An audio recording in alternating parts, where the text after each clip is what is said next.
Take it to trial. Take it to trial. Welcome in, grab a seat, hit the take it to trial. Take it to trial.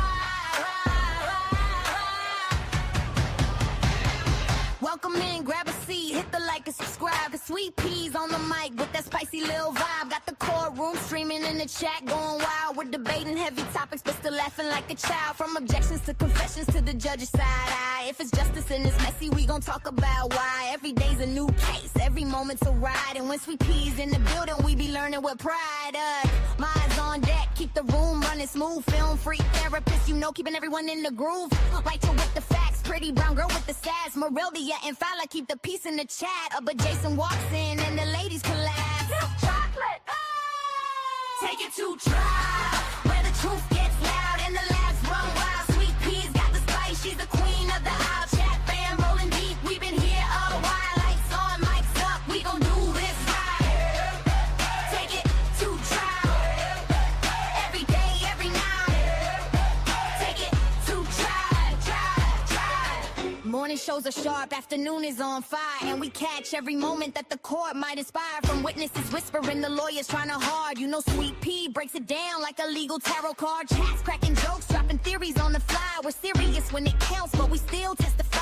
Minds hold it down when the trolls try to play. If you're out of line, court adjourned for the day. But when Jason logs in with that deep hello sound, the ladies in the chat, man, they all fall down. Take it, take it, take it, take it, take it, take it, take it, take it to trial, where the truth gets loud and the laughs run wild. Sweet Peas got the spice, she's the queen of the aisle. Chat fam rolling deep, we've been here a while. Lights on, mics up, we gon' do this right. Take it to trial, every day, every night. Take it to trial. When the sun goes down and the cases get deep, after dark gets spicy, no secrets to keep. Taboo topics, big laugh, slap, happy crew. Sweet Pea says behave, but we never really do. It's opinions, confessions, stories untold, but we handle it with heart like the chat made a goal. Hey! Take it to trial, from day to night and every wild mile. Sweet Peas nearly strong with her trademark style, and the fam in the chat always makes it worthwhile. Turn it up, show some love, hit the like on sight. Take it to trial, yeah, we live tonight. Take it to trial, yeah, we live tonight. Take it to trial.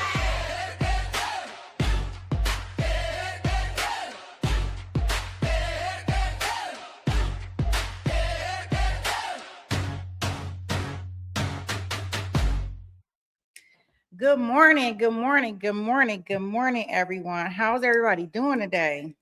I hope everybody had a nice holiday. I was like, maybe I should give them a break. But then I was like, maybe I shouldn't. And then I was like, I'm okay. I'm going to give them a break. I'll give you guys a break. So I'm hoping everybody enjoyed their break from crime, from the crime world. I tell you. So this week, what did I do yesterday? What did I do? Oh, yesterday I went over to Heinz channel. He's back, and I went over there and I watched some oh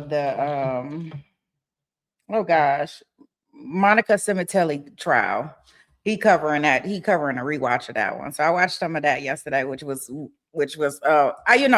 for all those that don't know about Miss Cimitelli, I don't know. I love Robert Baker because he was down for the cause, baby, at any means necessary. He was going down for Monica. So, and that is a very long trial. Like, I think he's been covering it, like the rewatch of it for like months at a time, months now. But for those that like to watch rewatches, yeah, I think that he's on breaking down like Robert Baker's testimony,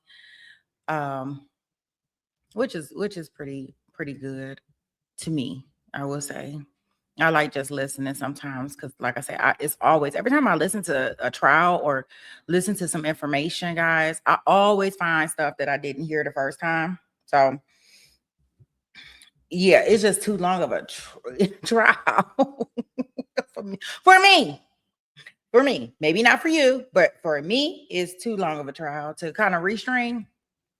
So this week we do have a couple things. We got a new trial going on with our Julio trial. So we will get to Florida at some point in time this week and get our gangster on.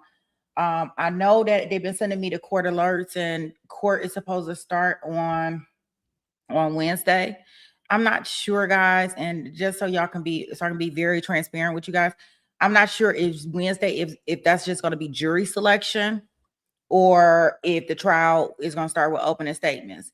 Remember, this trial is probably going to be, I don't know how long this trial going to be, but what I will tell you is that we got 4 defendants got 4 defendants that's being charged with the DP. So that means we got 4 different attorneys. We got 4 different arguments, and I don't know how long this trial gonna take. But hopefully they got one attorney that kind of like stands up and takes the podium and takes charge like in YSL trial. So we shall see how that goes once we get in there. But it's supposed to start Wednesday. We'll do a little case prep. We do have some hearings that happen. And we'll go through those hearings probably tomorrow. We'll probably go through those tomorrow or either Wednesday morning, one of the two. Because we should be done with this trial tomorrow, if everything works out the way it's planned. So with that being said, let's see here. Oh, we got Barbara in the house. Good morning, Barbara. Hey, Marilda. Good morning, Drunky. Good morning, lady. Welcome, welcome, welcome. Everybody that is working and twerking or working and lurking, whatever you deciding to do, welcome in. All the new subs, all the new members. We are moving in the right direction and we're moving on up. I tell you, to some side. I don't know if it's the east side or the west side, but we moving on up, right?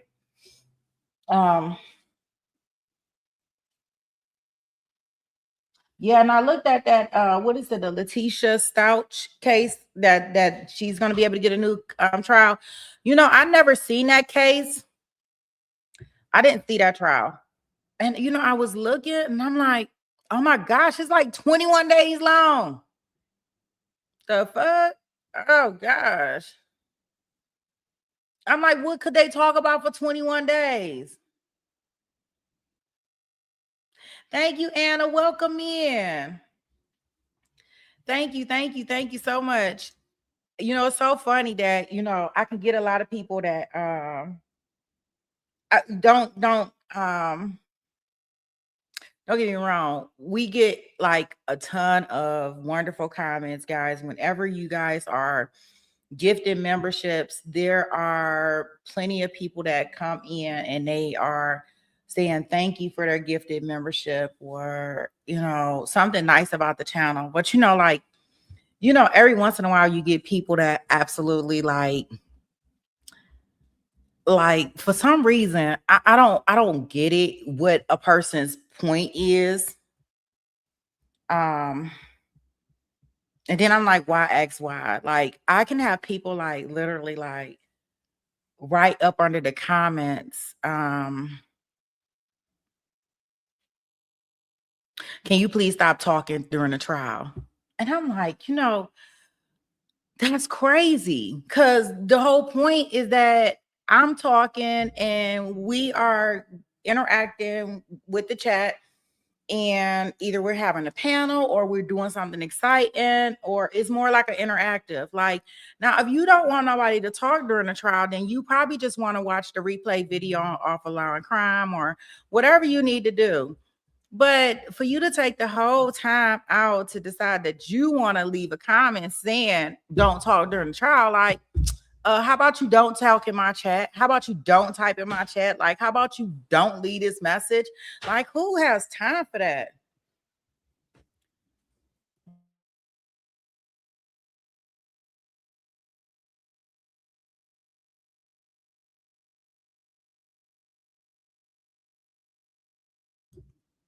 So yeah, So that's what I had going on this morning. I thought it was just so hilarious.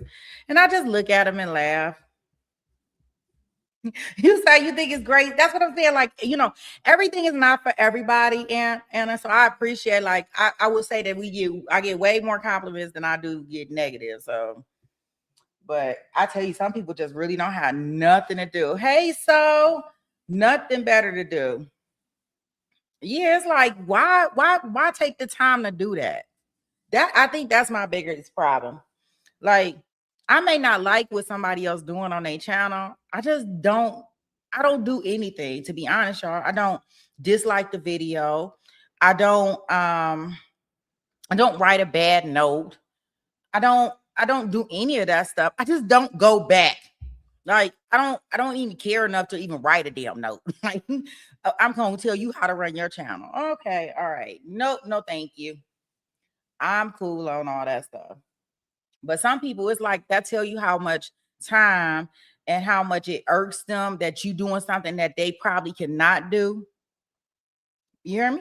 Something that they probably cannot do. That they got to take time to actually write some shit on y'all, write some shit. And I don't catch them all. But yeah. And then I had somebody like write some like on a page, and I don't know what it. I don't know. I ain't even gonna get into that because I was like, I don't even know what the hell. I don't know what they talking about. But so that's my little tidbit for this morning.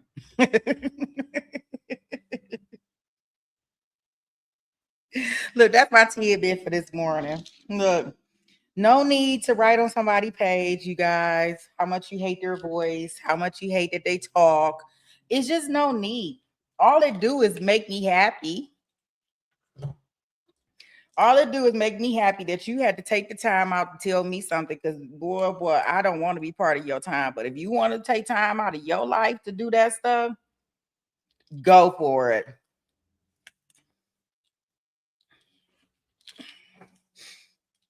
Yeah, just go for it.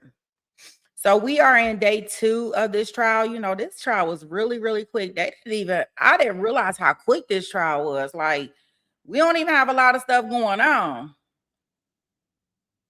which I was really surprised about. Like, oh, okay. Like, oh, okay. You say you should direct them to the Discord. I tell you, boy, oh boy. You got some special people out here. I don't want them to be a part of my world at all.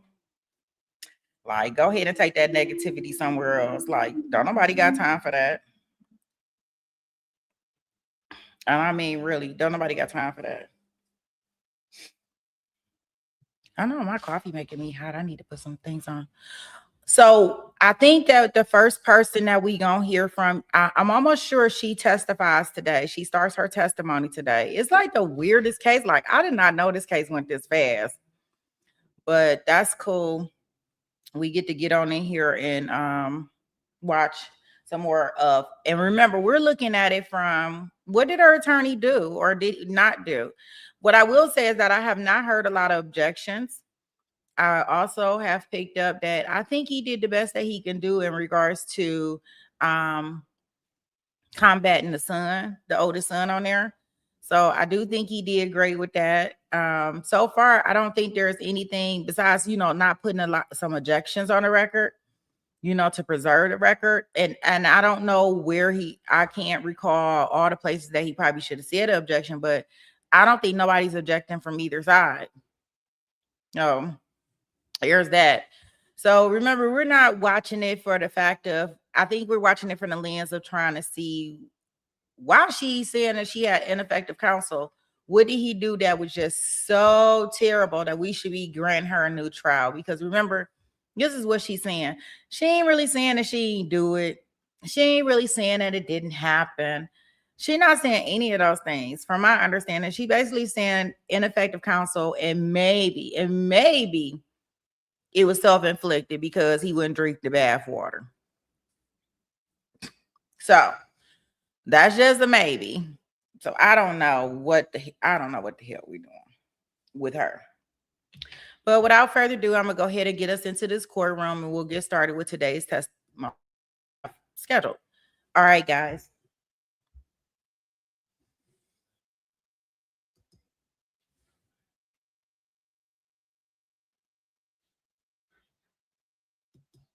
Morning.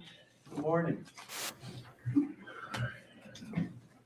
All right, we are back in the record in file 23110 FC, People State of Michigan versus Shanda Vander Ark. This is day 3 of a jury trial. My understanding is, my recollection is, Mr. Ferguson was just done testifying. Mr. Roberts, anything before we bring the jury out? Just briefly, Your Honor, my next witness actually will also be my final witness. That will be Dr. Joyce DeYoung, the medical examiner.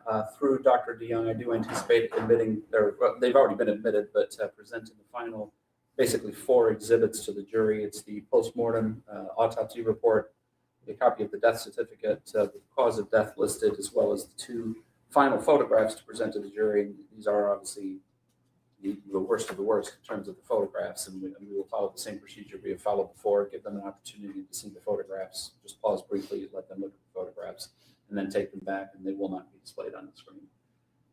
After that, I do anticipate resting, and I guess we'll take it from there.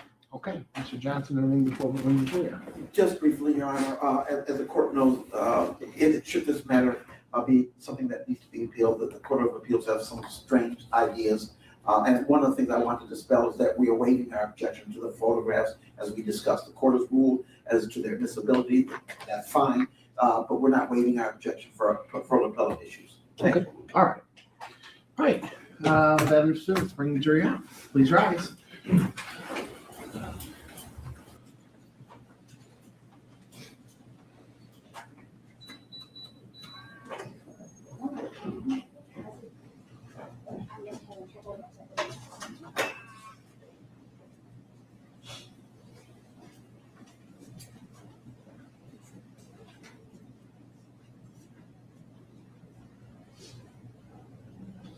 Is she wearing the same outfit every day? I'm like, if she only had one outfit for this trip. I'm getting confused when I'm looking at the days of testimony, because I'm like, did she ever change or no?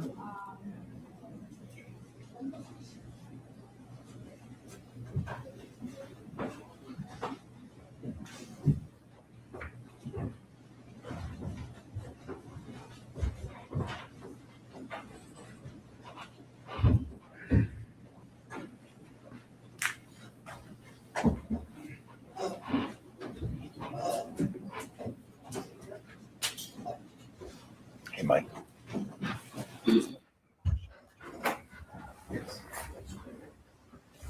Okay, be seated.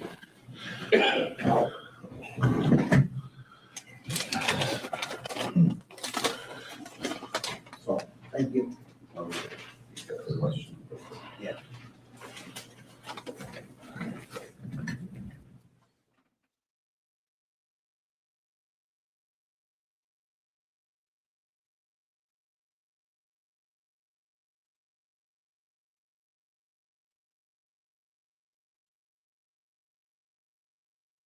Whole truth and nothing but the truth, so help you God. I do. All right, put your hand down, grab a seat. Please spell your name for the record, or state your name for the record, spelling your first and last. My name is Joyce DeYoung. It's Joyce. Last name is DE, capital JONG. Thank you. And could you state your occupation for the record, please? I am a forensic pathologist and the medical examiner for 12 counties in Michigan, including Muskegon. And where are you currently employed? I'm employed at the Western Michigan University Homer Stryker MD School of Medicine in Kalamazoo. And you said you are currently the medical examiner for a number of counties here in Michigan, including Muskegon. Is that correct? Yes. You do serve some of the other adjacent counties as well? Other adjacent counties in Southwest Michigan, Muskegon, Mason, and then Grand Traverse and Leland. And could you just briefly go through your qualifications? I don't believe there's going to be an objection to your qualifications or you're being qualified as an expert, but could you just give the jury a brief overview of your educational and professional background? Yes. So I am a board certified forensic pathologist. And my educational background, starting with college, was I graduated from Grand Valley State University with a Bachelor's of Science degree. I then graduated from Michigan State University College of Osteopathic Medicine with my DO. I'm a physician. I did a 1-year internship, and which was a traditional internship rotating through multiple areas in the hospital, followed by 4 years of an anatomic pathology residency, where I'm learning general pathology. And that was followed by a 1-year forensic pathology fellowship, where I was trained specifically in forensic pathology, which is the study and investigation of sudden and unexpected deaths, and to answer questions about those types of deaths. So I'm board certified by the American Board of Pathology in both anatomic and in forensic pathology. So general pathology, which is a very broad study of disease for physicians, and things like, if you have a skin biopsy or something biopsied, that goes to the pathologist. But then I'm subspecialty trained, like I mentioned, in the study and investigation of deaths. I've been employed as a forensic pathologist since I finished my fellowship, which was in 1999, and I've been the medical examiner for Muskegon since January of 2000. And as the medical examiner for Muskegon and for the other counties, what are your responsibilities there? The responsibilities for the medical examiner, there are certain deaths that are required to be reported to us, not all of them. Most deaths are natural, and most of those do not get reported. But when a death is sudden, unexpected, traumatic, or just it's very unclear maybe why a death occurred, that gets reported to us. Our duties with those deaths that are reported are to investigate them on behalf of the medical examiner. We work in parallel and with other agencies that are investigating deaths, and we will then, in many of them, if it's indicated, do a postmortem examination, an autopsy, in order to answer questions. The biggest questions that we answer are what caused the death. Sometimes it's very apparent, sometimes it's not, but what was the cause of death? And that can be something. The cause of death is, there are a lot of different causes. There's thousands of different causes. You could die from lung cancer, or a myocardial infarct due to coronary artery disease. So there's lots of different causes. A gunshot wound to the head could be a cause of death. But we also render an opinion on the manner of death, and that's part of our role as the medical examiner. We're required on the death certificate to complete that part. And the manner of death, we're limited in the state of Michigan. Every state has their own, but they almost all follow this standard, and that is that death can be classified as natural, as a suicide, as a homicide, as an accident, or in some cases as indeterminate, where there's not adequate information to render an opinion on that. And could you speak a little bit more to what those causes are? Natural sounds pretty obvious, but if you could just briefly explain those different types of, I'm sorry, not causes, those are manners of death. Sure. So the manners of death, if it's a natural death, that means that the natural disease was 100% natural. So you died from your lung cancer, you died from your myocardial infarct that ruptured or that caused an arrhythmia, or you died from your you died from any other kind of natural condition. All right. So pancreatic cancer, I always keep thinking about cancers, but there's a lot of different natural diseases, from COPD. So those are the natural ones. If it's an accident, that means that, and some of those, like motor vehicle collision, and where nobody really intended to do harm, but somebody runs a red light and there's a collision and there's an accident. We classify those as accidents. Somebody may have done something wrong, but it's so classified as there wasn't any kind of intent there. For a suicide, there was, it appeared, if you're looking at all of the circumstances, and in order to determine the manner of death, you do have to have the circumstances of the death.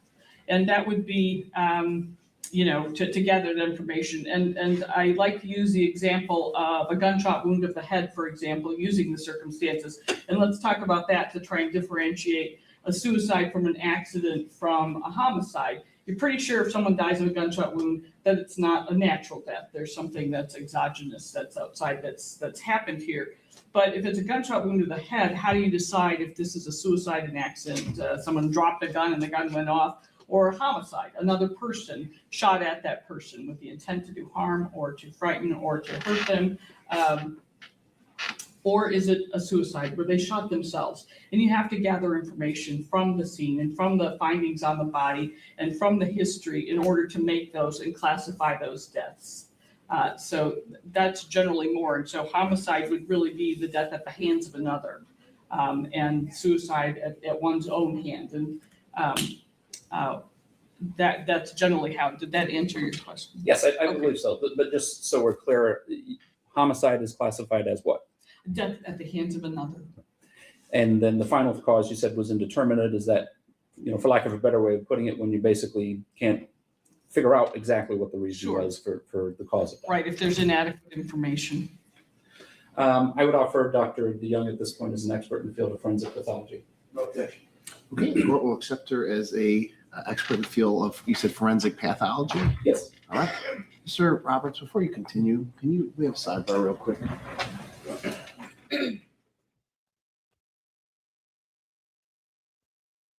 Okay, so they are going to a sidebar. I am going to take us past that.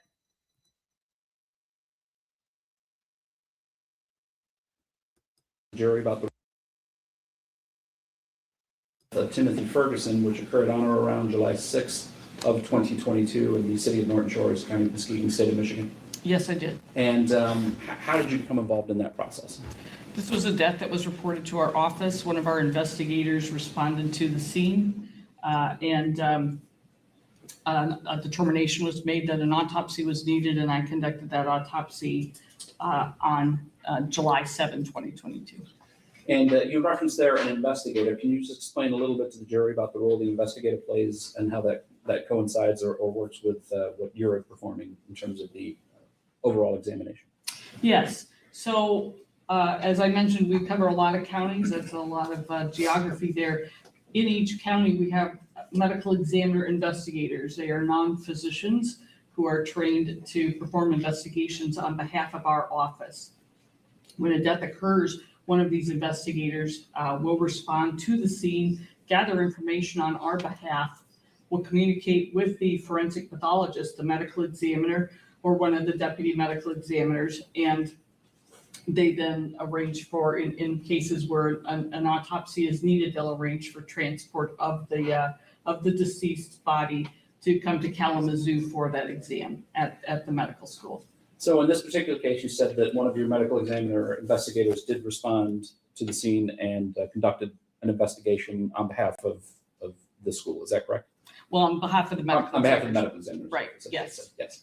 And as a result of that, did you have the information from that investigator at the time that you conducted the autopsy? Did you have some of it? What? I had some information. Yes, they always provide us. We need to have some kind of context for how somebody was found, as opposed to just blindly going in and doing an exam. So they provide that information in advance of the autopsy.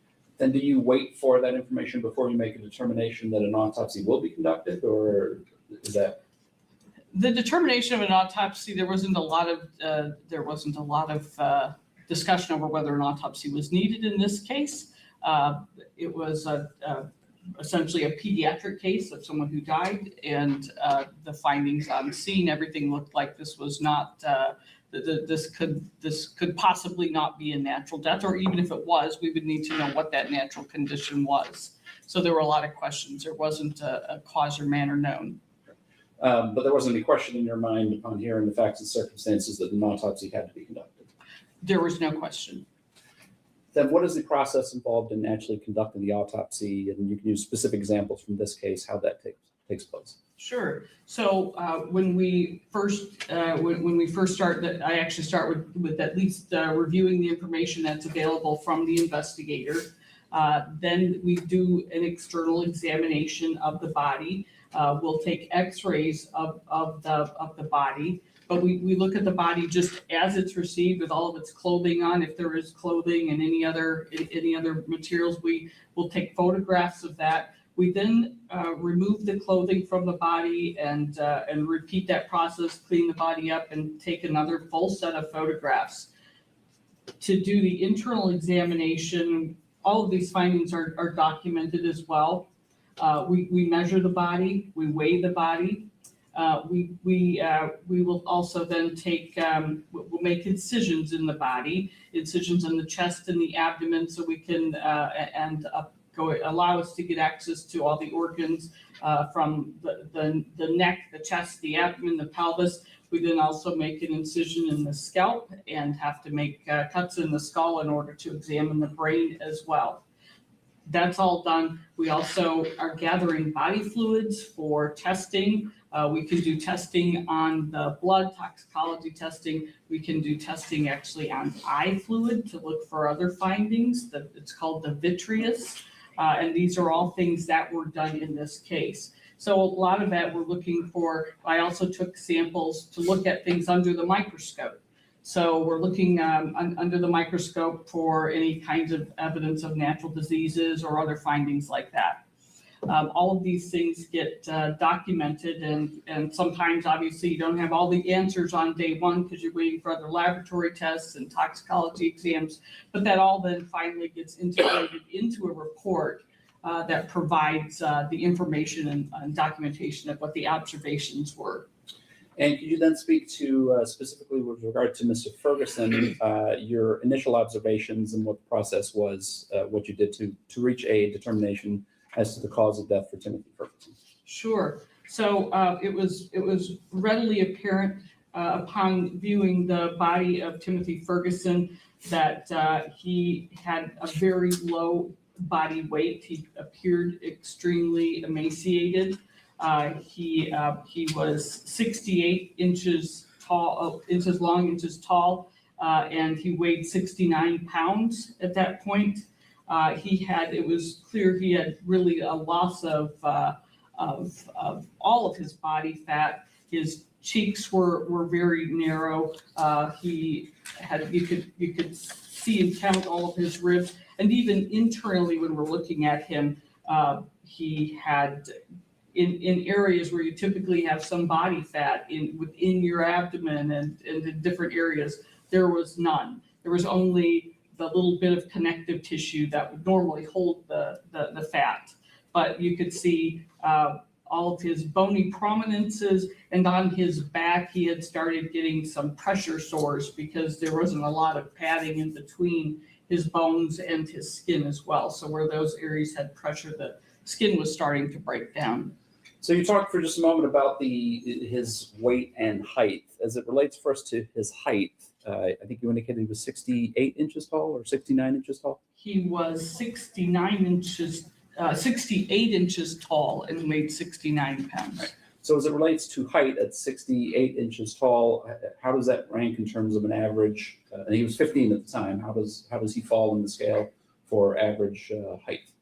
Right. So in order to determine that, if you've ever taken a kid to the pediatrician or whatever, but there are growth charts and there's normals for what people should be, what kids should be as they grow up. And they have kind of, percentile, like if you're the 50th percentile, about half the population might be taller than you or way more at that age, at that same age, and half the population is going to weigh less than you if you're at the 50th percentile. And so in this case, for his age, at the time he died at 68 inches, he was in the 60th percentile. So 40% were taller than him, and 60% are shorter than him at that age. A little over average. So. Yeah, a little over average, but very normal height. I think you were likely going to get into, so the next question would be, can you do the same analysis as it relates to his weight? His weight was 69 pounds. That was on the chart less than the first percentile, essentially 0 percentile. Every other child at that age largely would weigh more than him. It was really severe, extreme emaciation. And you said you've been a medical examiner, at least for Muskegon County, for 20 plus years. Is that correct? Yes. And do you get a lot of cases where a person has died as a result of emaciation or starvation? That's true as well as to this particular matter, Your Honor. Mr. Roberts? I think it goes to the issue as to whether or not, the question here is whether Ms. Vander Ark was responsible for the death of the child, and whether or not it's unusual for a person to have been essentially starved to death. And I think this medical examiner is certainly qualified to testify about whether or not there have been other cases, other similar cases that have resulted in starvation. Your Honor, I would concede that she's qualified to testify to that effect. However, our argument is its relevance to this matter. What relevance does it have? How often this happens in the state of Michigan or the United States or in the world for that matter? It's simply not relevant to the facts for this jury. Yeah, I think she's testified to where he landed on the scale of normal adults his age. I think asking her how many other cases like this she's seen is not relevant to this particular case. I am going to sustain the objection. Thank you. So we talked about the height and the weight, and you said that part of the analysis also involves a internal examination of the organs. Is that correct? Yes. And specifically as it relates to your internal examination, did that examination, combined with the overall examination, reveal any other contributing factors to Timothy Ferguson's death? Well, at the time of autopsy, one of the findings we had were that the lining of the stomach had what we call Wisniewski spots. These are dark brown spots that are in the lining of the stomach. All right, and they're a little bit unusual. They're very well demarcated, dark brown, almost black spots scattered over the inside of the stomach. And at the time of the autopsy, I certainly took note of it. These are seen on occasion. Most commonly, they're seen in individuals whose body temperature is very low, who have hypothermia, hypo meaning low temperature. And they can also be seen in somebody who's a diabetic and goes into diabetic ketoacidosis. Those are by far the two most common scenarios that we see this. So I noted it at that time, and that was a significant finding. The other organs, like I said, had changes you'd expect from extreme emaciation. Some organs, the organs tend to get much smaller as well as the body. But the hypothermia, the findings in the stomach were significant. And then later I learned that there were reported prolonged ice baths. And I believe that was those were truly hypothermic type Wisniewski spots. And in what way would those have been a contributing factor, if any, to the death of Timothy Ferguson? Well, the spots themselves are not the contributing factor. It's an indicator that there was hypothermia. It supports that finding that was present at the time. And in this scenario, especially in someone with this extreme emaciation, to be subjected to extreme cold temperatures, the body is not at all equipped to handle that. Typically, the body, someone can shiver and that will help raise their body temperature. We have a lot of mechanisms within our own body to try and keep us warm. And eventually you have to, when somebody does die of hypothermia, there's typically, or if that's a major contributing factor, there's some reason why they didn't extricate themselves from the cold and go put on blankets and get warm. And so in this case, though, how the hypothermia contributes is it does just continually weaken the body, and it can also slow the heart rate and cause and contribute to that process of dying, essentially.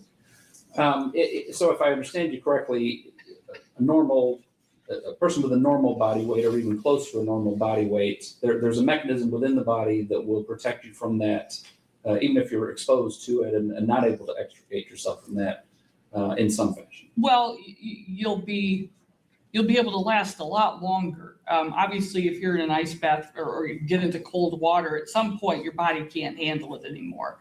But in someone with extreme emaciation, it's their capacity to overcome that would be markedly diminished. And what is the reason for that? Well, because the body itself, the mechanisms that it can use, the use of fat as an insulation, the ability to be strong enough to shiver. There's other things that are going on with different hormones in the body from the adrenal glands and from the thyroid gland to help warm the body as well and to increase your metabolic rate so that you're generating more heat. But with all of those systems really in very poor condition because of starvation, malnourishment, they're not responding adequately as well. So you're going to be much more susceptible to the cold. You said that there's one other, there may be more than one other, but you list, I think when you talked about it, you talked about the hypothermia being a potential cause, and then there also might be a disease or ketoacidosis, I think is what you referred to, could be a contributing factor to creating those spots. Were you able to rule out other causes as potentially contributing to why you observed those spots in Timothy Ferguson? Yes. And so diabetic ketoacidosis, although typically glucose levels will decline after death, even if they're normal, in somebody who does die of diabetic ketoacidosis, when we test the eye fluid, we'll see elevated glucose levels in that area. It's a very stable fluid that we can detect that in. And we'll also find ketones, which are a product that happens in the body and gets into different body fluids. And neither of those were present. This was not diabetes, and this was not diabetic ketoacidosis. So Timothy Ferguson didn't have diabetes or No. or any disease that would have otherwise explained those spots? No. Did he have any diseases or anything that you could determine that would have caused his death other than the malnourishment and the contributing factor with the hypothermia? No, he did not.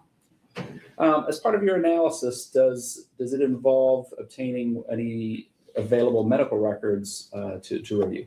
Yes. And did you attempt to do that for Timothy Ferguson? Yes, we did. And what was the last medical record you were able to? Well, first of all, I guess let's talk about the process. How did you go about obtaining those medical records? The process is to try and, number one, find out which medical facilities he was treated at. We couldn't find any evidence of him being treated here, but we have an investigative staff, and they called around. They called other family members of Timothy to find out maybe in Oklahoma where he had been treated, and we did get some information on that. And so with that, then we, as the medical examiner's office, we reached out to these agencies or organizations and healthcare organizations to get copies of his medical records for review, to see if he had a history of a significant natural disease that might have been the cause for why he was like this. And were you able then to obtain any medical records for Timothy Ferguson? You said you couldn't find any in Michigan. Right. Were you able to find some records or some recent records for him? We did. I think the most recent record we had was from 2019. And was it from, I think you indicated it was from April of 2019 when we discussed it? I believe it was. I have a copy of it here. Okay. If you need, but approximately. Okay, it was about 2019, and, yeah. I'm just gonna grab my report here. Sure. If you need to refresh your recollection by looking at it, I would that's like fine. to do that. Go ahead. Yes, it was April 6th of 2019. So that was over 3 years from the time Timothy passed away was the last medical record you were able to obtain. Is that correct? Yes. And in that medical record, is there anything noted in terms of any diseases, any physiological problems with Timothy Ferguson that might have been a contributing factor to his death? I found nothing like that. Is there a reference in that report to his weight at the time in 2019? Yes. And what was that? In 2019, he weighed 95 pounds. And what percentile does that put him in for, essentially for weight for a child? He would have been 12 at that time. Right. So at that time and for that age, he was in the 46th percentile. So right, just Close to right in the average. average range. Correct.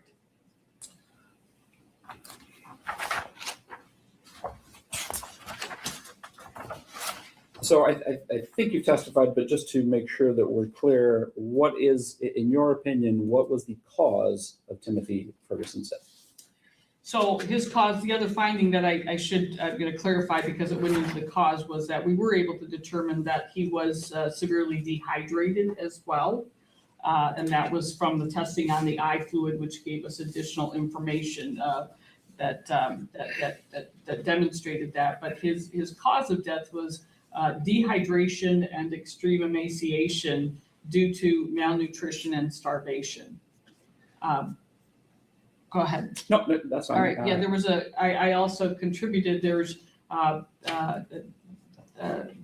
another significant contributing condition, and that was something called exogenous hypothermia, meaning hypothermia, but it was from outside sources. You can actually have a condition in your body where you don't make enough heat, and that's endogenous, so your body's not doing the right thing. But in this case, it was, and most of our hypothermia deaths are from cold exposure. And that finding, that cause of death does get reported and is contained in the death certificate for, when you make a cause of death determination, that gets reported on a death certificate. Is that correct? That's correct. And you also make a determination as to the manner of death, and we talked about the different categories of manner of death. Did you also render an opinion as to the manner of death for Timothy Ferguson?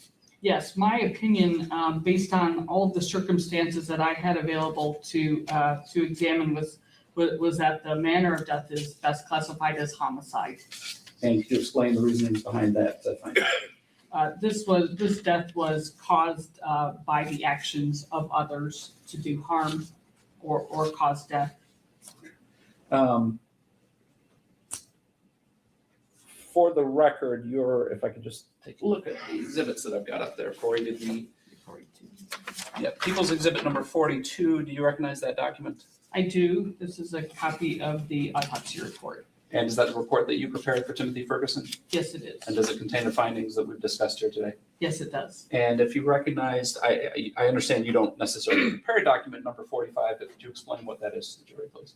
So the document number 45 is a copy of the death certificate. This is actually a document that we provide information, but then it's produced by the county clerk's office. And does that list the cause and manner of death on the death certificate? Yes, it does. And does it contain your identifying information as the pathologist in the case? Yes, it does.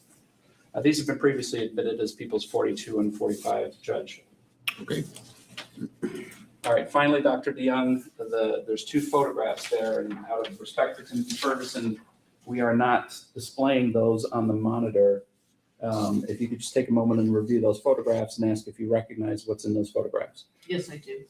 And what is depicted in those two photographs? I think the number is probably on the back. So on People's Exhibit number 43, this is a photograph of Timothy. It's kind of just from above the genital area up, and it shows the front of his body without any clothing on. There's a ruler there, and that's ruler has our case number in it. It shows us that was our which case this was. And is that, if I could just stop you for just a second, is that one, and in fact, the next photographs that are taken early in the autopsy process? These are taking after any clothing that he was wearing was removed. So that it is early before any incisions are made, yes. And the second photograph, could you just identify what we're looking at in that Yes, photograph? People's Exhibit number 44, we're looking at largely the right side of his torso. You can see his right arm as well. You can see his neck. But I think both of these display the significant loss of body fat, and you can see the ribs and you can see the bony prominences. There's also actually a lot of scratches on there. In some of the areas that look discolored, it's because the skin is so thin, you can see tissues beneath it. It's very transparent, but there are also scratches and some bruises on here. Thank you, Doctor. I have no other questions. I would like to publish those photos to the jury at this time.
Yeah, see, it seems like right there she's very interactive with her attorney and whoever this other young man, I'm assuming a paralegal or something, that they're at the table, they are conversing, they're having a conversation. So she's involved with everything that's going on here.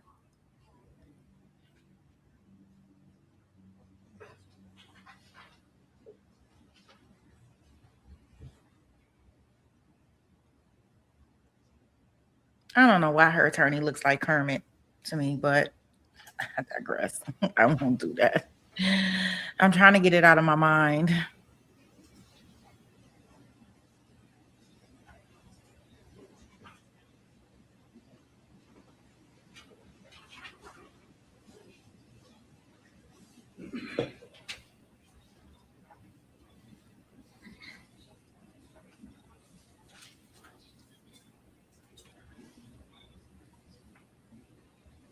So I'm assuming right here they must be publishing the pictures here that we're not going to be able to see. Man,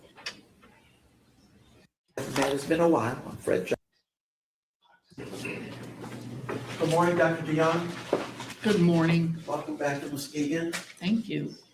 You and I have met. It's been a while. I'm Fred Johnson. Yes, we I'd like to have. ask you a few more questions, if I may. And I guess where I want to go is right to the heart of the matter. You've ruled this matter to be a homicide. Yes.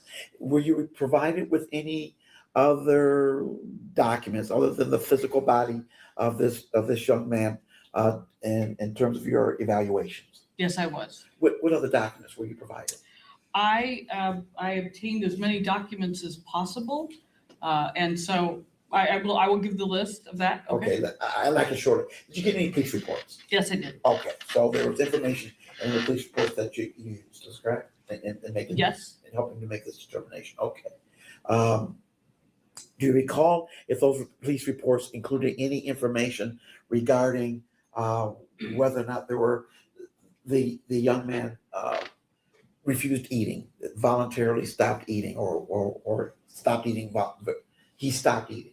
Hunger strikes, I think they call them in the police report. There was some mention of those. Okay, but you saw police reports, correct? Yes, I did. And you saw, and did those reports have, do you recall who was, well, you recall if the mother was one of the people whose information was listed in that police report, her comments, her arguments, her information about her? There was some early information provided by her. Yes. Okay, anything from Paul Ferguson?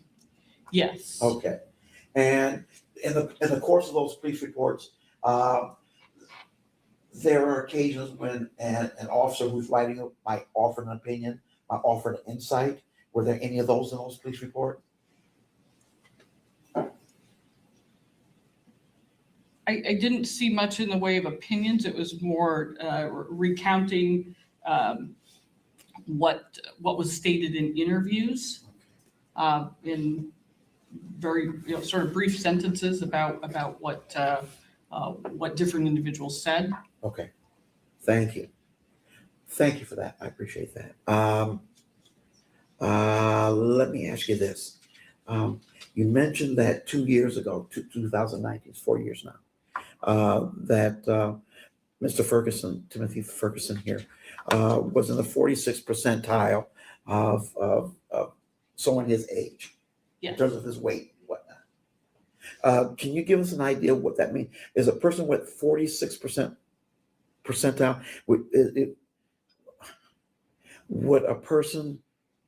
might a person at the 46th percentile rate be considered chubby or obese?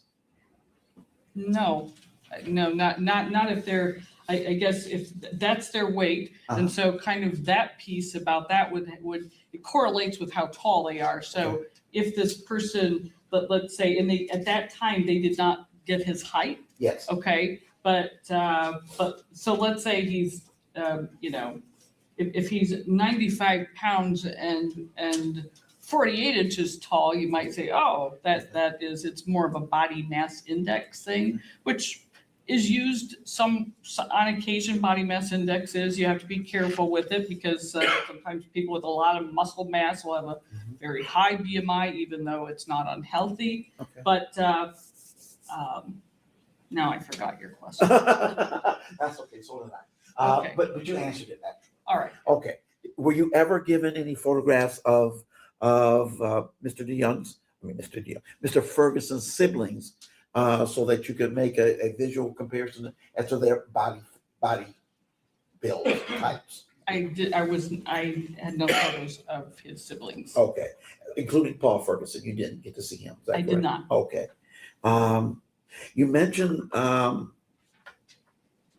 that being emaciated diminishes the person's ability to fight off cold. Okay, Yes. for lack of a better term. And sometimes they can't shiver. Might a person, even under difficult circumstances, as Mr. Ferguson found himself in, might be visibly shivering?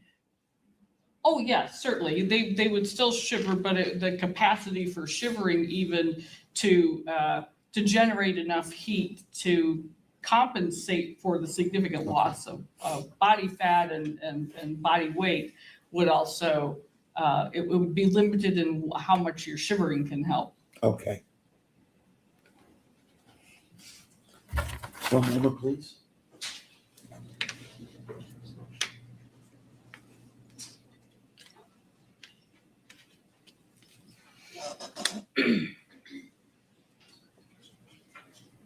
Thank you, Dr. DeYoung. I don't have any further questions, Your Honor. All right, Mr. Roberts. Just a few regrets. Doctor, Mr. Johnson asked you about a reference in the police report to a hunger strike. Is it possible that a person could die of starvation because they are on a hunger strike? Yes. And but for the reasons that the person is losing weight, is there any meaningful distinction for what the body goes through between if you're on a hunger strike or if you're denied access to food? The physiological responses would be very similar. And what are we talking about when we're talking about physiological responses? Whether you're going through a hunger strike, whether you're denied access to food, whether you have something that's causing your body to not process food. What Right. physiological responses would Timothy Ferguson be going through, no matter the cause of why he weighed 69 pounds at the time of his death? Right, and hunger strike is a broad term too, and sometimes people refuse people, and oftentimes it's people who are imprisoned who will go on a hunger strike, that they will lose weight, but some will say, all right, I'm not eating, but I will drink fluids. Occasionally, hunger strike individuals on hunger strikes will take a protein shake or something, but by and large, if it's a hunger strike where they're still drinking water, their body weight will decrease if you're not eating at all. The body goes through a lot of physiological changes. Your ability to, in Timothy, we saw it too, in some of the organs that are active in your immune system, they start to shut down. The heart gets smaller. The liver goes through metabolic changes and is no longer able to produce the energy your body needs, and the liver does a lot of production. There's all of these changes that occur. Timothy was also, though, he was dehydrated, so he was not getting adequate water either, and that makes it even more complicated, and he's even then more prone to low blood pressure, and we were able to determine that by looking at these the concentrations of different substances, the urea, nitrogen, and creatinine in his eye fluid. You'd say he was clearly very dehydrated.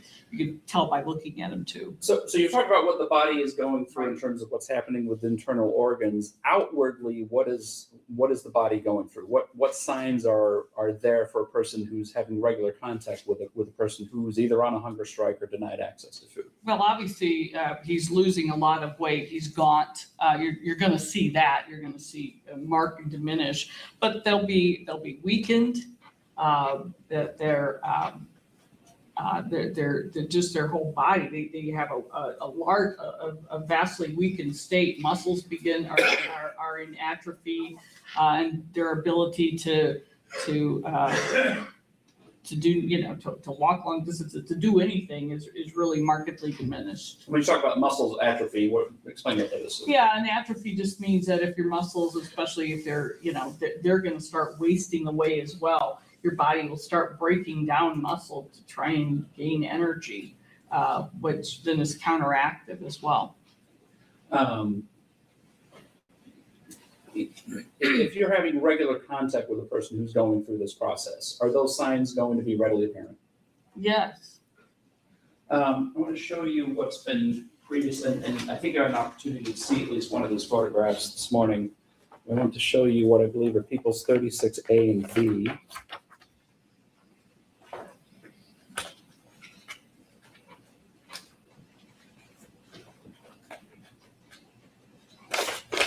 Again, out of respect for Timothy Ferguson, these aren't up on any monitors or anything, but if you could take a look at people's 36A and B, I think you looked at A this morning.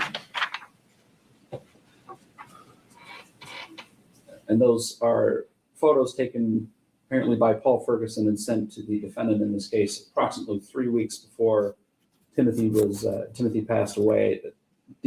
What you're looking at in those pictures, is that consistent with a person going through what you've described here today in terms of emaciation and weight loss? It is. They are. Clearly, you can see all the bony prominences. You can see his ribs. His face is gaunt. He's lost even the fat around his eyes. They appear sunken.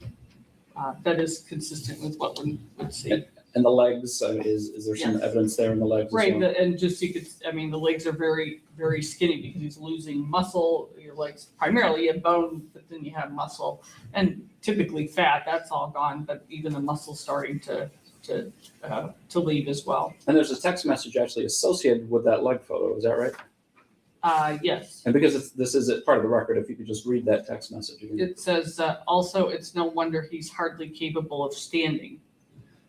So would that tend to support what you've indicated today, that there are some outward obvious physical signs that Timothy Ferguson was going through, at least on June 13th, which was 3 weeks before he died? Yes, he'd be very weak.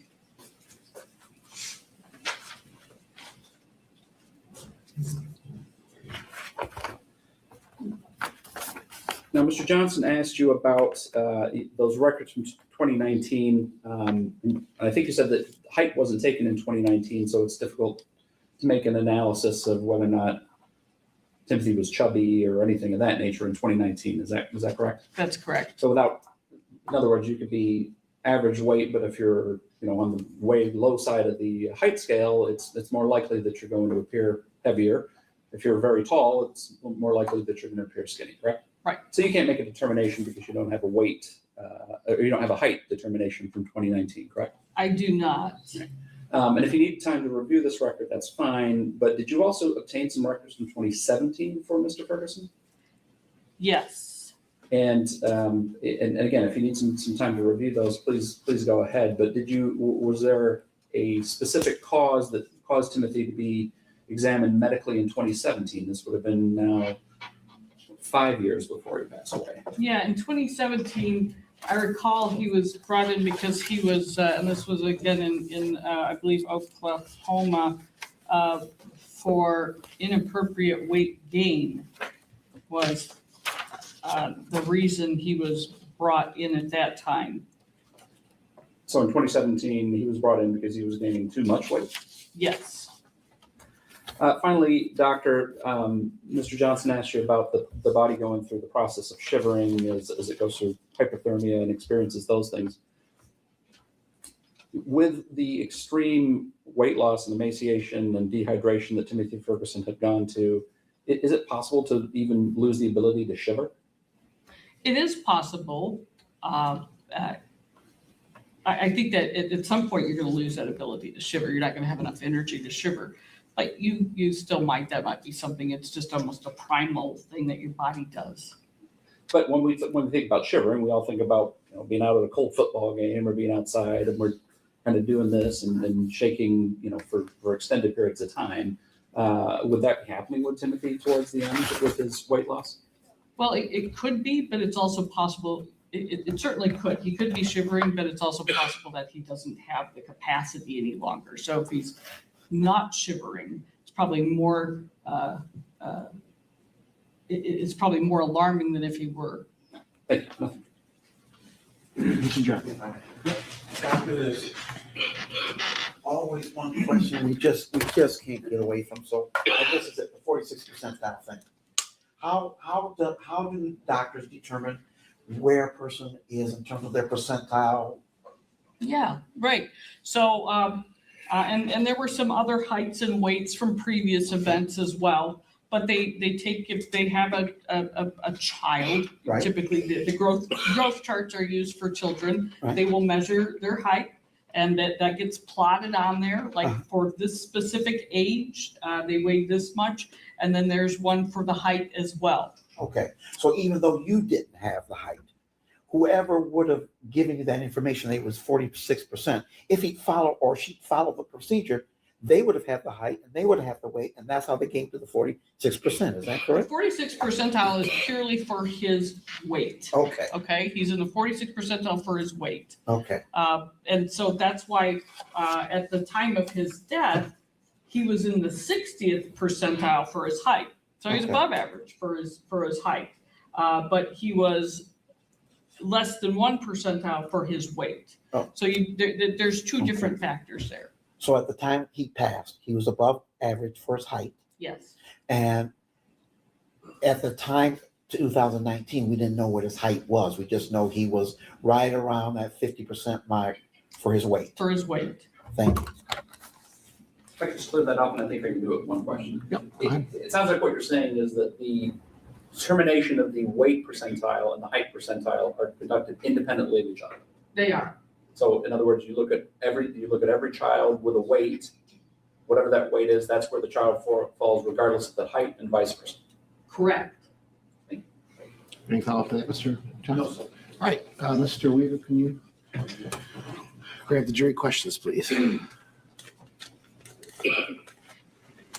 The jury has questions. Interesting. Y'all got to remember, we are in Michigan and Mr. we're Roberts. allowed to ask questions.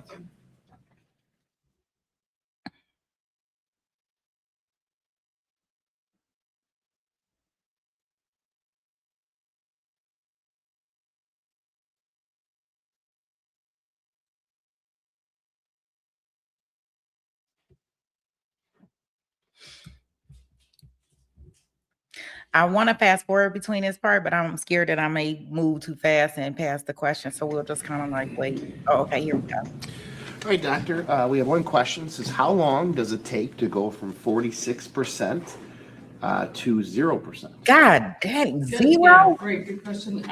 I would say that is likely, if there's no food whatsoever, not some sprinkled in there, it's still gonna take many, many weeks and likely some months to get to that point.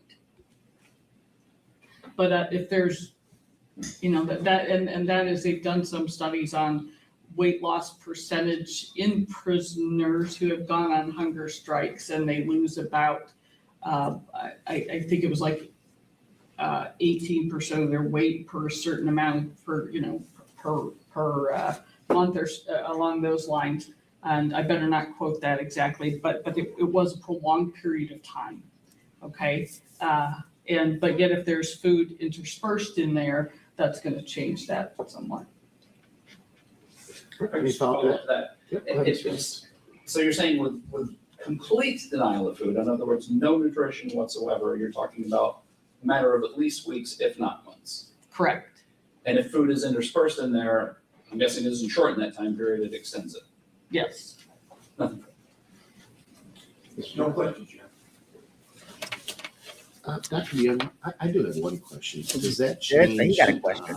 with water? Does that make a difference? So you're saying absolutely no food whatsoever would take weeks or months? Well, right. So they're drinking water. Yes, in those scenarios where there was no food ingested, but they still were taking water. If you're not drinking water at all, you die much quicker. That's days. Any thought to that question? No. All right. Thank you, Dr. DeYoung. You can stand down. May this witness to excuse Mr. Roberts Yes. and Mr. Johnson. Yes, sir. All right. Thank you, doctor. Thank you. Have a good day.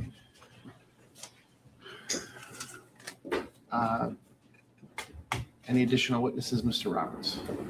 I have no additional witnesses at this time. I would, I believe that they've all been admitted by stipulation, but I would move for the admission of peoples 1 through, I believe it's 45.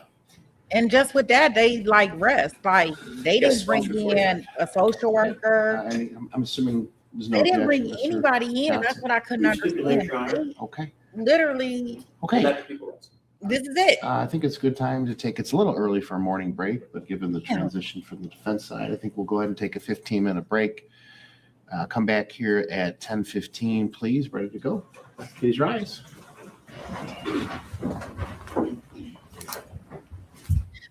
So I'm gonna take us past this break, but just real quickly, like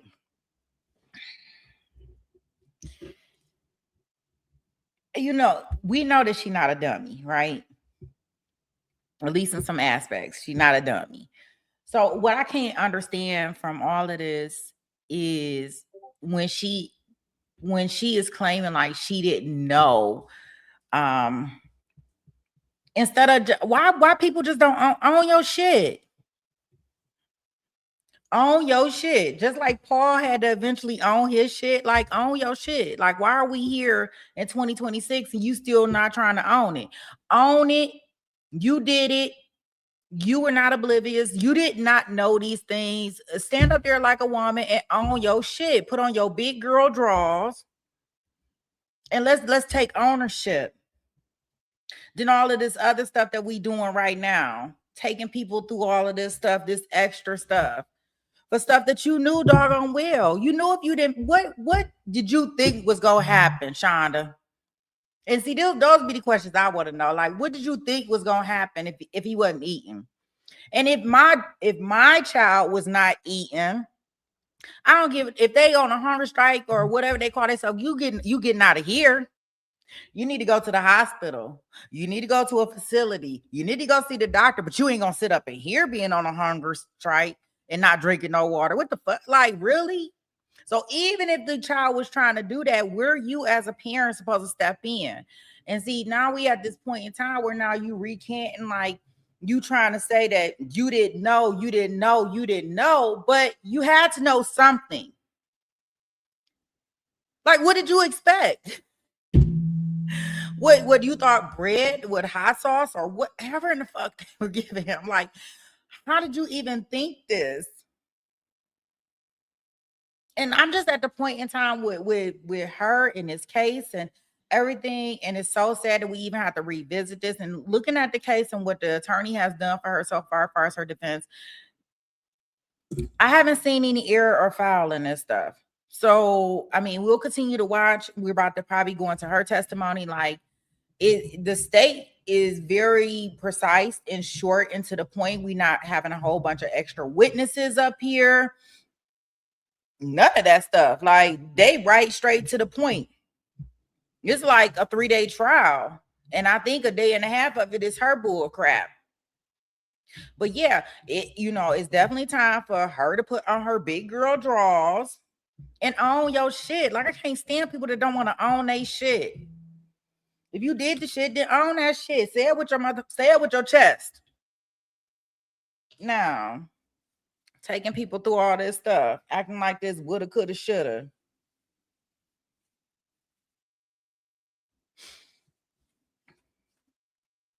Let's see.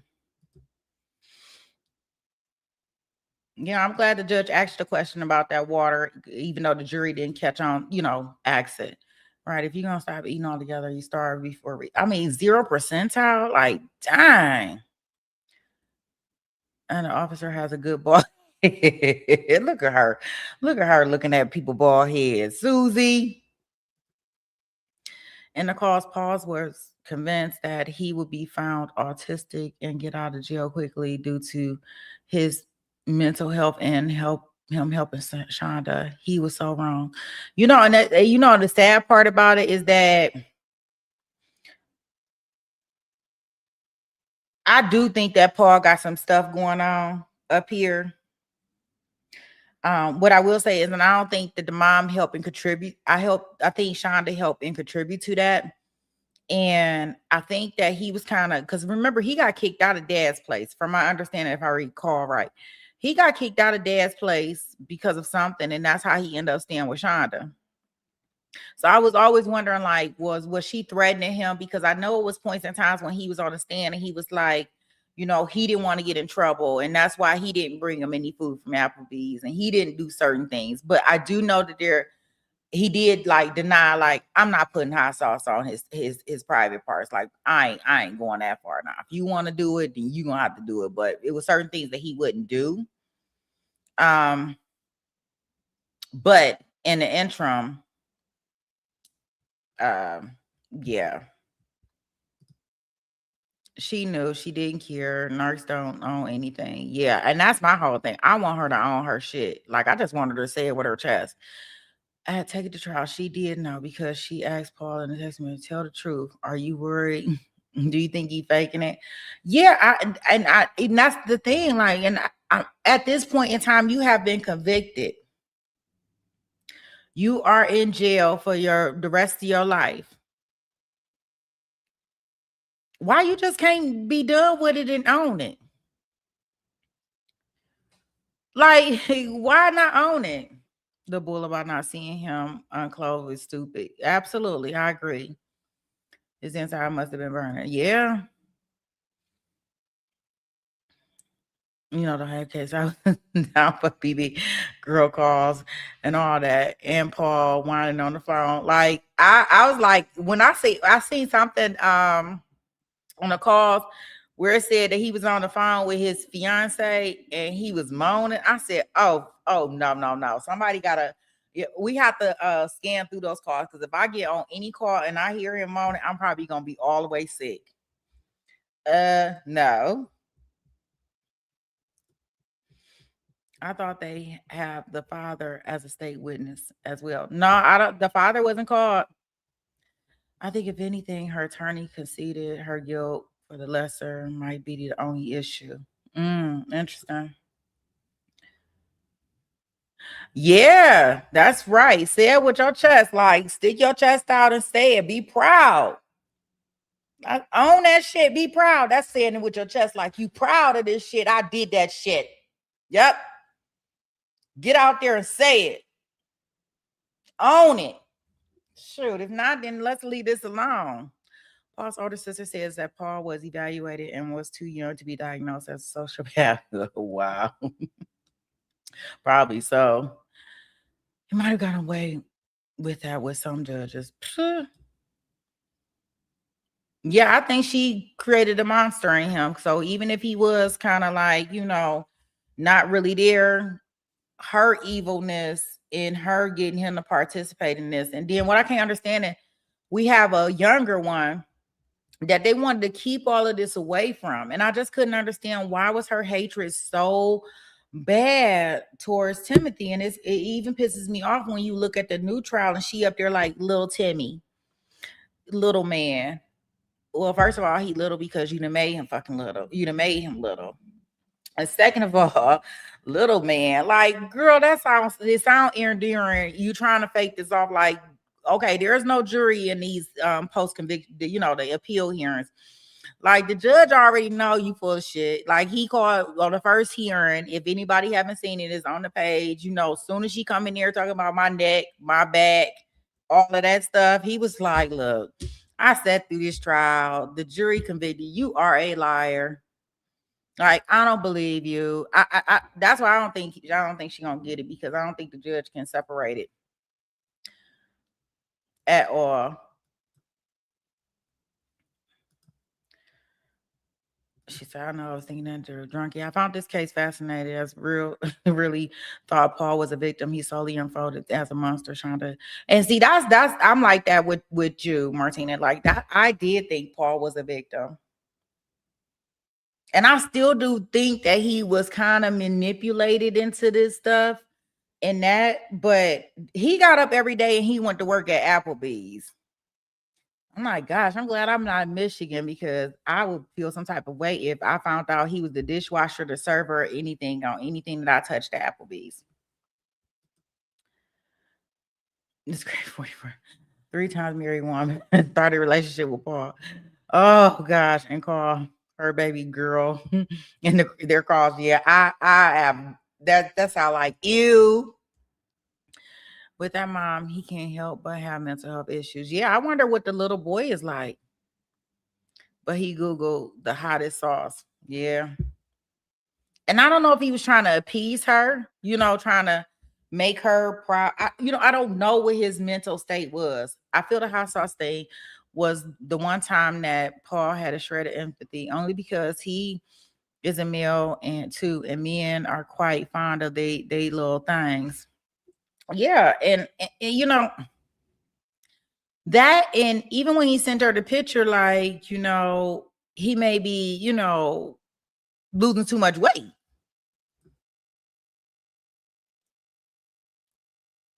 If Paul had a diagnosis, the 2 different evaluators would have found it. Paul is definitely on the spectrum, but he's selfish and he lacks empathy. He enjoys having power and torturing his brother.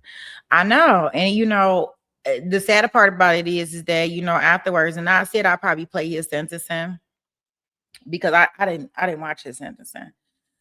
Even when I watched the first trial. When I watched the trial in live time, I didn't watch his sentencing. But I do want to see, because I do see he speaks in the sentencing and kind of see what he says. But let me pull us past this.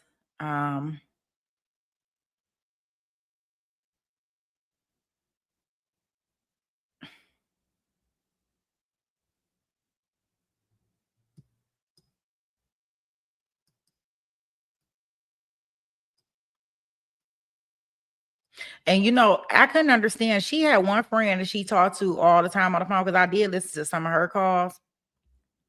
Don't ask me how I got to listening to some of her calls, but I did listen to some of her calls because I was trying to see if we needed to listen to them on stream. And I'm like, I don't even know how her one friend, and I mean, it's the only one person that she can call because the only one person that she called the entire time while she's in jail because ain't nobody fucking with her. and good for that. Let's see here. I believe Officer Piesky and certainly Lieutenant Hooksum all testified to the effect that location was in the city of Norton Shores, County of Muskegon, State of Michigan. So I think that argument is without merit. As it relates to the other portion of the argument here, I understand this is a motion that Mr. Johnson does need to make, but I think there is ample evidence here from which a reasonable juror could conclude that Ms. Vander Ark had at least one of the states of mind requisite for a murder charge here, whether or not she had the intention to kill. On a personal level, I hope she didn't have the intention to kill. If you were going to kill somebody, I would hope you would do it a lot faster and a lot less torturous than the way that this was done. But she certainly did have a requisite state of mind to form the intent necessary to do either great bodily harm or to create a situation where great bodily harm was the natural result of her actions here. As to whether or not she actually physically did any of the things that were alleged to have happened here, Paul's testimony alone, as well as the text messages, established that she was not just the person who directed these things to be done, and you don't get to use as a defense, well, I just said to do these things and somebody else did them. That alone is a basis to find that she is complicit in this charge, but also that she actively participated in a number of these things. Paul repeatedly testified that if he didn't administer the punishments, that she would administer those punishments, that it was essentially an effort between both of them at the times when she was at work and he would not be where if she was at work, he was at home, he was responsible. If he was at work and she was at home, then she was responsible for doing these things. There's also been testimony from Paul that Timothy was in the ice bath after the ice bath right before he died, and that Shanda is the one that was actually administering the ice bath at that point. And the text message about dragging him back into the small room sent to Paul, that was one of the last text messages that we have on July 5th, the day before, the morning, essentially the night before Timothy passes away and is discovered the next morning. So again, I understand that the motion needs to be made to preserve certain appellate issues here, but I would indicate to the court that there is ample evidence for this court to conclude that Ms. Vander Ark had one of the requisite states of mind to commit a murder in this charge, as well as evidence that she did engage in the infliction of emotional or mental or physical harm, serious physical or serious emotional harm on a child, which is the basis of the child abuse first degree. Right, thank you, Mr. Roberts. Mr. Johnson, Mr. Roberts has indicated that his recollection is that at least 3 witnesses established jurisdiction for the court in terms of where this happened. Your response to that? Your Honor, as the court is aware, a lot of things are going on while we're doing these matters. But I canvassed my staff here, and we don't recollect that phrase was used. We recollect that the address was used. However, we don't recollect that it was noted there was a Nova Shores or that it was in the county of Muskegon. That's the phrase I think that offers the court this jurisdiction in this matter, and it doesn't reflect that in our notes. So, and quite frankly, it's one of the things we check off as we do a trial like this. So, from our recollection, we don't see it, and we leave the court to its recollections. Okay. Well, first and foremost, as to the jurisdiction of the court, I don't know if it was used in the exact terminology that Mr. Roberts indicated, but my recollection independently is that jurisdiction had been established through one or more of the witnesses. Now, Mr. Johnson, if you prefer the court to review the record, I'm happy to do that. My independent recollection is that jurisdiction was established through one or more of the witnesses, but I'll leave it to you. What you like the court to do. Judge, you were satisfied with the court's recollections. Okay, thank you. So the court is going to deny the directed verdict on that basis, the motion for directed verdict. As both parties know, pursuant to case law, a directed verdict of acquittal is appropriate only if considering all of the evidence in the light most favorable to the prosecution. No rational trier of fact could find that the essential elements of the crime charge were proven beyond a reasonable doubt. It's a cite taken right from People versus Mehall, which is 454 Mish 1, 1997 case. That case, as well as those cases before it, indicate that the court is not permitted to make any sort of credibility determination in deciding a motion for a directed verdict. So although Mr. Johnson did somewhat attack Mr. Ferguson's credibility, the court cannot make a judgment call in regards to credibility. Based on the evidence that the court's heard so far, the court cannot find that no rational trier of fact. That's really what it comes down to, is essentially, can any person, any rational trier of fact, and there has been enough evidence, at least presented by the prosecution, taking that evidence in light most favorable to the prosecution, that a rational trier of fact could find, in this case, the essential elements of the crimes charged, specifically open murder, which could be first-degree felony murder, as well as second-degree murder, as well as child abuse in the first degree, were proven beyond a reasonable doubt. So based on that finding, the court is going to deny the motion for directed verdict. Anything else on that, Mr. Roberts? No. Mr. Johnson? No, sir. All right. Now, Mr. Johnson, my understanding is your client intends to testify. Is that correct? That is our intention, Your Honor, yes. All right. And I'm assuming, and I know you very well, and you've spoken to her about this decision. Is that correct? Yes, sir. And how many times would you say you've spoken to her about this? Virtually, well, we've discussed it for months, and we came to the conclusion at least a month ago, and we've had, I think, 3 conversations in the jail to this effect, and then again during the course of this trial. All right, Ms. Vander Ark, do you understand that you have a Fifth Amendment right not to testify? Yes, sir. The jury would be instructed that if you did not testify, that they could not use that against you. Do you understand that? Yes, sir. Have you had an ample opportunity to talk to your attorney, Mr. Johnson, about that decision? Yes, sir. And you feel you have enough information to make an informed, intelligent decision? Yes, sir. And are you choosing to testify? Yes, sir, I am. All right.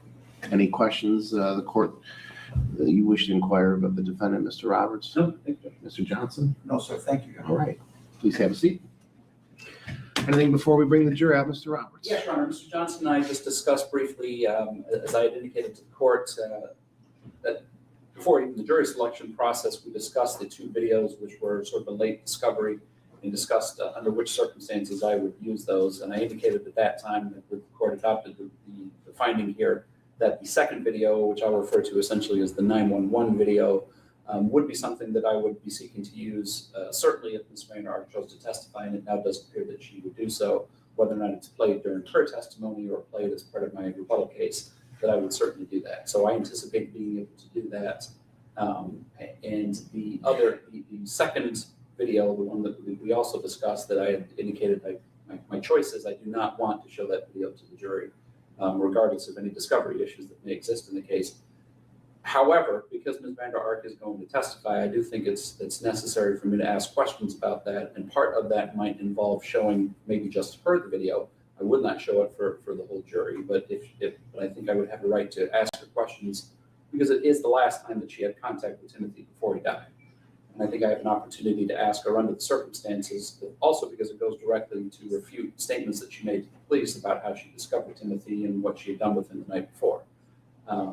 My intention would be to not play that video again for the jury, but if Ms. Vander Ark is unable to answer the questions because she doesn't recall or makes an inconsistent statement, I certainly do envision a scenario where that is played, if at least for her, and then if not for the jury, if we get to that point.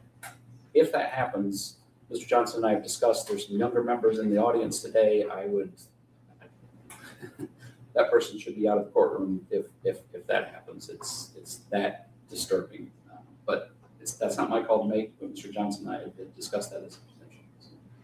All right, well, I just want to understand, so you would intend to use it potentially to refresh your recollection?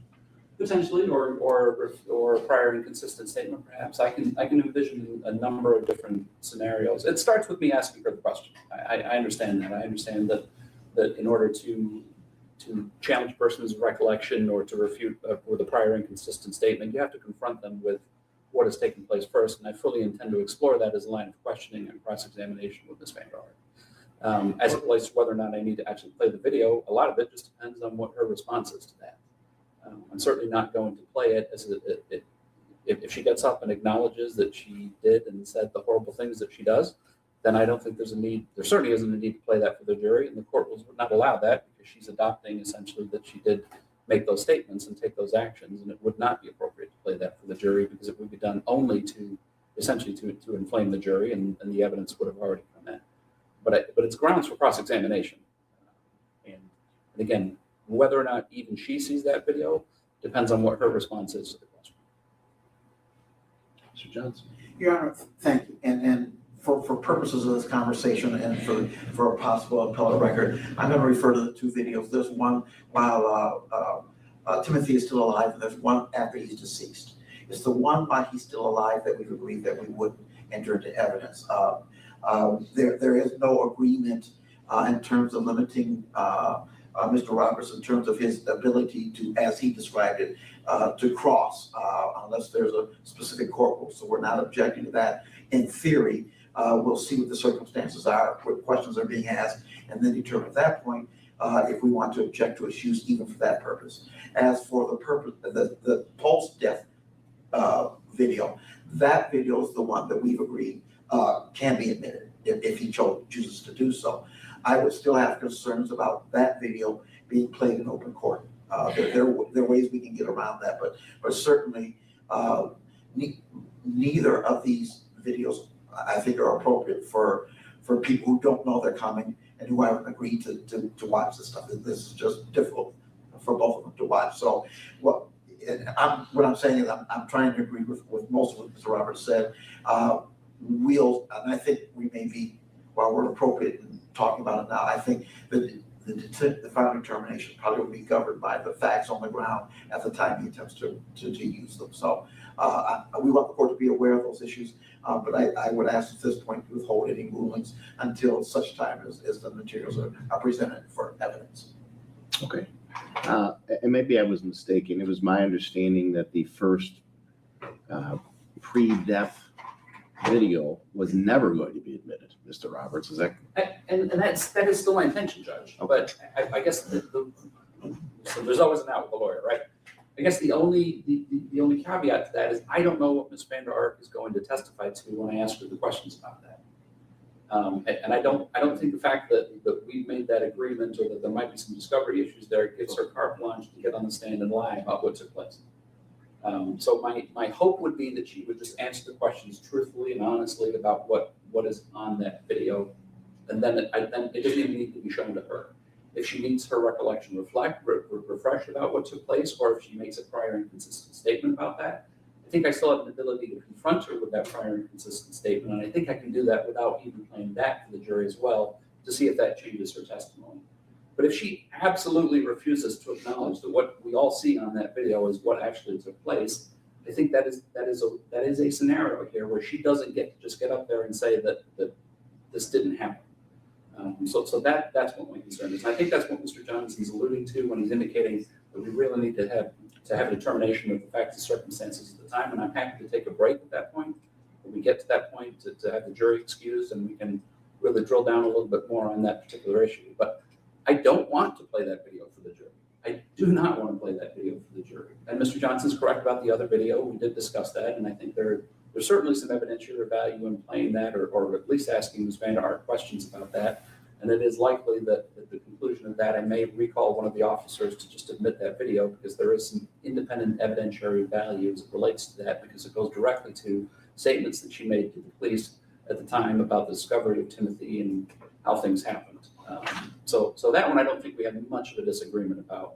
And again, the concerns about folks in the audience seeing or hearing some of those videos, I think, can be addressed when we get to that point. So I guess that's my position. The first video, I don't want to play it for the jury, but I can see one narrow path here, and that all depends on Ms. Vander Ark, that becomes something that the jury actually has to see.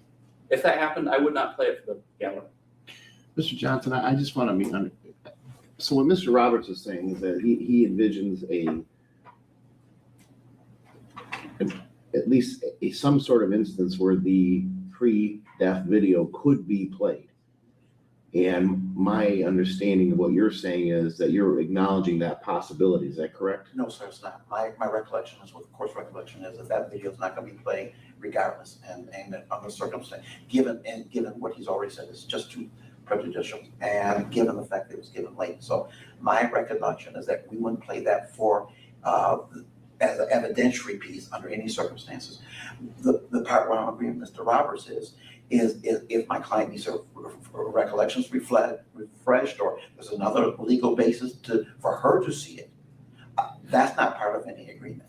That part, as long as there's an evidentiary requirement or rule or that allows him to do that, then that's still on the table. We didn't have any discussions of that issue, and certainly he's not bound by something he didn't agree to. But I do believe the parties did agree that the first video, the pre-death video, would not be used as the evidentiary piece that presented to the jury under any circumstances, and that's our position at this point.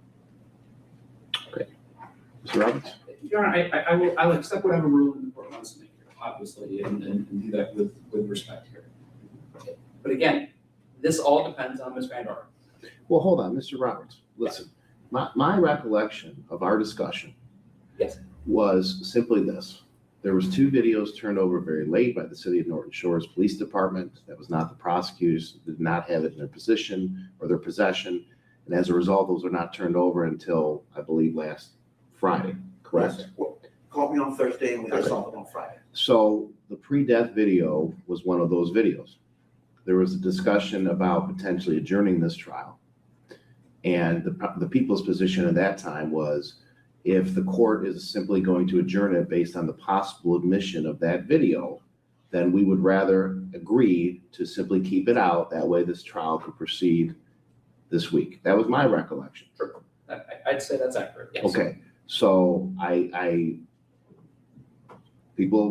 listen, these are agreements that we make.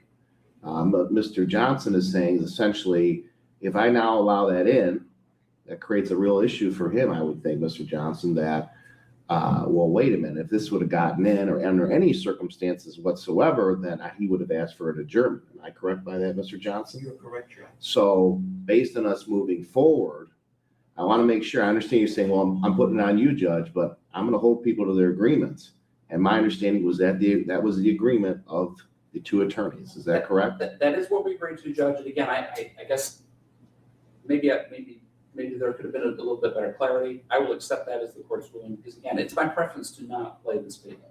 And I am perfectly willing to accept at this point that I have the opportunity to, at a minimum, ask Ms. Vander Ark questions about it, and then if she's unable to recall those events, or if she provides an inconsistent statement, then I can certainly confront her with those without presenting that to the jury. Yeah. That's acceptable. I think you're not objecting to that, Mr. Johnson. You're saying, listen, if it's being used as a non-evidentiary tool to refresh recollection or something like that, you don't have an objection to that, but in terms of evidence being admitted to the trier of fact, which is the jury, you have an objection to that.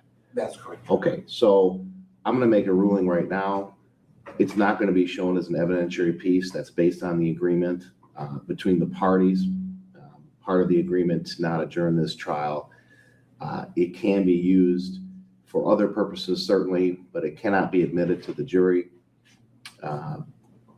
as a piece of evidence.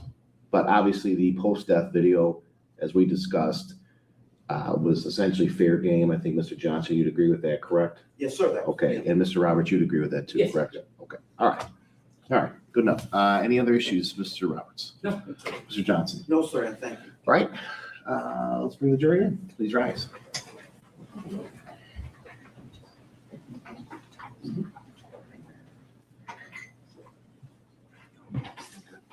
So as they bring in the jury in, see, that's a very important. For the young man in the courtroom, he was asked to You got leave. that out. I don't know why he's back in here, ma'am. I don't know if I clarified just for that or the whole time, so that can be on my phone. Okay. Hey, real Well, happy. this is gonna be very sensitive information, and I don't think it's appropriate for, quite frankly, anyone, but we are adults in here. I don't believe this person is older than 18, and I'm not gonna allow a young man to be exposed to this. So, ma'am, I'm gonna ask that you, if he's old enough to be left in the hall alone, you certainly can stay.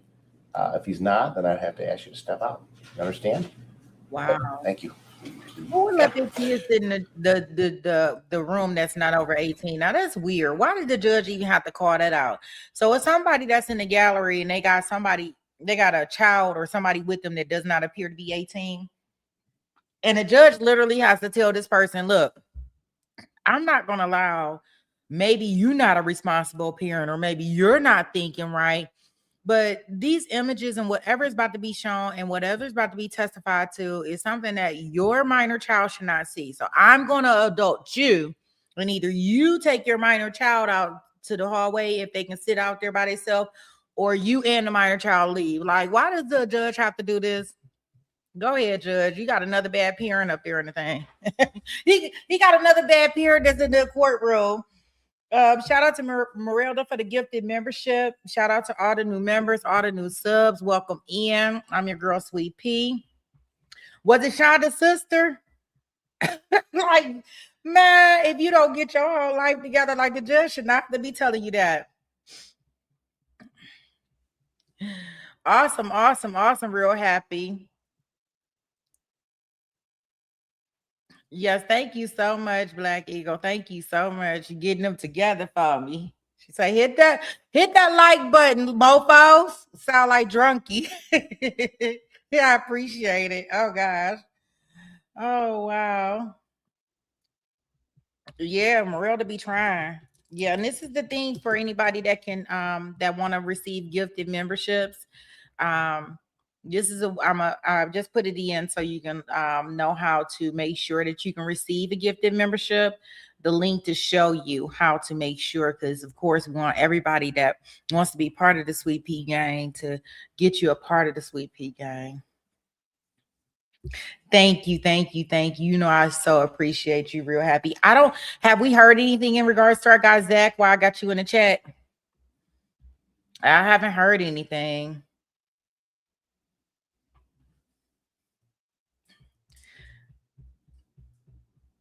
That I have not heard. And we still waiting. Like, and that's certain people, like, we need to pay attention to those people appeals that have been really, like a Richard Allen. We got this broad up here wasting court time and people patience with this old mess.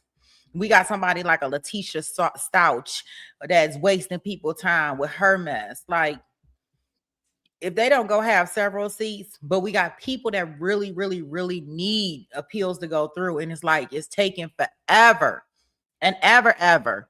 When we talking about different people and the Holly Bobo case, and when we talking about the Delphi redrums, like These are people that need attention. Like, these are people that cases need to be retried. And I'm not saying that these parties are not guilty. I am not saying that at all. What I'm saying is that the way the justice process went and the legal process went, it was very unfair. So we don't know if they're guilty or not. We just know what the state presented and how they presented things with a biased judge in each of the cases. So that's my problem. With this case here and other cases, she guilty regardless. Like, she knows she guilty regardless. And that's what, like, why are you wasting our time? You say, what does it mean when you post our gifts? That's just letting people know how to, it's a link that they can click on. And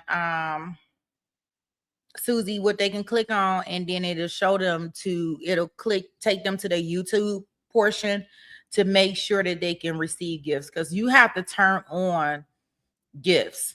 If not, when gifted memberships are gifted out, you won't receive one. Hey, Squid Raven.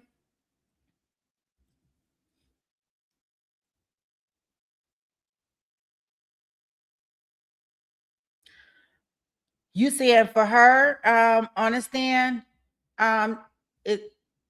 Sheree?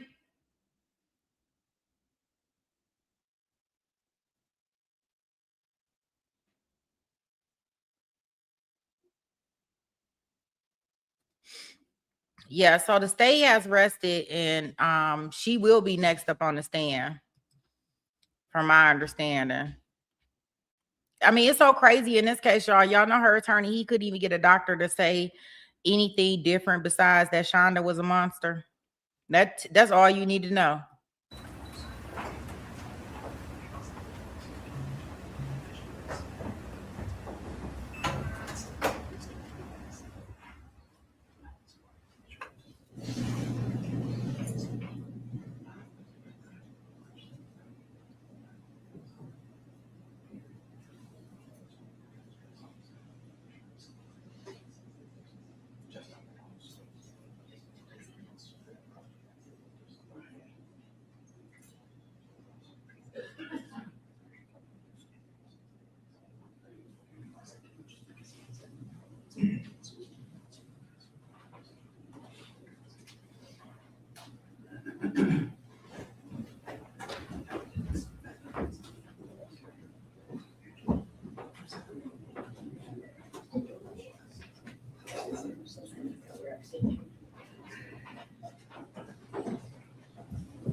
All right, you may be seated.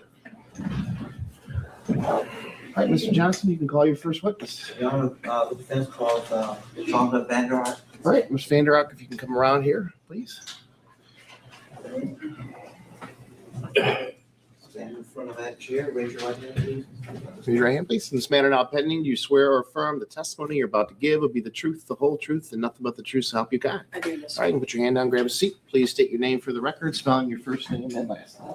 Shanda, Shanda, Vander Ark, Vander, space, capital A-R-K. Thank you, Ms. Vander Ark. You're being called to testify in your own cases. You understand that? Yes, sir. And to do that, you have to make sure that everyone can understand you, correct? Yes, sir. With you, and knowing you as I do, I don't think volume's gonna be a problem with you. Probably not, sir. Talking fast, maybe. Yes, sir, it might. Okay, so this is, are you nervous? Yes, sir. This is stressful? Yes, sir, very. So questions gonna be thrown at you, fast and furious. You've seen how trials work, correct? Yes, sir. Okay. And under those circumstances, you may speed up again as I do. Yes, sir. Okay. You may be reminded from time to time to slow down just a little bit. You understand that? Yes, sir. Okay. All right. Let's make sure everyone understands you. You've been sitting through this trial since the beginning, correct? Yes, sir. And you were arrested for these offenses alleged back when? July 7th of 2022. Okay. So you've been living with this thing for more than, 18 months? 17 months. Yes, sir. 17 months. So you know what we're talking about, correct? Yes, sir. And you understand the allegations against you? Yes, sir. And that it also helps that you have a legal background, correct? Yes, sir. Okay. The things they said about how well you did in school and all those things, were those all true? Yes, sir. Okay, I want you sitting there and regaling this, but the things about cum laude and going to law school, all that stuff is true. It was magna cum laude, yes, sir. Okay, thank you. All right. Let's go back to the very beginning.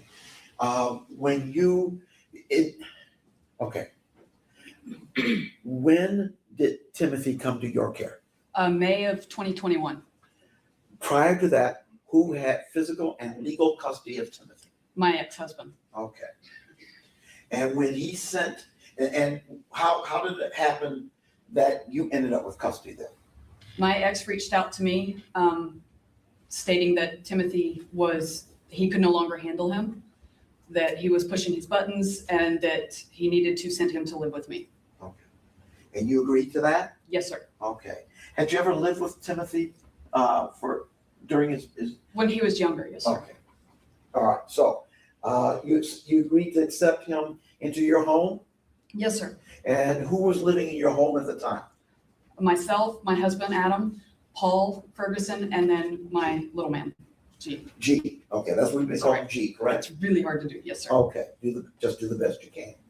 Okay, so they're all living in your home, and then Timothy joins you, correct? Yes, sir. When Timothy's joining you, did your ex-husband ever make any effort to transfer legal custody to you? We discussed it, but he never did actually sign anything. No, sir. Okay. And without legal custody, how do you get Timothy into school? You can't. And without legal custody, how do you get medical treatment for Timothy? You can't. Did your husband at least send I assume he had medical insurance for Timothy. Did he send that? He did not send me. I requested his medical card, his insurance card, and he never sent it to me. Now, you heard the testimony that Timothy saw the doctor in 2019. Did you hear that? Yes, I did. That was a year before you received him? 2 years before I was. 2 years before. So in the prior 2 years before you received him, as far as you know, based on what you heard here, your ex-husband never took him to the doctor? As far as I know, yes, sir. How do you know if he had medical insurance for this young man? He told me he did. Okay. But he never sent it to you? No, sir. Okay. What was your financial situation once Timothy arrived and your husband had a stroke? After the stroke, we Yes. lost my husband's income. And it was paycheck to pay, not even paycheck to paycheck. Almost everything was paid late. I was struggling. I asked Paul for help with groceries sometimes because we were struggling. Okay. And Paul was working full-time? He was working part-time. He's working at Applebee's? Yes, sir. Okay. So he's working part-time, and so were you receiving any child support? No, So the entire financial burden was on you? correct. Could you have afforded daycare for any of your children? Absolutely not, no. And could you have afforded any extra expenses other than the ones that you were providing for? No, What type of expenses were you able to provide for this family? just basic living expenses. Rent, Yes, sir. utilities, Yes, sir. food? Yes, sir. Okay, that leads to the next question I have for you. You had monitors and cameras in your home, is that correct? Yes, sir. And the impression from the testimony I heard is that it was for the sole purpose of ensuring that Timothy could not get the food. Is that accurate? No. Why did you have all those monitors and cameras in your home? When Timothy came to live with us, his stepmother informed me that they've had motion sensors. They weren't as tech savvy as I was. I worked in tech before law school. I worked in tech support for several years. But they had motion sensors and she told me that she didn't sleep at night. She only slept when he was at school because he was into everything. And so because my younger child, he used to, when he was about 2, he would take all his clothes off. So we started putting a camera in his room. And then once we moved to the Marshall Road location, it was bi-level. My husband was born with a disability. My husband was wheelchair bound. So we had an extra wheelchair that we kept on the upper level. That's where the master bedroom was. But that way, if G was down in his bedroom, my husband could talk to him through the camera and have him come up. It was much easier. My husband could crawl down the steps before the stroke, but we didn't want him to have to crawl up and down those steps. Okay. And again, let's go back to the issue of food. Was food the only reason why you felt you had to monitor Timothy, or were there other issues? There were plenty of issues, sir. So, well, first of all, what we've heard some testimony as to Timothy's special needs. What were his special needs? He was on the autism spectrum, but he was completely verbal and he was grade level in school. He was not behind in school at all. He was diagnosed with attention deficit hyperactivity disorder. He was diagnosed as bipolar and sensory processing disorder. I heard Paul mention physical disability. He didn't have any. Now, Timothy, when he first got there, said he had a physical disability, and I asked his stepmom about it to make sure, and she said no, he was not coordinated at all. The first summer that he lived with us, my youngest was playing baseball, and Timothy actually mentioned, because we had planned to put him in public high school, I'm going to try out for the baseball team. And I didn't say anything to him, but I remember thinking, sorry, sweetie, there's no way. You don't have the coordination for that. All right. And he liked to take, well, you tell me, did he like to take things apart? Oh, yes, absolutely. Can you give some examples? He took batteries apart. He took toys apart, my youngest son's toys. If he could get a hold of anything from Paul's room, he would take, like, mostly it was Legos. Paul still had Legos. He, at one point, messed with our water heater. What do you mean? He actually turned the gas off to the water heater. He knocked out the pilot light and then turned the gas off as well at different points. Okay. Did you have any concerns as to whether or not his predilections, his desire to get into things might be a safety hazard for either him or somebody else in the home? I was extremely concerned about that, yes, sir. So it was your desire was it just your desire to monitor Timothy, or did you also have a younger child in the home that you wanted to monitor? We had both. Okay. Was it, well, who did you want to monitor? One or the other, or both? Both. Okay. All right. So you set up these video and audio cameras, correct? Yes, sir. Okay. And alarms on the doors? Those didn't get installed until about 3 weeks before he passed away. Okay. And motion sensors? Yes, sir. Okay. He got around the motion sensors multiple times. Were you able to stay home and personally monitor your children? No, I had to work full time. Okay. How were you able to get Timothy into school? No, we were not. We tried to enroll him in Mona Shores High School, and Mona Shores told me that my ex, I guess Timothy had damaged a Chromebook in Oklahoma, and because my ex owed money on that, they would not send his records up to us. So we were not able to enroll him. So I found online homeschool curriculum that I had to monitor, but I enrolled him in that. Let me make sure I understand. Was it your original intention to put Timothy into public schools? Yes, sir. We started the process. I filled out the paperwork. Because of my work schedule, I couldn't actually take paperwork to Mona Shores. My husband did that, Adam did that. But yes, we did try to get him enrolled. Okay, and the youngest child, G, was he in public schools? No, he was homeschooled. What about Paul? Do you know if he was homeschooled, or when he got to you, was he still in school? No, he had graduated high school. Okay. All right. Okay.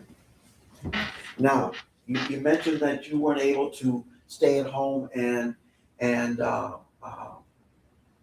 care for your children at home, in the home, as a stay-home parent. Is that correct? That's correct. And what type of, I assume you're out working? Yes, sir. Okay.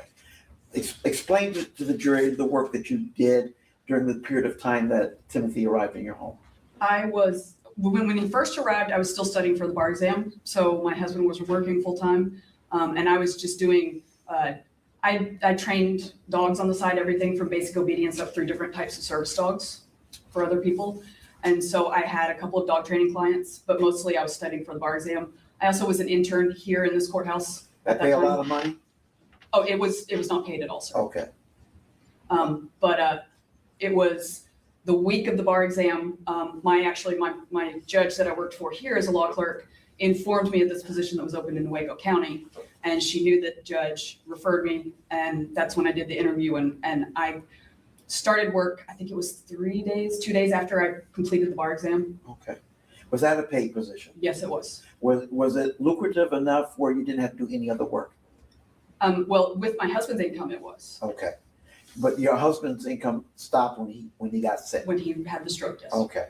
So at that point, was it enough income to provide for you and your family? No. Were you receiving any other outside income? My older brother lives in the home that I still own in Oklahoma, and he paid rent to us, but Okay. it wasn't a lot. That went towards our house rent. Child support? No, my ex, one of the siblings was forgotten yesterday. There's 5 total. We talked about the 4 boys. I also have a daughter. She is now 19, but she stayed down with her dad. Okay. So we each had one, so there was no child support. And because of child support on the other 4 kids, I actually was still paying my ex child support. It was still being deducted from my check. Okay. So you had that's another deduction from your income? $1,000 a month, yes, sir. Okay. So, were you also doing tutoring when you went to the judge who was paying you? Were you still tutoring or doing any other outside work? Not at that, I was doing the dog training. Okay. Let me ask you this. What time in the morning did you leave to go to work? I usually left the house about 6:30, And what time on average were you getting home? about 6 o'clock. Okay. So we're talking about 12 hours away from the home. Yes, sir. Okay. Those monitors, the video cameras in your home, you were able to view them while at work? From my phone, occasionally, yes, sir. Okay. But you were still working? Yes, sir. I didn't view them at all until after the stroke. I mean, because my husband was there, or we had arrangements where my husband was off certain days of the week. Paul was off one day, specifically one day a week, so he took care of Gabriel and Timothy. And then the other 2 days that I needed to care for Gabriel when my husband was working, he actually went to my in-laws' house down in West Olive. May I approach the witness for just a moment, John? You may.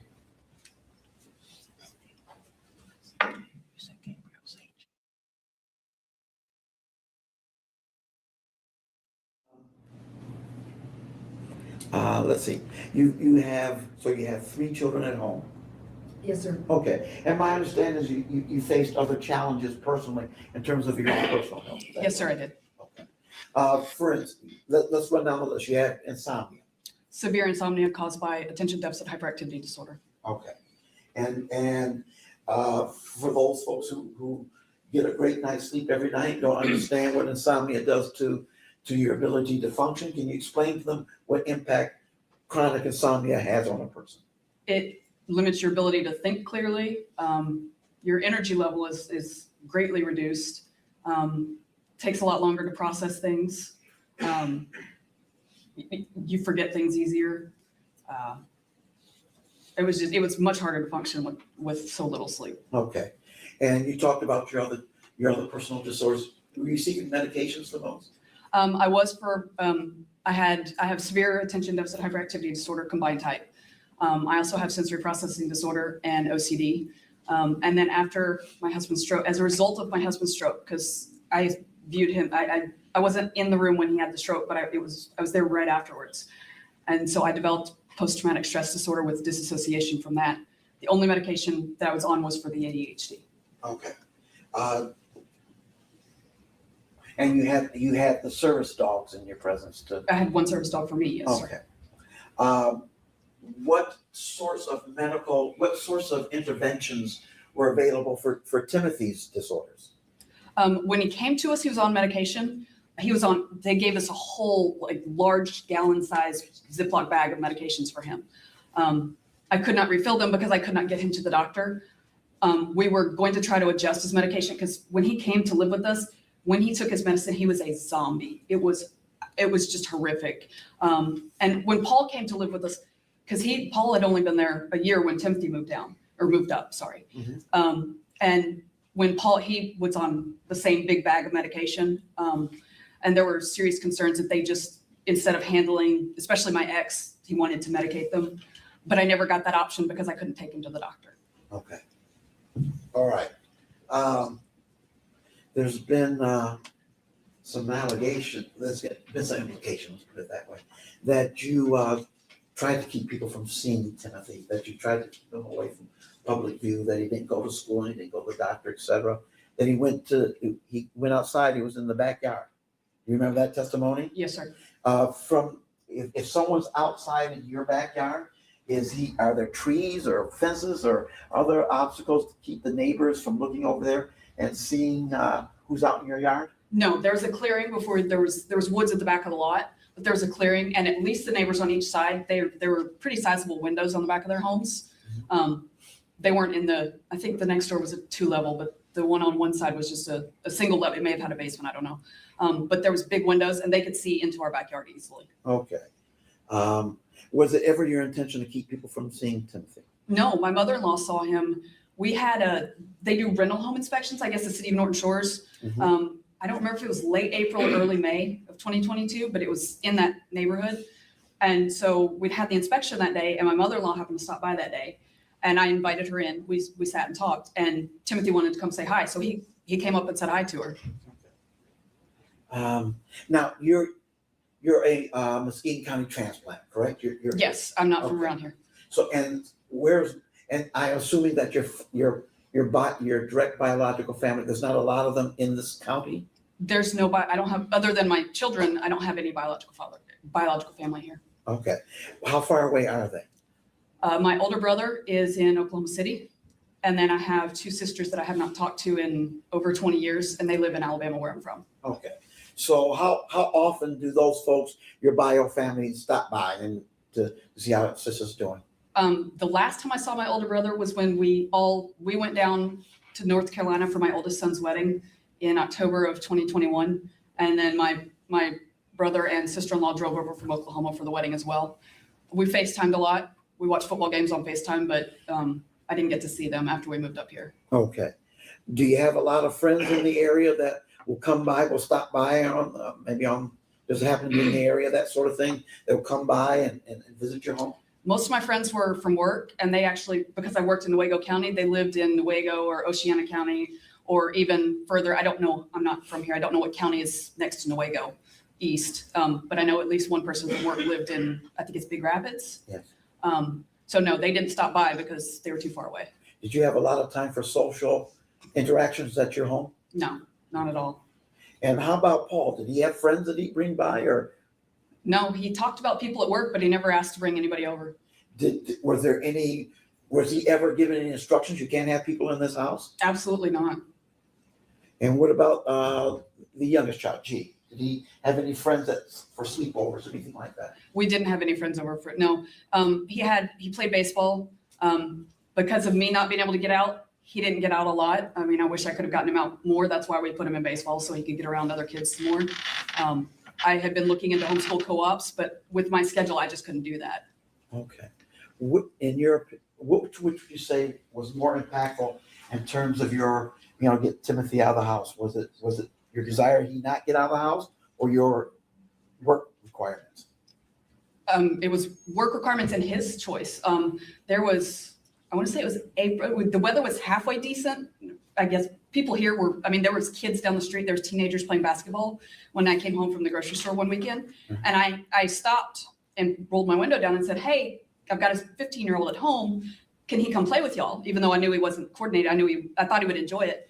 And they said, yeah, sure, absolutely. And he did not want to go play. Okay. Did he ever request to go play and you denied him? No, he never did. Actually, Paul, we had, mom and dad, my in-laws, got Timothy a bike for his 15th birthday. And Paul and we were on a cul-de-sac. And Paul had tried to teach him to ride the bike. Okay. I know they had a few sessions. I don't know how many. Okay. So on those occasions, he'd be outside. Oh yeah, he was out in front of the house in the cul-de-sac. All right.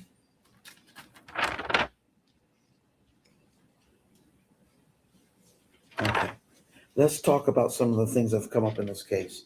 There were leg irons discovered in your home. Were you aware of those? I was aware that Paul had them. You actually could look on my Amazon. Paul had the option to do payment on the Amazon as well as mine. Uh-huh. And Paul had actually ordered those under his account. Okay, you did not order the leg irons? I did not know. Did you ever use them? No, sir. No, I Wow. never instructed. Let's be in specific. Did you ever use them with Timothy? No, sir. Okay.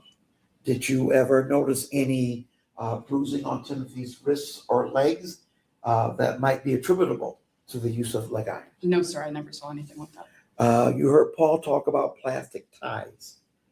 What was that about? I honestly don't remember. Okay.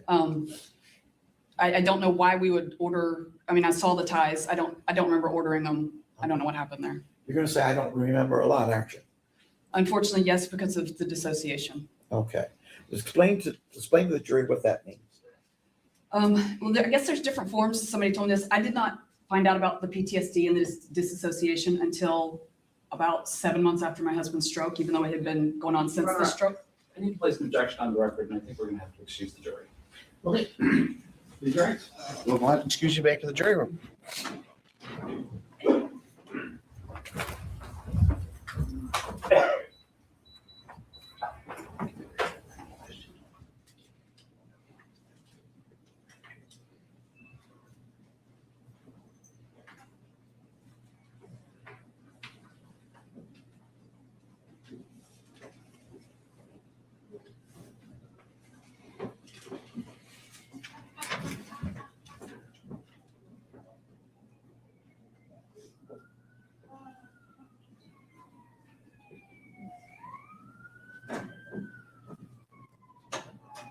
All right, may be seated. Records reflect the jury is now in the jury room secure. Go ahead, Mr. Roberts. Well, first and foremost, Your Honor, she's not qualified to testify about what disassociation means and what disassociation, what affects disassociation.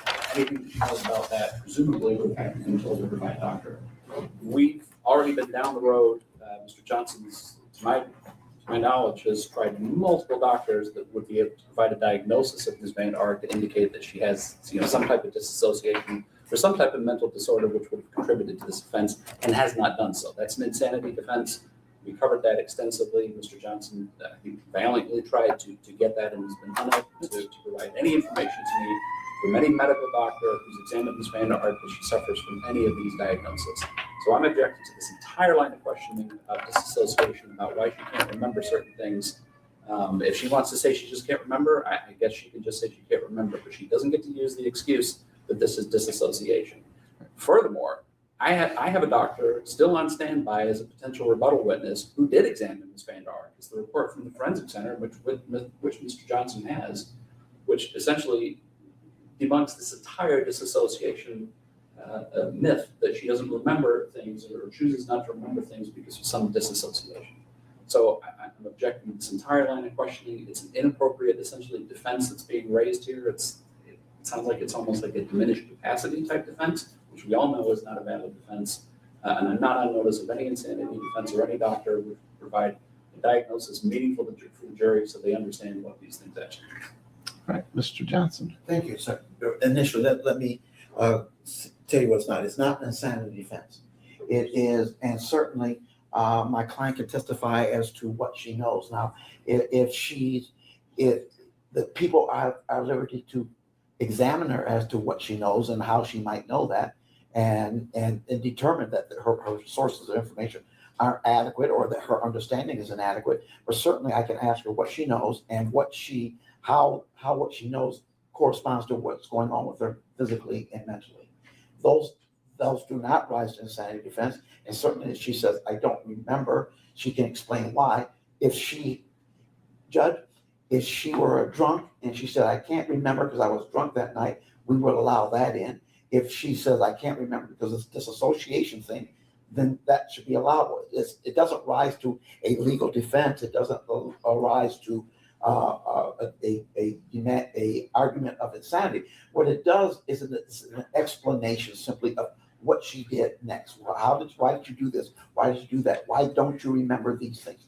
That's what this explains. And quite frankly, that I think is relevant, and it's certainly I think permissible at this point. If the people have an expert that they can bring in and say, hey, look, that's not what's going on with this woman, that's their call. But to say she can't even talk about it because somebody else may disagree with her is not the standard. The standard here is Is the information relevant? And certainly, did she act upon it? Certainly. And she's acting upon this information, and does it explain an issue for which the jury has to determine? They have to determine intention. And quite frankly, if she doesn't even remember the conduct that she's involved with, certainly that goes to show that she didn't make well, I would argue that shows that she didn't make an informed choice to do the things that happened in that household. Or certainly she gets a chance to explain why it is I don't remember, because that's going to be her answer. I don't remember. And so she gets a chance to explain that. And that's all we're asking here. We're not going to argue that this is a defense. It's just simply an explanation for why she did what she did. All right, Mr. Roberts. Well, she can certainly answer. She doesn't remember. Absolutely, she can answer that. What she can't do is testify about a diagnosis that she says that she's been provided by somebody and an explanation for what that diagnosis means. She's not a doctor. Anything that she learned to talk about disassociation was provided to her by hearsay. And that those individuals, if that is going to be the testimony and disassociation is the defense, then I want the doctor here that examined her and diagnosed her with having disassociation so she can conveniently forget the horrible things that happened in this case. It's all hearsay. It's not the same thing as intoxication. So, Mr. Johnson, I think, you're going to ask her if she doesn't remember, assuming she's going to answer no. Well, why don't you not remember? She's going to say, well, because I have this dissociation disorder, right? I think you'd have to lay the foundation for that testimony. And the foundation for that testimony would be hearsay, would be from some other source.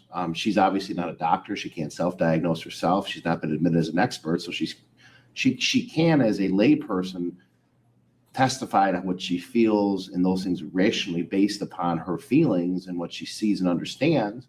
So I don't think it's an objection. She can say, I don't remember. Why don't you remember? Well, because, I black out. Now, your example was drunk driving. Well, a layperson can say, hey, listen, in my experience, when I drink 8 beers, I, stumble. I can't really remember, those kind of things. And it's rationally based on her perception. And she can describe those things that are happening to her. I think that's fair. But in order to say, yes, that is exactly dissociation disorder or this, there's got to be a foundation laid for that. Yes, sir. And she cannot lay that foundation. And if she's going to, again, that would be hearsay. Again, if a doctor comes in and says, we told her this, that lays the foundation, okay, fine. But I think Mr. Roberts is correct when he says that foundation has not been laid, which would then implicate him bringing in a doctor to say that's not true. So based on that, I am going to sustain the objection. Again, you can still ask her about what she felt, what she heard, what she saw, the symptoms she experienced. I don't think you're objecting to that, Mr. Roberts. Is that correct? Well, symptoms makes me a little bit nervous. I guess we can address it on a answer by answer basis. But if she says, hey, look, I felt heart palpitations, or I felt my blood pressure going up, or I felt. Oh, certainly talking about physical impacts on your own body. Sure, anybody can testify to those things. Right. But tying it to any specific diagnosis is just inappropriate because there's no foundation, as the court's indicated. I agree. All right. So Oh, objection is sustained. Do you understand? We can't talk about disassociation. We can't use that term. Yes, sir. Okay. Second, Judge, a few moments ago, I was given permission to approach my client. I whispered something in her ear. She was using Gabriel's name. Yeah, Mr. John, I did hear. Mr. Roberts caught that too. Yeah. So no, I didn't say anything then, and I understand. Okay. We've been, practice. I've seen you in practice. You haven't actually practiced in front of me yet, but I certainly have seen you in action. So I think I trust that you're not doing anything nefarious. So Thank you. yeah. All right. Anything else, Mr. Roberts? No, sir. Okay. Let's bring it back up. Please rise.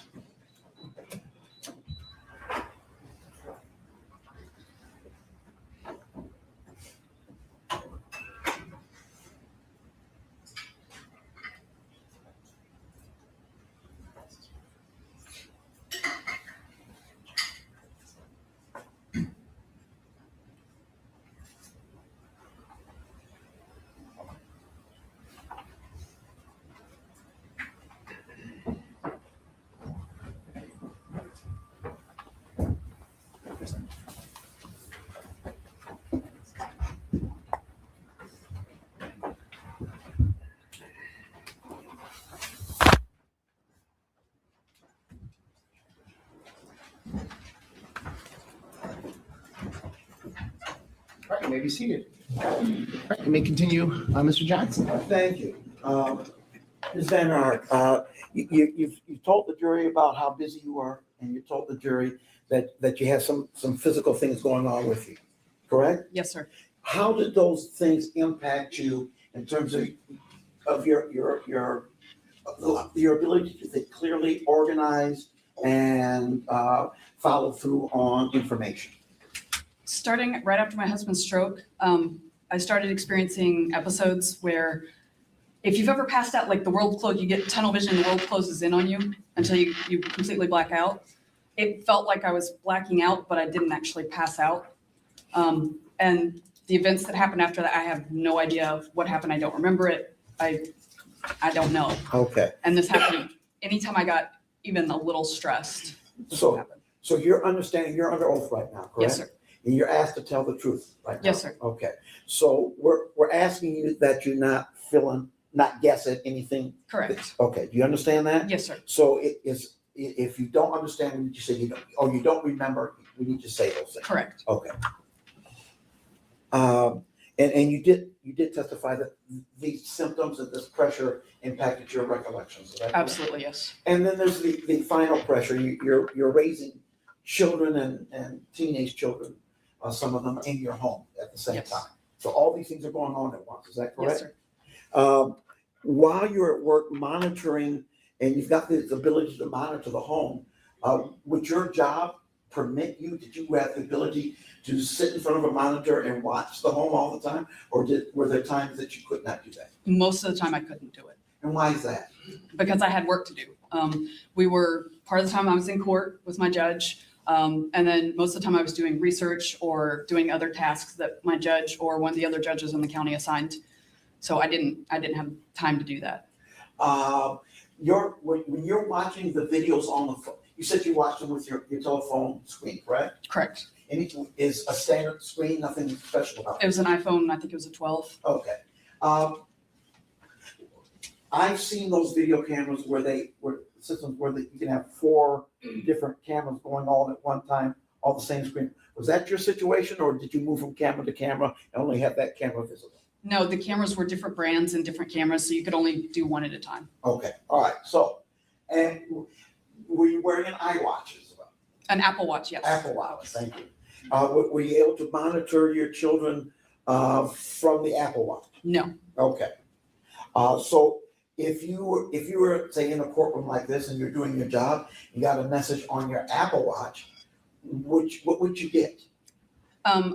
You could get messages and pictures. You couldn't see it. I mean, the screen was tiny, but you could get messages, and then there's certain like pat responses, like pre-programmed responses, or you can type with your finger. Okay, I'm gonna ask you about a specific email or text that you received that accompanied a picture.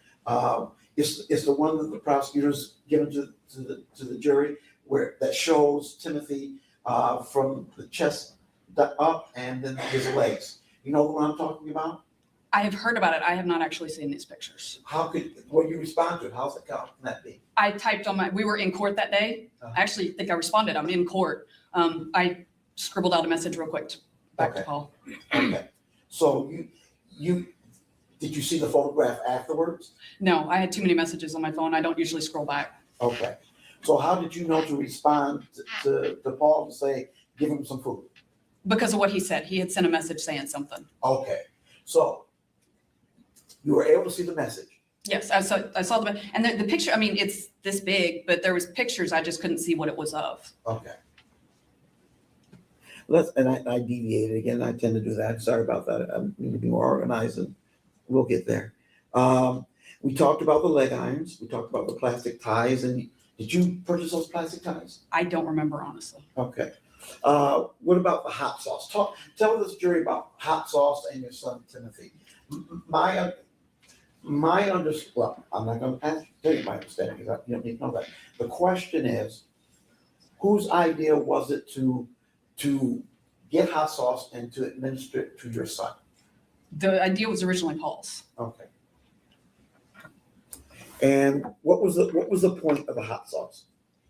Because we had tried multiple other discipline methods, and he thought maybe that would get him to stop misbehaving. Okay. He suggested it to me, and I was so wrung out, I was willing to try just about anything. All right. Were you aware of were you aware that this hot sauce was purchased online? Yes, Do you know why it was purchased online instead of going to Meijer and picking up a bottle of hot sauce? well, I didn't have time to go to the store. I mean, our groceries I did the grocery delivery through Okay. the Walmart app or through the Meijer app. And I didn't see anything, they just had basic stuff. And from our discussion, we had talked about something. And Timothy could handle this child, when I got pregnant. I know you're going, You're gonna, but hold on a second. okay, I sorry. want to make sure we understand this. This hot sauce has a particular label. I've never seen it at Meijer. Did you see the label? Did you see the hot sauce itself? Did you order it? I believe I ordered at least one of the bottles, yes. Okay. Why did you order this particular hot sauce or these particular hot sauces? What do they have in common? Because I think it was the same brand, the same one. Because it was hotter than what you could usually get, and because Timothy he liked spicy food. Okay. He loved spicy food. All right. How do you know you like spicy food? That actually started before he was ever born. Before I got pregnant with Timothy, I didn't like spicy at all. I mean, nothing, no heat, nothing. And when I got pregnant with him, I started craving, my ex liked spicy foods, but I didn't. And I started craving, like I would outspice my ex. It was amazing. I still not to the extent when I was pregnant, but some of that remained. But Timothy, as early as age 2, he could eat a whole bag of the flaming hot Cheetos without a drink. I mean, just he he loved spicy food. It used to scare the heck out of me. But you were aware that these spices were hotter than what you needed at Yes, Meijer? yes, And that it was for disciplinary issues, is that Yes. correct? Did you ever, the testimony was that you did childcare while Paul was at school or at work? Did you ever administer any of the hot sauce yourself? if I remember, I might have done some on bread a couple of times. Okay. But usually by the time I got home, that either we were cooking food, I had to cook, or I had Paul cook something so I could feed everybody.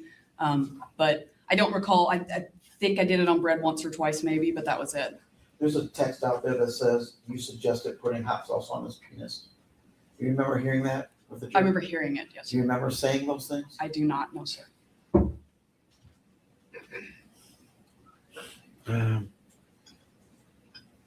Oh yeah.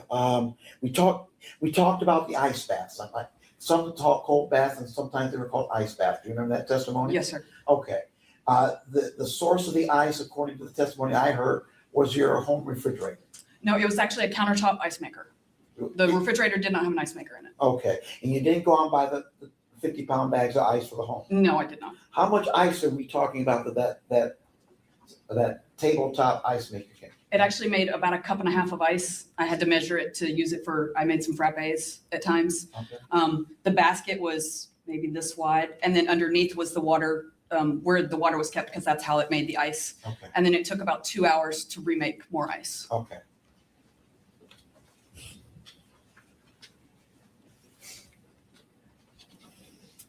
All right. Okay. You admit getting frustrated with your child care efforts with Timothy, is that correct? Yes, sir. Frustrated, discouraged. Did you ever intend to hurt him? No, absolutely not. Absolutely not. You raised other children, correct? Yes, I did. And while Timmy was malnourished, to your knowledge, have any of your other children ever been reported as malnourished? No, not at all. As I looked at Paul, he seemed like a thin guy to me. He is. We're all pretty small. Well, Okay. my oldest is a little bit thicker. Okay. My question is this, was Timothy's, when he was healthy, was his build like his brother's, or was he built like his older brother who was a little heavier? He went back and forth. There was a situation where he actually got on the bathroom scale it was after Mother's Day of 2022. I can tell you why I know it's after Mother's Day if you want me to. No, that's not necessary. Okay. Unless you But ask. I was training a new service dog, as has been discussed. It's a Great Dane puppy. He was 7 months old at the time, and he was too big to sit on the bathroom scale to get his weight, and I wanted to see what he weighed. And Timothy, what we would do is somebody would stand on the scale, get your weight, and then you pick up the dog. And Timothy wanted to help out that day. So I thought the dog would be too big for him at that point. He was already really big at 7 months old. But I said, okay, let's try it. And so it was, like I said, sometime after Mother's Day. It wasn't very long after Mother's Day, but at the time he was 104. Timothy was. Okay. He could not pick up the dog because the dog was 102 at the time. Okay.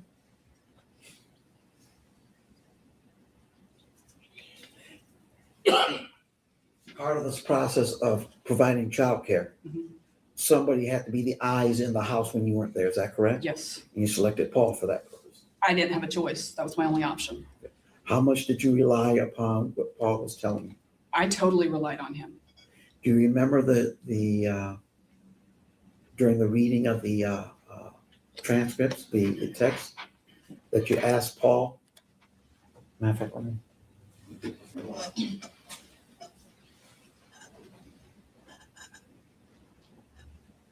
Be honest with me. Are you worried about him at all? Or is it all a bunch of BS like it has been for days? Do you remember that? Do you remember that text? Vaguely, yes, sir. Okay. Do you remember his response? I remember he said he wasn't worried about it. Did you rely on that? Yes, absolutely. He was the one, I was at home so few hours when the kids were awake, unfortunately. And then you had to try to sleep yourself. I tried, yes, sir. And They You're- slept better than I did. let's face it, your house is a mess. It's a wreck. Yes, sir. Why was that? I'm not a great person at keeping things clean, and having 3 boys, that contributed. I tried to get their help cleaning up as much as I could, but I just didn't have time or the energy with the lack of sleep and everything else going on. I barely functioned. Okay.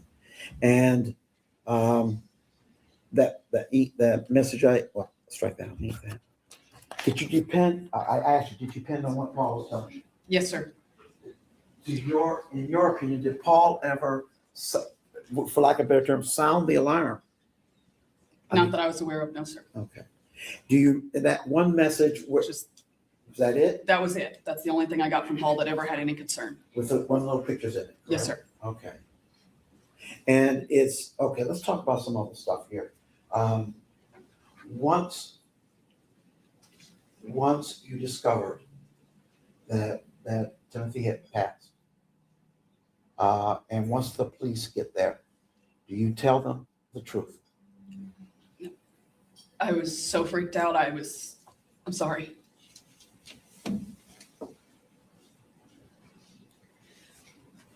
Honestly, I've got one. I'm sorry. Thank you. You're welcome.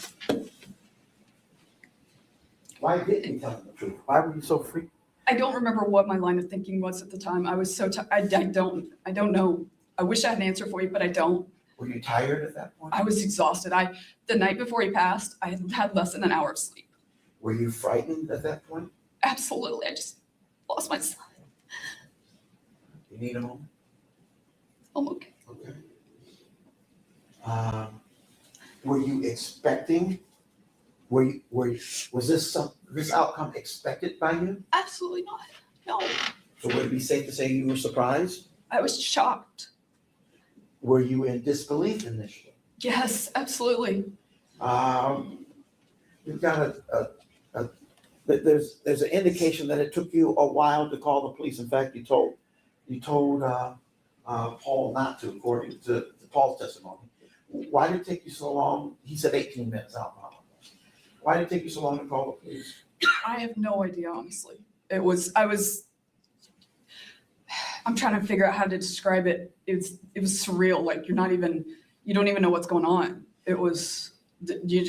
Time slowed down and I didn't know what was going on. When was the first time you found out it took 18 minutes to call the police? Was it yesterday or the day before?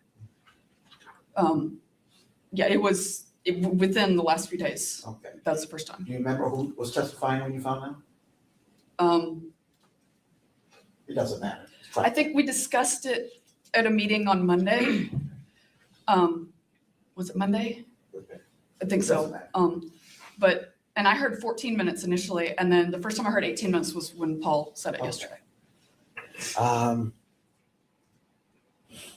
you remember, how clear is your memory of your time and from the time you found Timothy and he had passed and to the time you finished talking to the police that day? It's spotty. Okay. The first officer said that you were distraught. Do you agree with that? Absolutely. He said that you were crying. Do you agree with that? Yes, sir.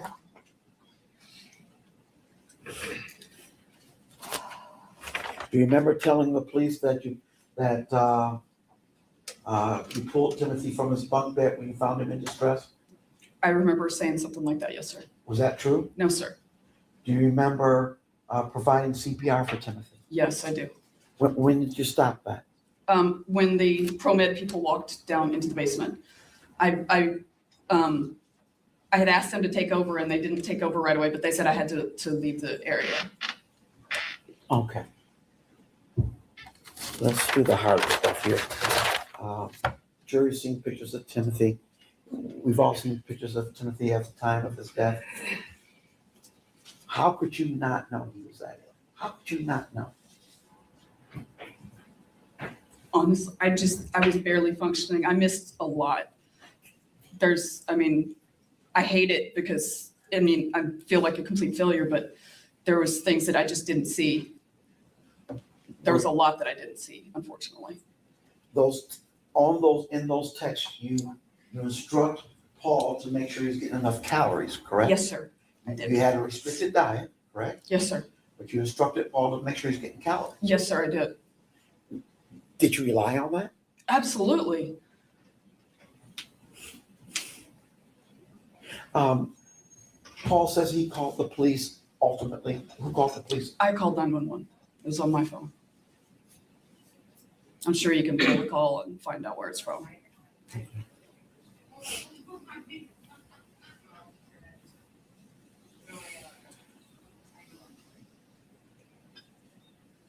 Did you intend to hurt Timothy? No, never. Did you know he was being hurt? No, I didn't, unfortunately.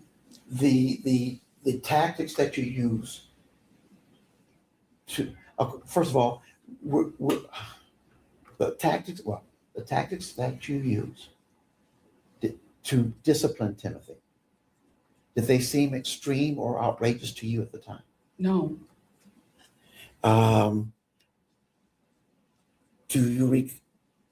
Timothy remained in, you'll admit the bath was not warm on the day he died. It was a cold bath. Correct, the day Okay. before. It wasn't an ice bath though, correct? I As far as you wasn't, know.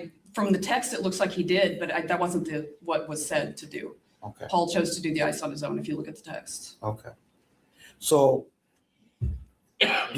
there's testimony that you remained in that tub for hours. Were you aware of that? No, I didn't realize he was in the tub, no. When you came home, you didn't realize he was in the tub? I did, when I got home, I actually ran him a warm bath when I got home, Okay. Where? in the tub downstairs. Okay, so once you found him in the tub, what did you, explain to me what you're talking about? Well, I had to get Paul to work and then I came home and my understanding at least was that when Paul had splashed water, he had splashed it on his face only. That's what I understood. So I didn't realize he was still there. And so when I got home, I was like, wait a second, so I decided to go ahead and run a warm bath just to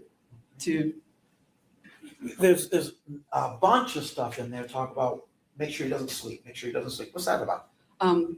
there was a couple of situations where Timothy actually intentionally kept everybody in the house awake. He would intentionally set off the motion sensors.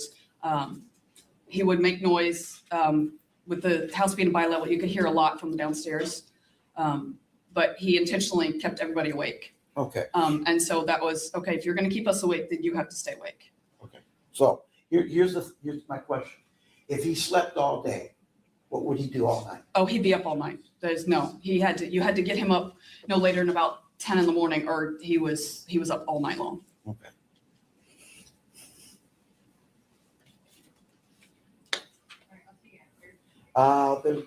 There's a door that has a dent in it that we saw an exhibit of. Okay? And you heard Paul testify that he did that. Yes. What is your recollection of that incident? What I remember is I remember hearing Paul yell from his room, because his room was directly below the master bedroom. And then I pulled up I wasn't asleep. So I pulled up the main camera in the basement area, and I see Paul come out and kick that door. And I went to hit the button. He was screaming at Timothy while it happened. And I hit the two-way talk button on the camera and said, "Hey, what the heck? Go back to bed." And I actually had to physically go downstairs and get him away from the door and send him to bed. Was in the text on occasion, Paul would have say things that suggest aggressions towards Timothy on occasion. Did you know any other circumstances other than what's in those situations in the text? Oh, absolutely. He never displayed that towards my youngest. He never displayed that towards my husband when he was still at home, or myself. He would get aggressive when he was playing games. He would get really angry. He had some serious anger issues. And then when Timothy moved up, and Timothy did push his buttons some, but he never reacted well. I mean, he just overreacted to Timothy every time. He hardly ever reacted rationally to Timothy. Okay. And so, other than what he was texting you, and other than what you could see when you weren't working at your job, you don't have firsthand information as to what's going on between Paul and Timothy. Is that correct? No, I asked my little guy occasionally, but Timothy never told me anything that was going on. Okay. So I did. I mean, I asked just because if I had texted Paul and he seemed upset, then I would get home and, "Hey, is everything okay?" And my little guy, honestly, I don't remember him ever saying that there was an issue. He said, "Yeah, Paul got mad, but that was it." He never said anything happened. Okay.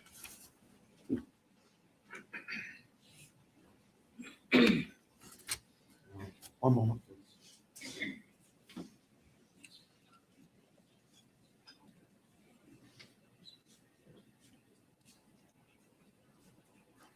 What was your intent when you would administer punishments to Timothy? To get him to behave. Was it ever your intent to harm him? No, absolutely not.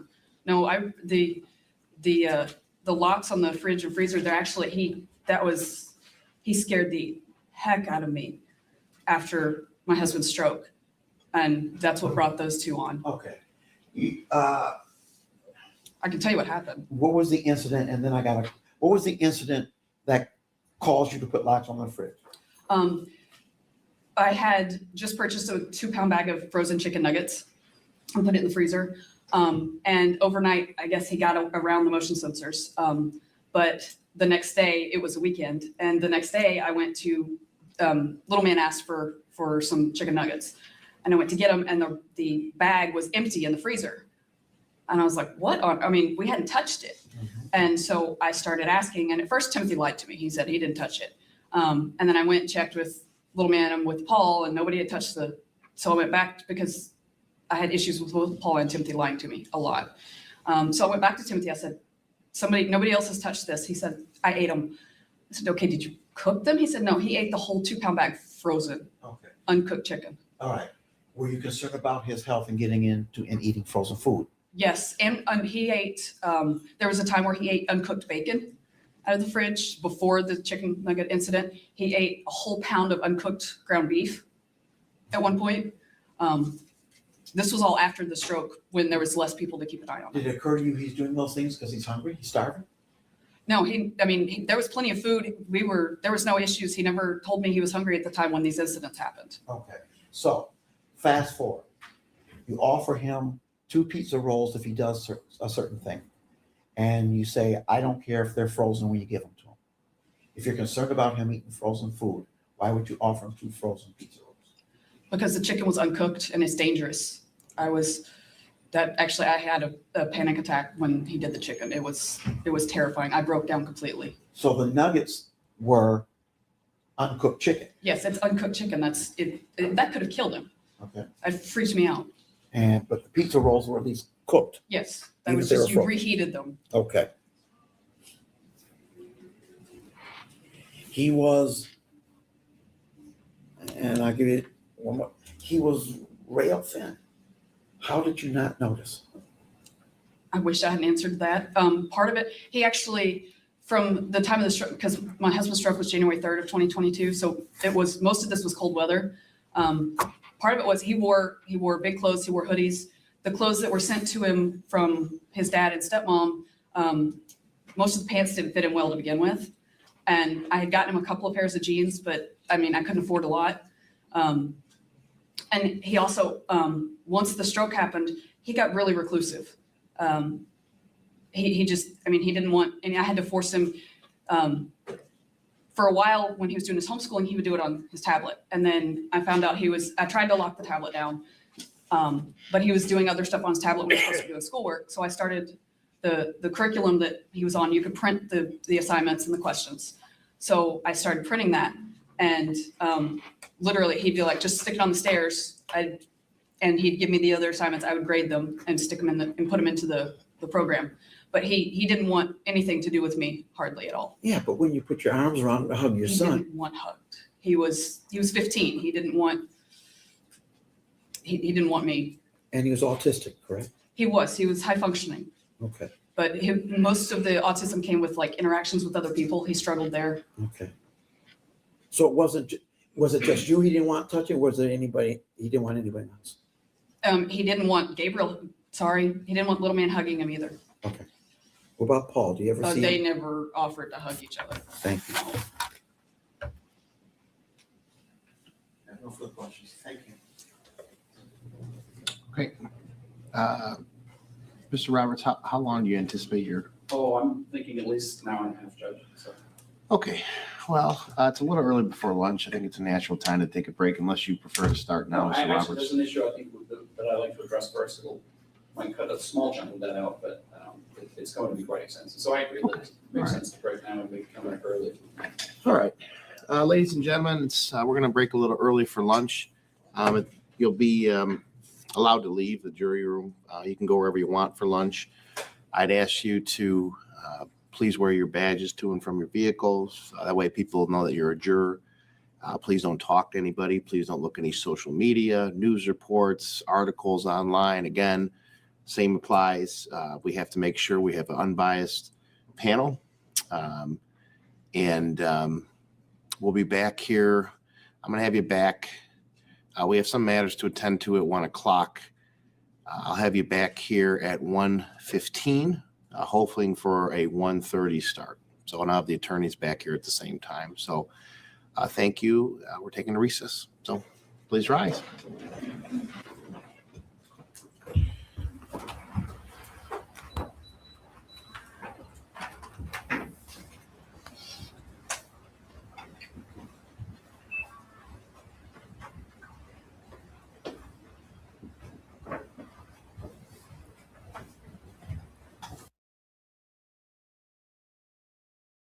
Okay, I'm going to get up the next portion of her testimony. Like so far, I mean, it seemed like what I would say is like, I mean, her attorney's asking her questions. I do see that she really like, if she has a question or if she wants to elaborate more on a certain topic, she is kind of like, I can explain, I can explain more. I can tell you what incident it happened on. Like she's giving that narrative and she's actually leading her attorney to ask her certain questions, I guess is a good way of putting it. So I haven't got to where I could see where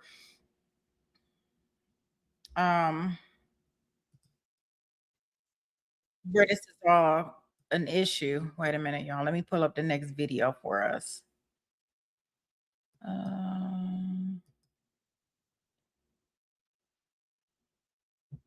Just so I can have it up.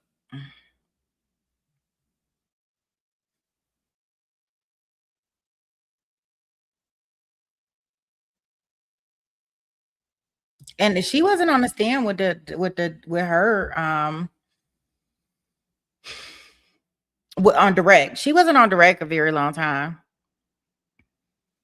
I can't believe how short this trial was, guys. If you would have told me it was this short, I wouldn't have believed it. Especially when we talk about when I was looking at Letitia Stouch one, because like I said, I've never seen that one.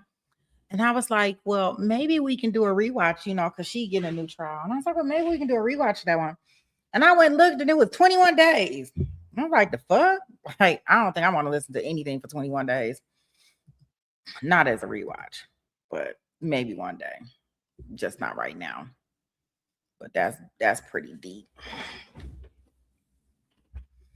Yeah, I don't know what kind of ice maker they had that they can put cubes in there every 10 to 15 minutes. Like, that's a lot of ice. To keep a bath cold?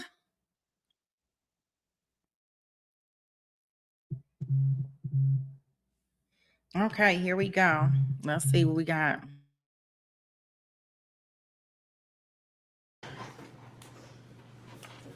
You're reminded you are still under oath. Yes, sir.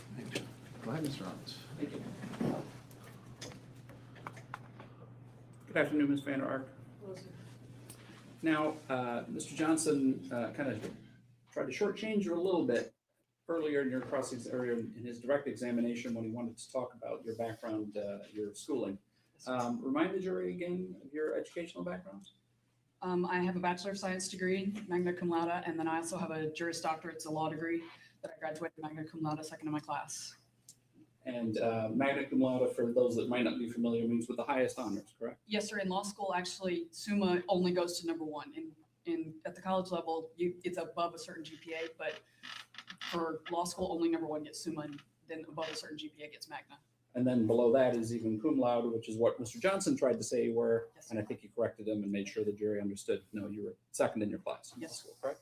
Yes, sir. And you took the bar exam, I did. passed the bar exam First try, yes, sir. with a very high score, right? Yes, sir. What was that score? 182 out of 200. Bar exam is an incredibly difficult test to pass, isn't it? Yes, sir, it is. And it was like 400 hours of study that went into that. And the pass rate for it usually hovers somewhere around 60%. So 4 out of 10 people that take it usually fail, right? I did not know that, but I'll take your word for it. Okay. But you understood it to be a very difficult test when Oh, you took it. yes. And I believe that score would constitute the highest score for that time that you took the bar, right? Your score. I mean, I don't know. I would assume so.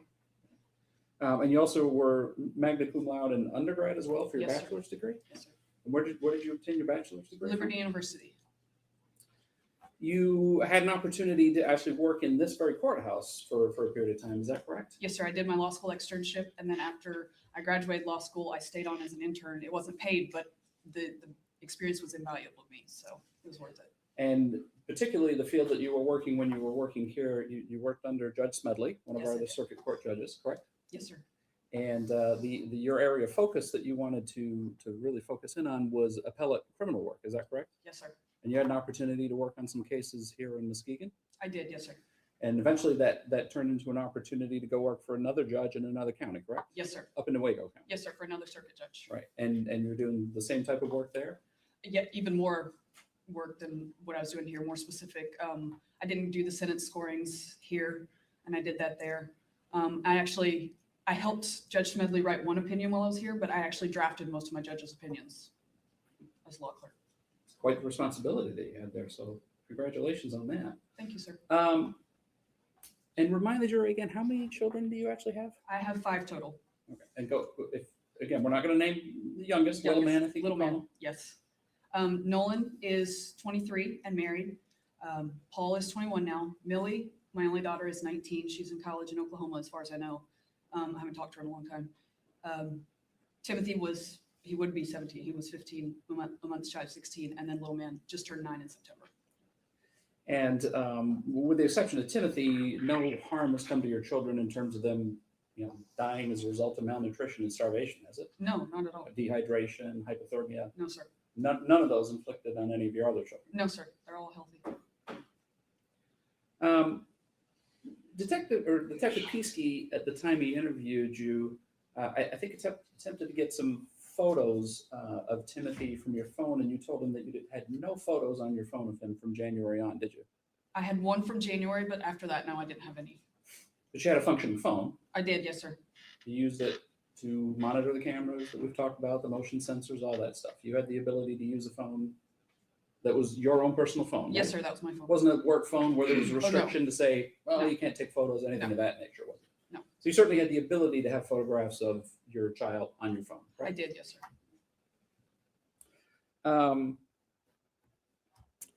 Let's talk about some of your health issues, because you listed quite a few issues that you're, in terms of your diagnosis and health issues that you had. I think you said ADHD, something called sensory processing disorder, OCD, OCD, those PTSD. PTSD. I guess I would kind of classify those more as almost, I don't want to use, I'm not using this word in a negative context, because those are almost more mental disorders. Would you Yes, agree sir. with Yes, that? sir. No, I agree with that. Right. You also had some physical disabilities as well. Yes, sir. And I don't know if Mr. Johnson went into those, so why don't you He didn't. tell the jury what your physical disorders are as well? I have allergy-induced asthma. I am allergic to almost everything environmental other than animals, every different type of pollen and mold and weeds. And then I am a reactive hypoglycemic. I have been my whole life, but it was actually after Timothy was born, it got much worse. And they finally figured out right after I moved here what was going on, but it required, I can eat, my blood sugar will still crash. So I can pass out, I can be doing whatever and just pass out. So If I'm not mistaken, you actually, I had the opportunity to meet a very, very nice, but very large dog. You had a service animal when you worked here, didn't you? yes, sir, I did. Gemini. Gemini, yes. And Gemini's function as your service dog was what? He was scent trained to pick up your blood sugar smell.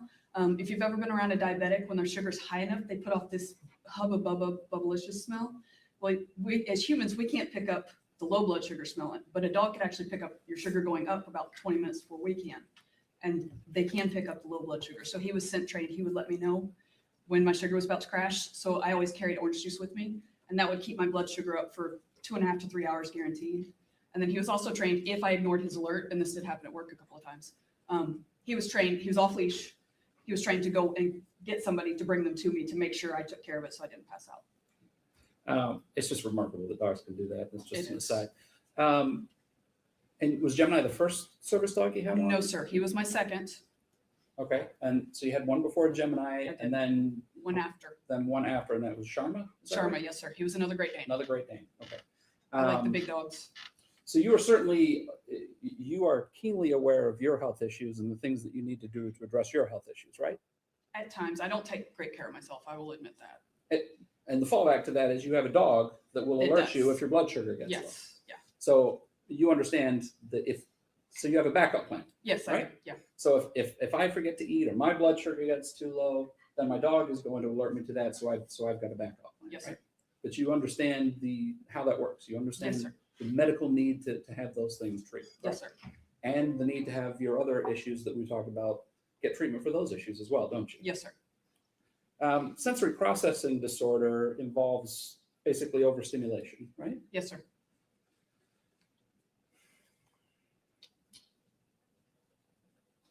You suffer from a disorder which causes you to become overstimulated with what, audio and visual stimuli, correct? That's part of it. Yes, sir. It can be stress related as well. But as a punishment for your child, you decided that hot sauce, audio alarms, cold, we'll get into this later, but cold, at least cold, if not ice baths, and isolation and sensory deprivation were appropriate means of punishment. Is that your testimony? Those Yes, are sir. appropriate forms of punishment? For some of it, yes, sir. You also train service animals, correct? I do. And when you train service animals, is crate training involved at all? Yes, it is usually. And explain what crate training is to a jury.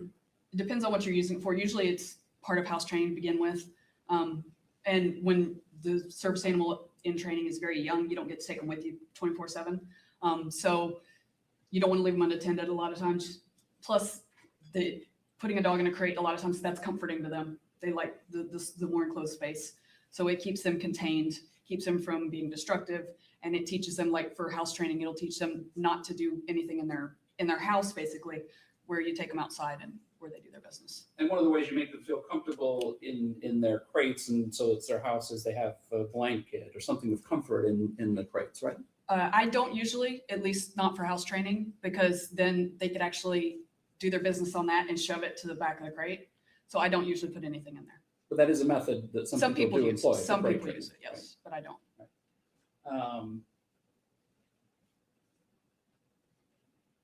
right? There's a lot of text messages. We had a lot of testimony from Paul yesterday and a lot of photographs about Timothy's small room. That was basically like a crate, wasn't it?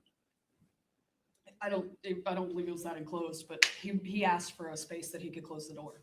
He asked to go into that? He asked for a space. He asked for somewhere he could, some place he can go in and close the door.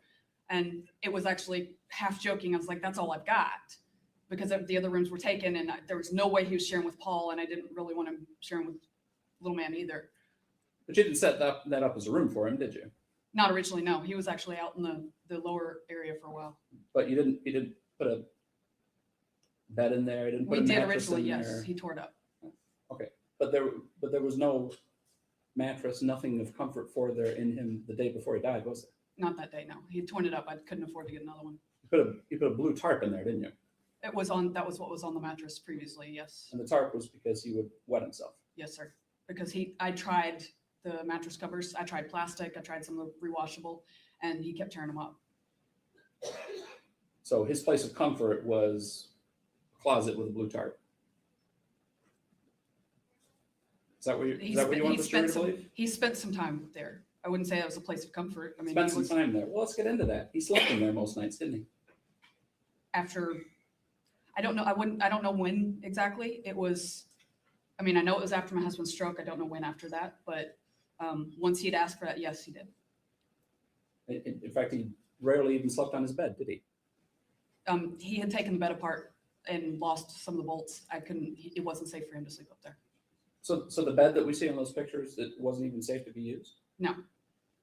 So it was a complete lie when you told the police officers that you had to pull him off the bed, put him on the ground to do CPR, wasn't it? Yes. And it was a complete lie when you told 911, I need to put you on hold so I can take him off the bed to perform CPR, wasn't it? Yes, sir. I don't even remember. So in all your days, all your confusion, all your blacking out, tunnel vision, all that, you were able to somehow remember. I ought to tell everybody that Timothy was sleeping on the bed.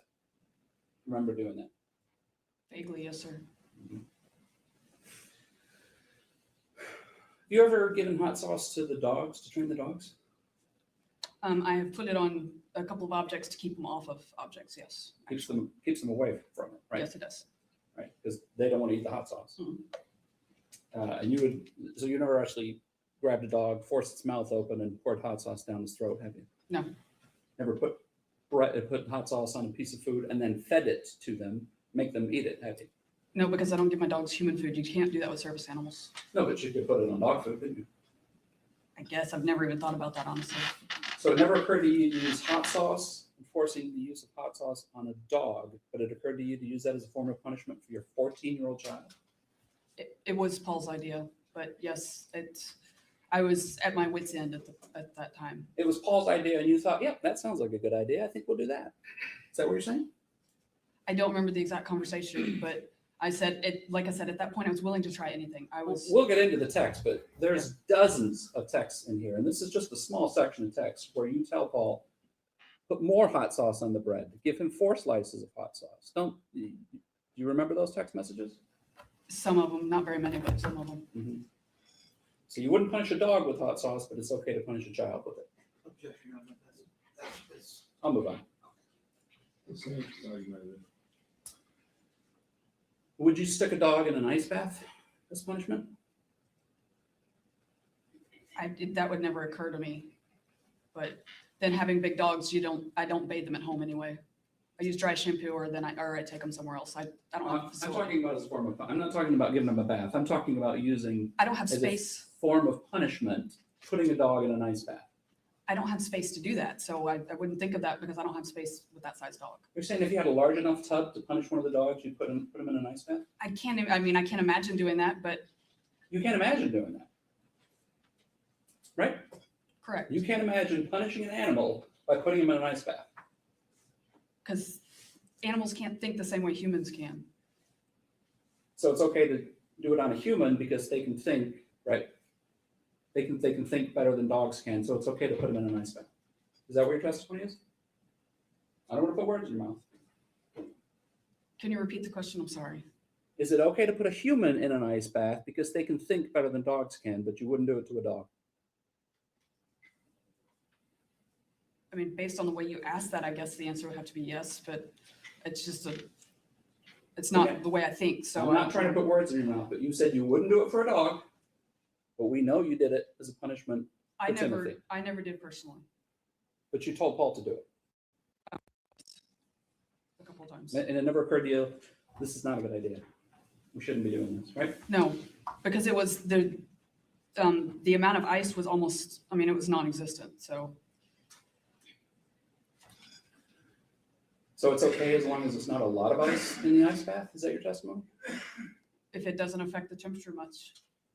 Starts off as cold anyway, doesn't it? Not originally. I don't know down the road, but originally that's not what I had told him to do. Because the first time that happened was before my husband's stroke. It was, Timothy had, we noticed there was no hot water. And we were like, what the heck? And I went down and I'm looking and I noticed the pilot light's not on the water. It's a gas water heater. I'm like, what on earth is going on? This ends with Timothy turning off the gas, doesn't it? Yes, sir. This part of the story, okay. And he lied about it for 2 days, but Let me just make sure I understand that. Is it your testimony that you put ice in an otherwise hot bath to cool it down? yes, Why don't you just start with warm water to begin with? I honestly don't know. But that's what happened the first time. So if you repeatedly refer in these text messages to them as cold and or ice baths, but that's what it was at the end, wasn't it? Cold baths or ice baths, At right? the end, yes, sir, but not the first time. Not the first time. You apparently needed ice to cool down a hot. I have no idea what I was thinking. We'd all had to have cold showers for 2 days, and he'd lied to us about the water heater. I'd had to have the gas company out. You remember taking the law school exam test? The LSAT? Yes. Oh, I hated that test. Oh, I did too. Yeah, I agree with you there. There's a section on there that's about logic and reasoning, right? Yes, sir. And I kind of explained it to my friends as it's the, so-and-so can't sit next to so-and-so at a party, and this person can't sit on this side of the table, and this, so you have to map out all those things, right? Yes, sir. I'm guessing you scored pretty high on the LSAT, didn't you? I scored pretty well. I mean, I got a scholarship to law school, so. So for a test that serves your interest for getting into law school, you have no problem using logic and reasoning. Do you? I mean, I managed to score on it. I hated that test. I know I did not miss a single, there's a logic games section. I think I missed one question on that out of 25. And I think the reading comprehension was also something like that. So I think the lowest score was actually on the logical reasoning. And yet somewhere before the time your husband had a stroke, logic told you that you should use ice in a hot bath. Is that your testimony? Yes, sir. But then after that, you do acknowledge that it was cold and or ice baths. Yes, sir. And that you encouraged Paul to pour water on Timothy, didn't you? Just the one day. Just the one day? Yes, sir. Which day was that? The day before he passed away. Now, Mr. Johnson asked you some questions about homeschooling and not ever taking Timothy to a doctor. Do you remember that? Yes, sir. And I think you said that the reason you couldn't do that is because you couldn't get your ex-husband to help you out with signing over custody. Do you remember that? Correct. Yes, sir. The truth is you were, by court order, not allowed to have custody of Timothy, weren't you? That's correct. But I was offered the option of either taking him or they were going to put him in foster care. And I didn't want my son in foster care. I don't think anybody would. But there was a court order that said you are not allowed to have custody of Timothy. I'm not talking about a custody agreement. I'm talking about a court order that says you can't have custody of Timothy. My understanding of the order that you're talking about, it wasn't that I couldn't, it's just that I didn't get custody that time. Oh, no.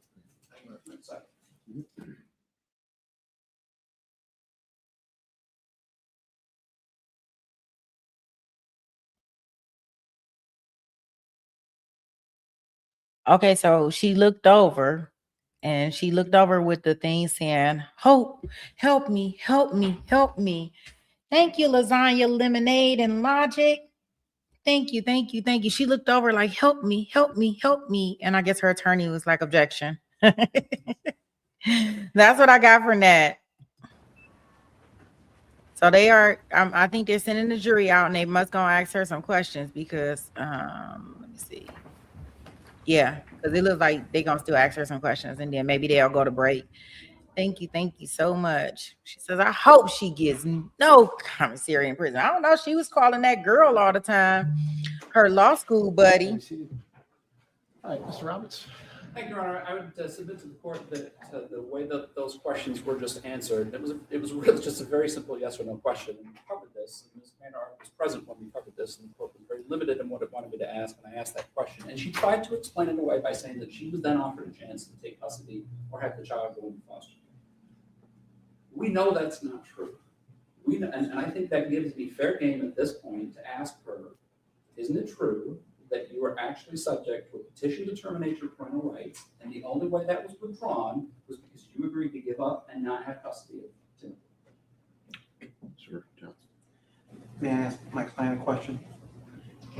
Did you hear the conversation we had about the custody situation and the judge's ruling on that? Yes, sir. What did you think that meant? What do you think his ruling on the custody question, whether you could have legal custody of your child meant? What did you think that meant? Could you rephrase that? Because I didn't interrupt that conversation, but while y'all are having that conversation, I mean, my understanding of the exit order, the order you're talking about, was not the way it's been characterized. And I mean, from what Mr. Roberts just said, that was not my understanding of how that case ended. So. All right, so, Your Honor, my response is this. I want that conversation because I want the court to have an opportunity to determine for herself if my client understood the instruction. Clearly, she did not. Clearly, the way she processes information is different, and she did not understand that she was not allowed to go into those other details. Quite frankly, she sat right here and she heard Your Honor say, this is how far we're gonna go. This was clearly a yes or no answer. The rest of that conversation, those responses were not, I would agree with people, were not in keeping with the spirit of the court's order. They didn't get a lot of detail, but they clearly weren't in keeping. I would suggest, Your Honor, that my client be re-explained the limitations of her conversation on that issue, and that there be a corrective instruction given to the jury. I would disagree that we've gone so far into it. I think the court stopped us before we got to that point where it is opening a door that allows evidence in that's more prejudicial than probative. I don't think we're at that point yet. That's my opinion. So I would ask for a re-explanation from my client as to how far she can go and answer this question, and a corrective instruction to the jury. Mr. Roberts? The valid judge, just because the witness decided to answer the question how she wanted to answer the question. That's like saying, well, I want to take back the answer now because I don't like what happened when I answered it. That's it's not fair. It's not fair to the prosecution. She's a law student. She just sat up here and explained how she graduated second in her class in law school. Second in her class? The score of 182. She sat through this entire trial. She's been taking notes. She's been actively participating. She's trying to answer the questions the way she wants to get her point across, plain and simple. And the court's order couldn't have been any more explicit that it was a yes or no question about, isn't there a court order prohibiting you from having custody of the kids? I get to come back and explain now why she's sitting here saying that she thinks the order said, well, whenever you want custody back, if you want to take custody or the child goes into foster care, you can do that. All right, well, before I make it. I'm sorry, I didn't cut the court off. I apologize. I would just offer the court, I'm prepared for limiting instructions to the jury, that they don't consider this as any type of character evidence or anything of that nature. I think that's perfectly appropriate. But this is a mess of our own making at this point. All right, well, before I make a ruling, didn't hear her exact answer because I was in the middle of trying to look at Mr. Johnson and say maybe we stop this. So before I make a ruling, I want to hear exactly what her answer was. So I'm going to take a recess. I'm going to look at the record and make a finding.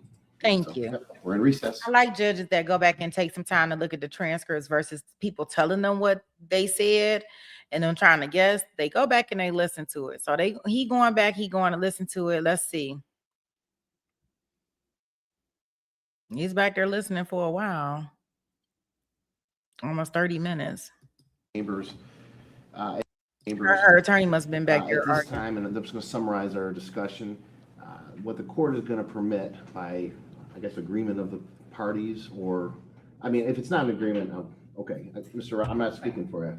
No, I think it's fair to say that we've settled on a way to ask the question that I believe everybody, including the defendant, are on the same page. Okay, so essentially the question we're going to ask is it true that the order from Oklahoma prevented you or only authorized you to have supervised parenting time of Timothy? Is that correct, Mr. Roberts? That's correct. That you're understanding, Mr. Johnson? It is, Your Honor. Right. Ms. Vander Ark, do you understand the question? Yes, sir. All right, Mr. Roberts, why don't you go ahead and just, I want to make sure, before we bring the jury out, that we make sure that doesn't open any other doors before we don't have to. So go ahead and ask the question. Thank you. Ms. Vander Ark, is it true that the last custody order from Oklahoma that involved Timothy indicated you were only to be allowed supervised parenting? Yes, sir. Fair enough. All right. With that, any other thing else before we bring the jury in? Mr. Roberts? No. Mr. Johnson? Yes, Your Honor. Prepared to proceed. Okay, please rise.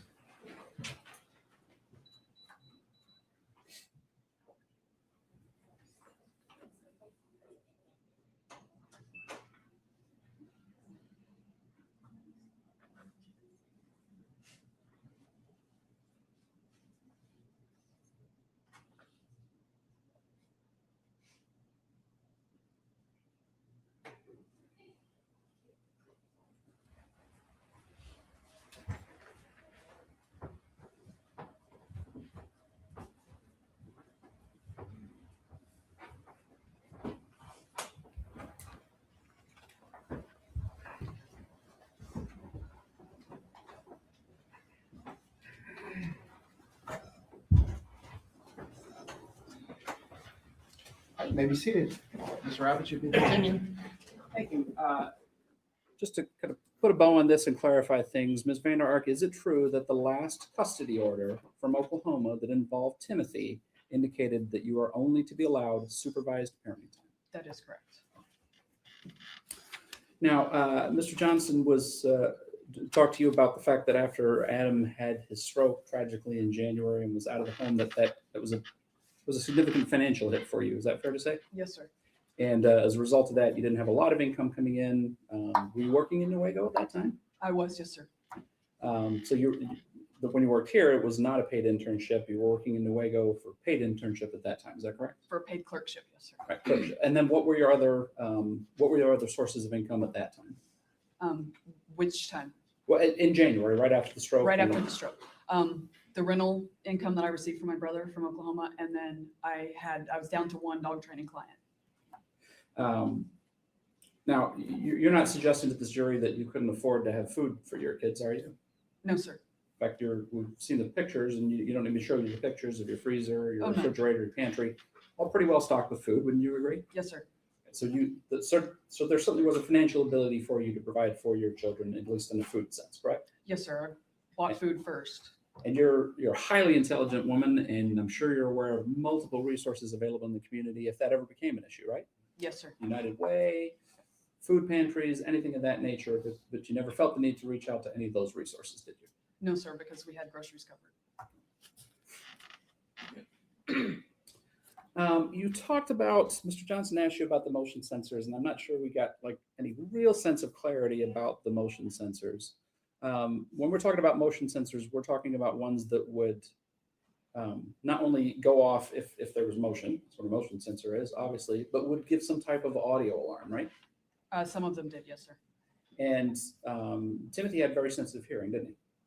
I was not aware of that, no, sir. That's when Paul said that yesterday, that puzzled me. You didn't know about that? You didn't know he had surgery to put tubes in his ears? I was there for the surgery for his tubes, but no, I mean, it was, at least my experience with Timothy was half the time he didn't hear what you were saying. So, Did you know that he found it discomforting when those noises happened? Did you know that was, for lack of a better way of putting it, that was a punishment too for those noises to be going on? no, sir, I did not.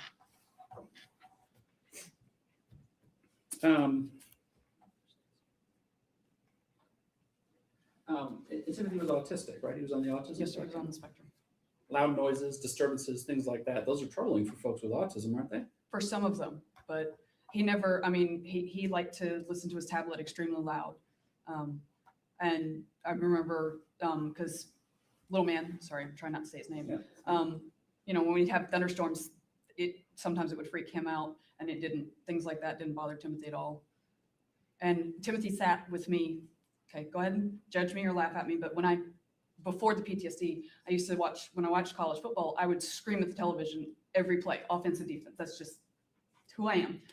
And Timothy was right there with me hollering at the TV. So the alarms didn't bother him at all? I mean, I wouldn't say that, I mean, they bother people, probably everybody, but they didn't, he wasn't overly sensitive to it. Right, because it begs the question, if the alarms don't bother him, what's the point in having them, right? Yes, sir. And they were there as a disincentive for him to do the things he wasn't supposed to do. It was to let us know he was doing it too. That way we knew what was going on. But it was supposed to also be, you're Yes. not supposed to be doing this, and we know when you're going to be doing Yes. this, right? It was so he knew we would be notified. And the doing this that we're talking about is coming out of the basement area of the home, right? Coming upstairs in the middle of the night. Yes, sir. Coming upstairs in the middle of the night. Yes, sir. So these would only be active at night? I only turned them on at night. Yes, sir. So there's no text messages in there about turning on the motion sensor during the day so we can't come upstairs? I mean, I don't recall it, but But you would, if those are in there, you would agree with me then that you were using the motion sensors to keep him downstairs even during the day, right? if it happened occasionally. Do you remember the text exchange about turning off the alarms so that he can go to the bathroom and then turning the alarms back on after he's done going to the bathroom? Do you remember those? That was read the other day? Vaguely, yes, sir. Well, I'm sure you remember them from being read the other day. Do you Yeah. remember sending those text messages? No, sir. No memory of those text messages? No, sir. And you're talking, are you talking motion sensor, or there was I'm one? talking motion sensor right now. Okay, the motion sensors are still, that's different. You're talking about it was actually for a bike alarm, like for somebody stealing a bike, I guess it was. And that was the one that you were referring to. The motion sensors that we've been talking about are posted in the house, and those didn't need to be turned on or I off. see. So the motion sensor with the alarm is the one that was outside? Is that what you're saying? The motion sensor with the alarm, the one that makes noise, was not one that was in the house? No, they were up on the stairs. There's a personal one that you could attach to whatever you wanted to. Right. There's one of those, and then there were several on the stairs I see. Okay. And the purpose of the one on the stairs one was to make sure he didn't come upstairs. in the middle of the night. Yes, sir. And the ones that you could attach to a thing, you actually attached to a person, didn't you? Occasionally, yes, sir.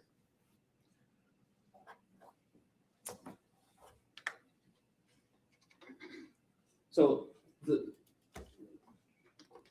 let's talk about the cameras then. Well, I guess let me ask you this question. So the motion sensor goes off, the alarm goes off, maybe it doesn't go off, maybe it's not one of the ones that have an alarm on it. So what? How is that a deterrent, or how is that a punishment to Timothy? That wasn't meant as a punishment. It was to let us know so we could go make sure that he was, he wasn't wandering around. He wasn't getting into taking batteries apart and messing with stuff that he shouldn't have been. So you wanted to restrict his movements, and you wanted to know if he moved out of the basement area whenever the motion sensors were on. Yes, sir. And the cameras are, I think you testified that the camera, at least initially, you put the camera in place in G's room to make sure that he wasn't running around without his clothes on, right? Yes, sir. When he was a toddler, he would strip down. How does putting a camera in his room to show him running around restrict him from doing that? Well, it doesn't restrict it. It was to let us know that he was doing it. And you have a problem with him running around? He wasn't naked? potty trained. Wasn't potty trained, I see. But otherwise, if you're potty trained, it's okay to have your children running around naked? No, You wouldn't want to have a child running around your house naked, would you? no, You wouldn't want G to see his brother running around naked, would you? No. Then I'm wondering why the text message that you sent to Paul about Timothy making a mess in the garage was that he had to clean the garage without anything on below the waist, and then he could stand against the wall without anything below his waist. I don't remember that, sir. I'm sorry. You don't remember that text message? No, sir. Interesting.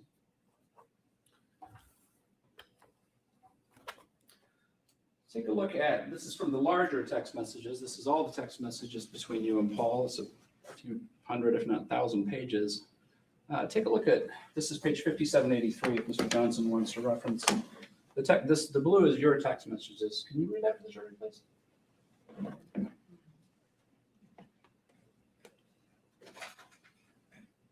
The blue one says, my bigger issue is that you said you checked every minute or so, but checking on the camera would have told you he wasn't listening. I'm not absolving him of responsibility by a long shot, but there are reasons the cameras are in place. What time was that sent? 4:14 p.m. it looks like. So at 4:14 p.m., you're upset with Paul because he's not watching Timothy every minute on the cameras, right? If I remember correctly, that particular day, yeah, he said he was going to check. That wasn't, I didn't expect him to check every day, but there were days that were much more challenging. And that was when I asked him to keep a closer eye on. Where's the text message that describes what the challenging incident was that day? I don't know, sir. I mean, there was a lot of challenging incidents. Going upstairs? No, sir. Going upstairs was okay during the day? As long as he was being monitored, yes.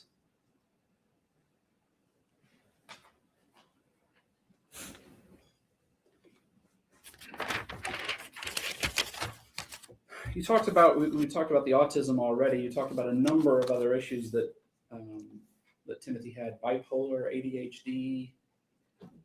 Were there some other ones? Sensory processing disorder. Sensory process. So he had the same disorder that you did. Yes, sir. Sensory processing disorder. But there's different manifestations of it. He had the one where his senses being overloaded didn't make a problem for him. Is that what you're saying? He was more hyposensitive, which means he didn't react the way a typical person would, as far as less of a reaction. There was a time, I was told about it when we still lived in Oklahoma. I guess he was being given a bath and he fell and hit his jaw, and he didn't say anything. He didn't say he was in pain. Well, I guess he went to someone's bedroom and my oldest son brought him back out and he had completely bitten through his tongue and not said anything. So he did not react as much to stimuli as most people do. There's hypo and hypersensitive, and he was hyposensitive. And is there medication for that you take? Not that I'm aware of. I don't. Do you go to counseling for you, or did you go to counseling for you? Not for that, no, sir. For any of your other issues, though? I have over time. It's been a long time. But in fact, the entire time Timothy was in the state of Michigan, you never took him to a counselor or a doctor to address any of those issues, did you? No, sir, I didn't have the insurance information. You didn't reach out to any resources in the community that might have been available to help, did you? I did actually Yes or contact, no? Did you reach out to any resources Yes. in the community? Which ones? I contacted DHHS about getting him on Medicaid, but they said that because he had other insurance, that would be primary, so we still had to have that information. Did you reach out to Community Mental Health, or Health West, I guess it's called now? I wasn't aware of it. I hadn't heard of Health West until I started working in the courthouse. Right. You worked in this courthouse in the county that you live in for at least the entire summer, as I recall correctly. You never knew that we had a mental health agency here in Muskegon County? I didn't realize that's what it's for. I honestly, I didn't think about it. As far as resources go, the only thing that I thought about was DHHS for things like Medicaid and food stamps.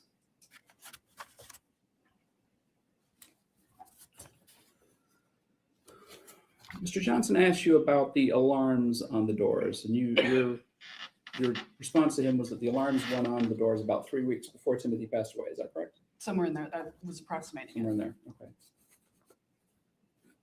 You can look up the Amazon history on my phone. Well, I'll do one better than that. This is page 3932 of the text messages from you. Could you go ahead and read that exchange for the jury and the date, please? Did he say miraculously? No, This is Paul's response now, right? Yes. No, I was emphasizing because I turned on the alarm, yet he slipped past. That's not good. We need to put up the other two alarms tonight later on. That's the motion sensors. But you referred to the alarms. Yes, sir, I did. Right. And that was That's what we called them. That was February. February. That was motion sensors. Months before he died. Yes, sir. You just mixed up what an alarm and what a motion sensor is? Yes, sir. That's why I called them alarms. I didn't call them motion sensors most of the time. This one's a little bit longer exchange, but if you could read 3996 for me, please. Just this page. Nope, the whole thing that's stapled. Okay. Is it snowing at home currently? KK, Timothy apparently ate my Pop-Tarts a few days back. Not anymore. Are you kidding me? When did he do that? He said he doesn't know the exact day. That's a bunch of BS, and how did he do it? Did he sneak down to the bathroom? He says it was before we had the other alarms. I said, that's not true because we've had those for over a week now. And you had Pop-Tarts in that box as of this past weekend or Friday at the very latest. That's still the motion sensors. Okay, That's so what I call again, them. you refer to the motion sensors as Yes, alarms sir. there, and you're upset at that point because Timothy's eating some Pop-Tarts. Is that my understanding of this text messages? In that case, because he stole them, Paul had gotten them for himself and because he stole them. And that date, I don't know if we read it or not, but you would agree with me that it was, it's on Valentine's Day, February 14th, 2022, correct? Yes, sir. Okay. Now, I wanted to take a look at 3702. Crossed out the parts that it's not really necessary for you to read, and just go ahead and tell the jury that date and what's on there. The date is January 24th.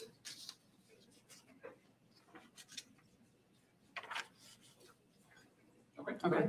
Did Timothy have to wash his sheets? Question mark. Yes. I said, ugh, okay, pretty sure that is him pouting over the extra camera and motion sensors. So, and that was in January of 2022, correct? Yes, So sir. no problem referring to a motion sensor in January of 2022, but suddenly come February, you mix up what an alarm and what a motion detector are. Yes, sir. Correct? Yes, sir. Like I said, you can check the Amazon history. You don't want to revise your testimony about when it was that you started using alarms on the doors? No, sir, because it's in my Amazon history when I purchased those.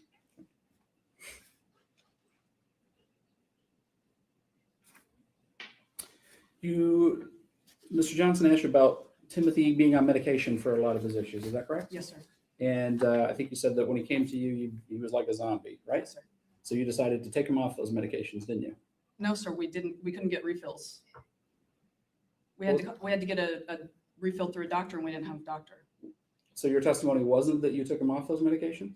I said that I wanted to. You wanted to. Yes, sir. At least some of them because he was a zombie. It was horrible. You wanted to take him off the medications, and it happened anyway because you can get refills for him. So you're actually happy that that happened. Not the way it happened, but he wasn't a zombie afterwards. But you definitely did not consult with the doctor before you did that. No, sir, because we ran out. But and again, didn't reach out to any, besides DHHS, didn't reach out to any resources in the community that might have helped you out with a child with such severe emotional issues that you have to use motion sensors and later alarms and locks on things. You didn't reach out for any resources before you just decided to stop him taking medication. Before he ran out, I wasn't aware of. Like I said, DHHS is pretty much the main resource that I was aware of. Did you ever talk to somebody and say, look, I'm at my wit's end here. I did reach out to resources and talk to the judge that you were collecting for. Say, what can I do to get some help here? Did you ever do any of that? I talked to some friends at work. And they But I nobody didn't came up ask. with an idea? I didn't ask for resources. I just vented to them and nobody suggested anything. I didn't ask.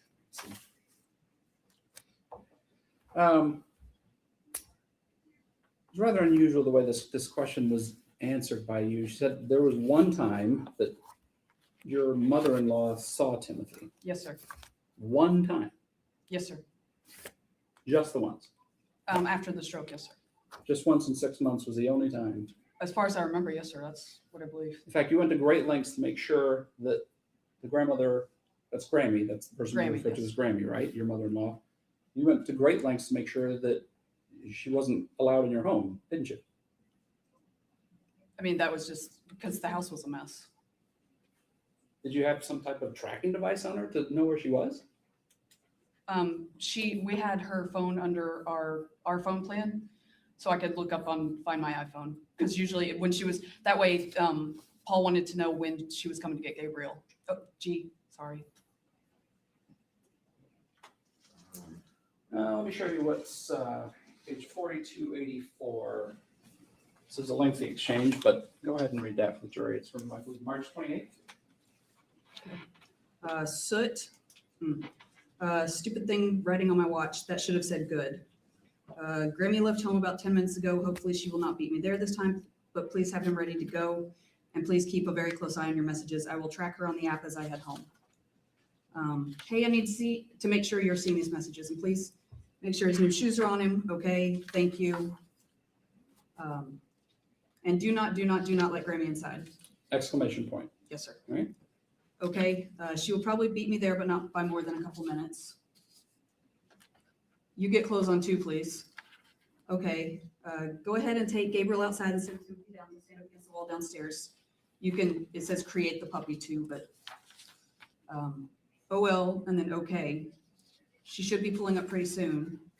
Okay, I got it. I'm glad you got it, but you better be outside. He's outside. Do you want to say goodbye? That's Paul's response back to you, right? Yes. And I said, yes, I do. I'll be there in just a minute. Headed to the car now. How's it going there? He said, good, already taped the coat rack. I think you can stop there. So you're tracking her movements on your phone as you're driving home. At stoplights, yes, sir. Because you're worried that she's going to see a messy house. Yes, sir. And the solution to that is put Gabriel outside so that he's outside when she gets there, right? Yes, sir. I'm sorry, I misspoke. That was March 8th, right? So rather than his grandmother come into the house, even the entryway of the house, in the middle of winter, not middle of winter, on March 8th, your solution was put Gabriel outside, make sure she doesn't come in. Do not let her in the house. Paul was outside with him. Exclamation point. I wouldn't end up never put him outside by himself. Paul was outside with him. 4044.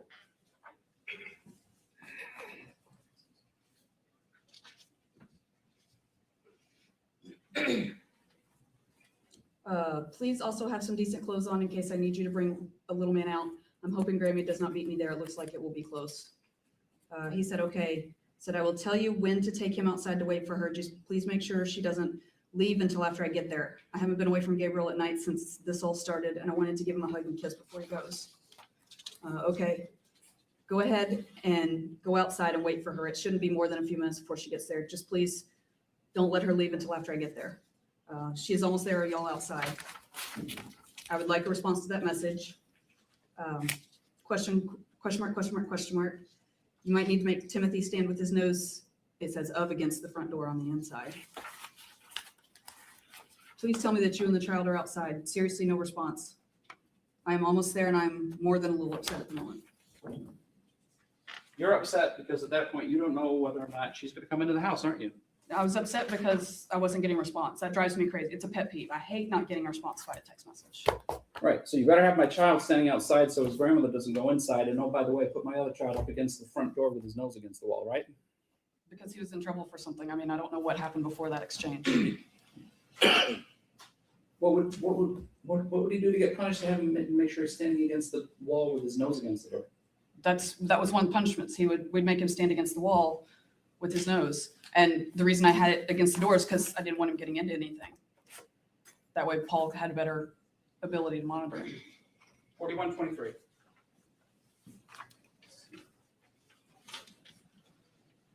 Remember, we're not saying your younger son's name. Yes. When you get home, please make sure G's face is not a mess and he isn't filthy dirty. And then please get socks and shoes on him and his headphone case in his backpack. And maybe his blue headphones as well. Okay. Also, please watch him, but please have Timothy get those 2 pumpkins off the front porch and into the trash can before Grammy gets there. Grammy isn't supposed to get there till 6:15, but she was early last time, so she might do that again. I hope not. Remember to bang loudly on the door 3 times, please. I will let Timothy know to listen from here for you here in the next few minutes. And Grammy may just beat me there again, which doesn't make me happy, but anyway, if she does, do not let her in the house this time. Okay. Work was fun. I accidentally scratched my palm with a knife opening a bag and then cut my elbow from banging my funny bone on a metal carton. That was Paul's response back to you. Yeah. So that's 3 text exchange all within a couple of weeks of each other where you are absolutely consistent that the boy's grandmother, G's grandmother, not come into the house. Right? Yes, sir. To the point where you're tracking her phone while you're driving home from work. Right? Yes, sir. I did. I only tracked it when I was stopped. I wouldn't do that while I was driving, but.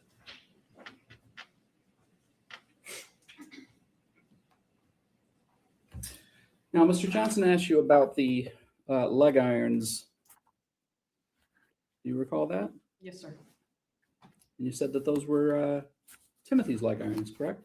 Or no, I'm sorry, that they were, your testimony here today was that those were ordered by Paul and Paul would use those on Legos, correct? Yes, sir. Actually, I don't think I testified about I know that they were Paul's purchase. I don't think I actually testified about the Legos. I think that was a conversation with police.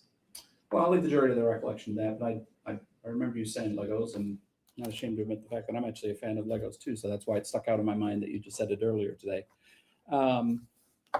But to be clear, your testimony is those were Paul's, those were never used on Timothy, right? As far as I know, yes, sir. Let's look at that top text message, 5460. These top 2 text messages. Again, the blue is you. The Wisely transaction is handcuffs and leg cuffs for Timothy from Amazon. Figured it would be okay to get those right away till we can talk about the sensors and stuff. If not, please say so and can cancel the order. Okay. I don't remember that. You don't remember that message? No, sir, I don't. You do have some memory problems, don't you? Yes, sir. That's common with PTSD. Page 5829, if you could read that last text there at the bottom and then continues on to the next page. He has moved around, so he got the cuffs in front of him instead of behind him. Go ahead and flip the page and read the next one. I put the cuffs back behind him. I will have to deal with less than 2 hours of sleep today, but not letting him get away with this BS. I put the cuffs back behind him. That is your text message. Yes, sir. So you use handcuffs on Timothy. I don't remember, honestly. You don't remember using? No, sir. And you said that the transaction, the Wisely transaction, was the leg cuffs and handcuffs for Timothy. That was your text message.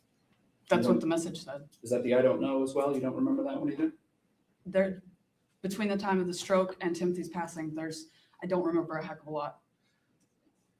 But somehow you can remember when the police ask you about the leg irons and the cuffs, you say those were for Paul for a TikTok video, right? I think that's what I told That's him. what you told the police. Yes. So you don't remember things, but you have the wherewithal to make it look like, no, those don't involve Timothy. Those are Paul. It's pretty self-serving, isn't it? I'll withdraw the last part. You had the wherewithal to say that the cuffs that they found belonged to Paul when your text message indicates they were actually for Timothy, right? Apparently, yes, sir. Mr. Johnson asked you about the zip ties. You remember? Yes, sir. You ever use zip ties on Timothy? To attach the personal sensor. Okay. And then I remember hearing about a conversation about them, yes, on text. I don't remember it, but I remember hearing about it when it was read. You remember hearing about a conversation. Did that make you stop and go, oh my goodness, we can't be putting Timothy in zip ties? Yes, I mean, that's what I thought here. Yes, Yeah. sir. Sure, okay. Well, then this, if you care to read the bottom of 4227, that's Paul's message to you. This is from earlier. He just won't listen or does something I didn't tell him he could. He just tried claiming his zip cuffs were too tight when I didn't even tighten them to where there's no room for his wrists. This is your response now. Yeah, leave them as they are and I will check them when I get home and you can tell him that. And if he lied about that, he gets himself in even more trouble. You want me to keep going? No, that's fine. Leave them as they are, and I will check them when I get home. You want to revise your earlier answer to the question when you said that you would have said, oh, no, don't use zip cuffs on Timothy. I don't recall that, sir. I'm sorry. Don't recall that either. No, sir. Okay. You seem to be having a lot of difficulty when it comes to the text messages that are talking about the things that you either did or want done to Timothy. Is that where the memory issues kick in for you? It's most of what happened. It's not just text messages. And it doesn't just involve him. The events of the whole 6 months are. So so all the other text messages that are just about, hey, how's your day going, or get your bike tire fixed, all those types of things, those are all clarity moments, right? So you don't have any issues with. I don't know if I remember. I mean, if you showed me, I don't know if I'd remember them or not, honestly. We sent a lot of text messages. No, but what I guess that was a clumsy way of asking that question. you're certainly capable of engaging in a conversation with Paul that's not about anything for Timothy, right? I mean, I would assume so. I mean, as far as memory goes, my memory of those is not. Well, we'll just see what your explanation is for this. So this is 5785. This is June 21st of 2022. This is a week or so after that picture, and we'll get to the picture in a minute that you say that you never saw. Go ahead and read your text message to Paul. 4 with hot sauce that he has to eat, and he has allowed another 4 without, it says house sauce, but he has to do the hot sauce one first, and then set a timer for 30 minutes before you can eat the others. What time is that sent? 8:05 p.m. To the second, please. 18. Okay. What's your next text message? 8:05:47. 30 seconds or so later. Yes, sir. I was using Siri because I was driving. Yeah. You could tell by the issues with the text message. Sure. I found enough in change to get Gabriel some chicken nuggets and French fries from Burger King. It's like $3 total. So we will be home as soon as I do that. You remember sending the hot sauce text? I don't remember sending either one of these texts, sir. Don't remember sending either one of those? No, sir, I don't. But you can process that Timothy needs to eat some bread with hot sauce on it. But you scrounged up enough change to make sure that G gets some chicken nuggets and fries. Within 30 seconds. Processing that all in your mind. Sending it all out in a text message, right? Apparently, yes, sir. Mm-hmm. Like I said, I use Siri.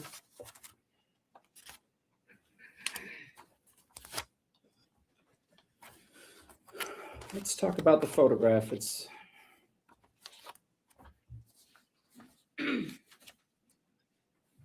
People's 36A. Mr. Johnson asked you about it, so if you remembered the text exchange, including the photograph of Timothy, right? Yes, sir. And well, the jury's seen that a couple of times. I don't think they need to see it again right now. Let's go ahead and read the exchange there, starting with the message that Paul sent to you with the photograph. Timothy tried to sneak food. I yelled at him, and then he became momentarily unresponsive, and then I saw this. He's bone thin, Mama. I think we need to actually feed him. And what's your response to that? I said, Kay, give him bread, please. And then I said, I hear you, give PB sandwiches and water. You want me to keep going? Yeah. Okay, the unresponsiveness is probably fake, but I see what you mean. And go ahead and do the next page. Also, it's no wonder he's hardly capable of standing. Then that's one with photographs of his legs, right? Yeah, and then I said, I'm in court. So is it really your testimony that you never saw that photograph? I do not recall seeing it. That was it. I feel like I want to throw up. You don't recall seeing the photograph, right? No, sir. The unresponsiveness is probably fake, but I see what you mean. You literally use the word see in your text message about see what you mean. But your testimony today is, I didn't look at the photograph. I didn't see the photograph. Yes, sir. It's a phrase that you use. It's a phrase that you use. I see what you mean. Yes, sir. Isn't that usually when you see the things that the people are talking about? Sometimes. I'm wondering why your response to your son saying that your other child is bone thin and needs to eat, actually feed him. That's the phrase. Actually feed him, right? That's what he said. Yes, sir. Right. And your response to that is, okay, give him bread, please, or bread with peanut butter. Is that right? Yes, sir. Not, oh my goodness, this is, if he's that hungry, yeah, make him some chicken nuggets, make him some pizza, make him some pizza rolls, make him any one of a dozen or so things that were in your freezer or your refrigerator, any of that. But that wasn't your response, was it? No, sir. Like I said, I was in court. I just was scrambling for an answer. You were in court, but you were able to send 1, 2, 3 text messages before you said you're in court, right? Yes, sir. And the first answer you come up with to feed your child was give him bread? I don't remember what I was thinking at the time, sir. I just know that I was distracted because I was in the middle of stuff with court. But not so distracted that you can say, well, the unresponsiveness is probably fake, but I see what you mean. Like, I don't know how, I don't know what was going on when that was sent. I honestly don't.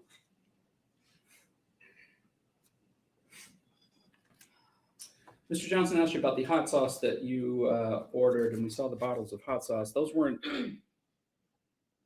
Those weren't just ordered from Meijer, were they? No. You had to special order those, didn't you? On Amazon, yes, sir. I think you said the reason that you couldn't just get those from Meijer for your grocery delivery things is because they just didn't have hot sauce, right? No, they didn't have that type of hot sauce. That type of hot sauce. Okay. How did you conclude that that was the type of hot sauce that Timothy, how do I put this, both loved and got to be used as a punishment? Because the hot sauce that I had and the ones that I could access on the apps, he loved those hot sauces. So You had to go out of your way to find one even hotter, one that he didn't like. yes, sir.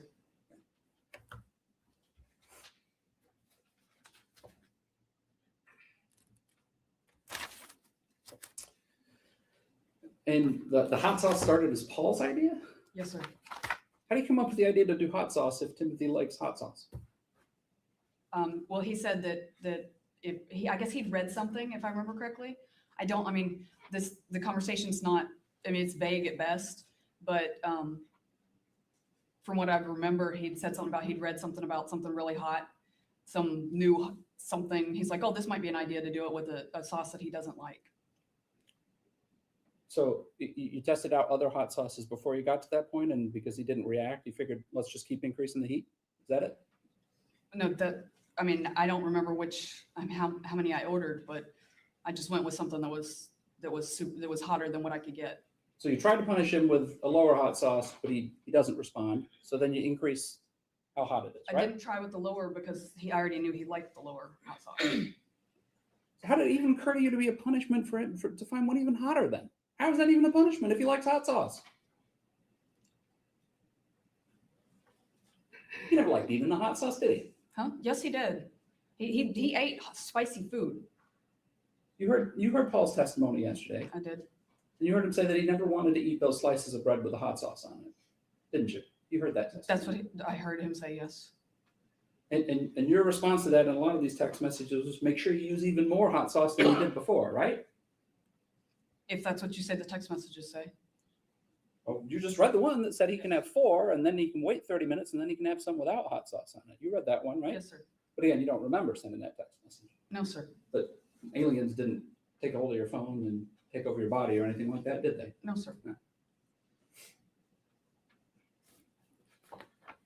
Mr. Johnson didn't ask you, so I'll just go ahead and ask you. You used a number of other physical methods of punishing Timothy, didn't you? Defined number. Yeah, okay, fine. 2. You made him do wall sits. One time. And that was Paul's suggestion as well. He said, oh, this used to drive me crazy. I guess he said that Paul said that his dad and stepmom had used that as a punishment with him. And so we decided to give it a try, and Timothy could have cared less. He what? He could not have cared less? No. So being made to stand as if there's no support under your legs, he was okay to do that? How long did you have him do it for? A couple of minutes. A couple of minutes? Yes, sir. When was that? I don't remember, honestly. And running the stairs. Yes, sir. You had him do that a lot, didn't you? I wouldn't say a lot. It was some. In fact, there's one text exchange in here where you talk about make sure that he does it a lot, even if it's raining and cold outside, right? That's what the text says, yes, sir. And Paul talks about doing it chasing style at one point where he chases him up and down the stairs, right? Yes, sir. And the stairs we're talking about are outside. Yes, sir. They're not inside. No, they're out back. So cold, rainy, yep, go run the stairs outside. What did he do? What was the awful crime he had done to warrant doing that? I don't remember, sir.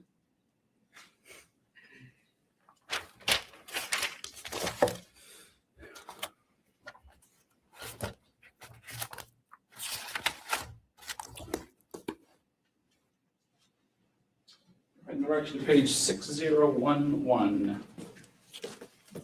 Bottom text. I wonder how it would feel to have that hot sauce on your private parts. I'm not saying touching there, not at all, but dripping a little bit there, is that horrible? Did you have to ask that question? I wouldn't think so. I don't remember that. I can't even imagine saying that. But you did. I know, but I can't even imagine it. About your child, right? Who at that point was in the middle of an ice bath and it lasted at least 2.5 hours at that point, right? What, are you asking if I said that? I'm asking you if you said that when your child was in an ice bath for 2.5 hours at that point in time, because this is 4:25 in the afternoon, and you're watching on the camera from work and texting with Paul about what he's supposed to be doing with him in the tub, right? I mean, if that's what was, I don't remember. If that's what it says, I'm not arguing that. I'm not trying to argue that. I'm just saying, I don't know. It just popped in your head today. Yeah, I wonder what hot sauce on your private parts would be like. That, I have no idea where it came from. I have no idea. did you ever try that hot sauce? No, I don't like food as spicy as Timothy. About the hottest I can handle is jalapeno cheddar Cheetos. I'm with you there. I can't handle hot sauce either. So you never even, but administering it as a punishment multiple times, you thought was okay without even trying it yourself first. Yes, I have a very weak stomach, and so I didn't want to throw up. Let's talk about the ice maker for a second. People's 31 and People's 32. Yes, sir. You recognize that as the ice maker? Yes, sir. It's the countertop ice maker. You said it makes about 1.5 cups of ice. Yes, is that sir. right? This is 1.5 cups of ice in your mind? No, I measured it. I actually used it to, you can get, I don't know if you've ever had a frappe from McDonald's, but Walmart sells a powder mix that you add milk and ice to. It's really good, and it's only like $1 instead of $3 at McDonald's. And so it calls for, for some reason, I want to say it actually calls for more than 1.5 cups, but that's all I could get at. But yes, that's in a measuring cup, like a sitting up measuring cup. It's 1.5 cups. That's all it does. And I think your testimony earlier was you didn't know that ice was being used. Is that right? As far as in the what, cold baths. not unless it was specified. I mean, there was sometimes where it said cold and sometimes where it said ice. I didn't say I didn't know it was being used. Yeah. It was if it was cold, it was supposed to be just cold. But all you would use would be the ice that you get out of the ice maker. You wouldn't make any more ice and put it away and No. store it up so we could have extra for the next day, would you? Not that I remember ever doing. No. Okay. Page 5823.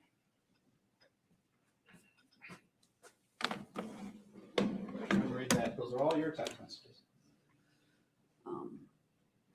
Oh yeah, I know, but I wasn't nice tonight either. Made me feel horrible. But no way was he getting away with that crap. Let him know that if he tries to sleep at all, he'll get another ice bath sometime before you leave for work and another when I get home. And I said, might want to toss the ice that is made into some Ziploc bags in the freezer tomorrow for if we need a bunch more. You want to change your earlier answer? No, because we never did it. Not that I mean, you can ask Paul, you can recall him, but I don't remember ever tossing it. But your suggestion to him was, hey, we need to be ready to make more ice and using the ice baths, right? That's what the text message said, but we never saved the ice. So that was your intention, was to have a backup plan if you needed to have more ice, right? That's what the text says. And that was June 27th, or yes, June 27th. That was about a week before Timothy died, right? Yes, sir. And that's about 2 weeks after you sent the text message with the picture that you didn't see. Yes, sir. Mr. Roberts? Yes, sir. Sidebar, please. Sure.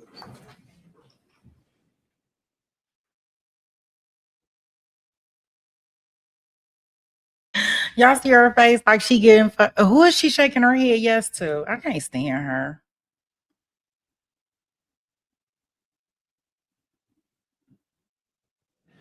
Ladies and gentlemen, as much as I used to do this in private practice, it was always tough to take breaks during examination, but as much as I hate to do it, I think it's a good time for a break right now. We've gone over an hour and 45 minutes, so we're going to take a little bit shorter than 15-minute break and come back at 3:30. One of the exhibits. Oh, thank you. All right. I'm gonna take us past 3110 FC, People versus Shanda Vander Ark. This jury is secure in the jury room. Anything before we bring them out, Mr. Roberts? Mr. Johnson? No, sir. All right, please rise.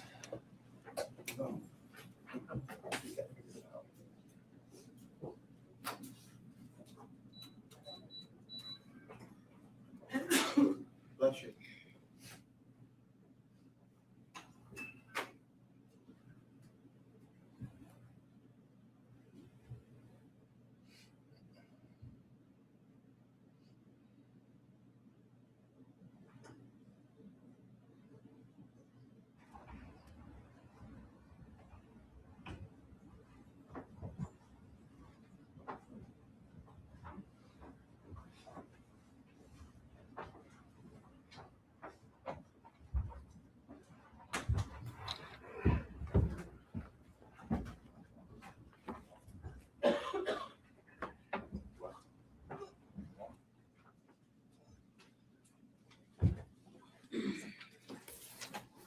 right, you may be seated. Thank you. Ms. Vander Ark, I think we're just finishing up. I was just talking about the ice bath with you. And again, your text was, let him know that if he tries to sleep at all, he'll get another ice bath sometime before you leave for work and another when I get home. So let's break apart that sentence for just a moment if we can. And that was on March 27th. Right, so yeah, about 9 days or so before Timothy passes away. Let him know that if he tries to sleep at all, let's start there. This is at 3 o'clock in the morning. You're saying he is not allowed to go to sleep, right? Yes, sir. So 3 o'clock in the morning, your 15-year-old child is not allowed to be sleeping. And if he does, he gets an ice bath, right? Yes, sir. And he'll get another ice bath, i.e. there's already been an ice bath prior to this text being sent, correct? No, sir, it would be one and then another, is what it says. Okay, well, let me read it again and make sure maybe I misread it. Let him know that if he tries to sleep at all, he'll get another ice bath sometime before you leave for work and another when I get home. There's two another's in there, isn't there? Yes, sir. The first another refers to the first ice bath. In other words, there's already been an ice bath, right? I mean, I don't know. I'm not questioning the what's in the text, but I don't know. Okay. And then sometime before Paul leaves for work, he'll get another ice bath and then another one when you get home. So 2 ice baths in addition to the one he's already had, right? If that's what it says. And that's for the crime of sleeping. I don't know what the original, whatever happened before that. But you know what it was to get him to not do another one, right? Yes, sir. Let him know that What if he it tries says. to sleep at all.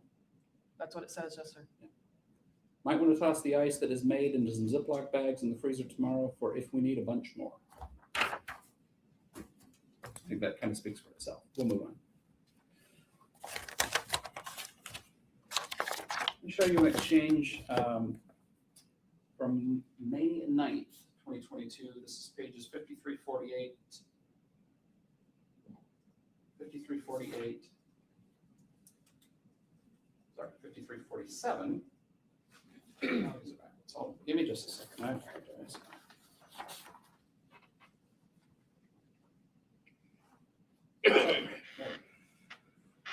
Okay, start at page 5340. And this is from May 9th. I don't think you need to read the top one.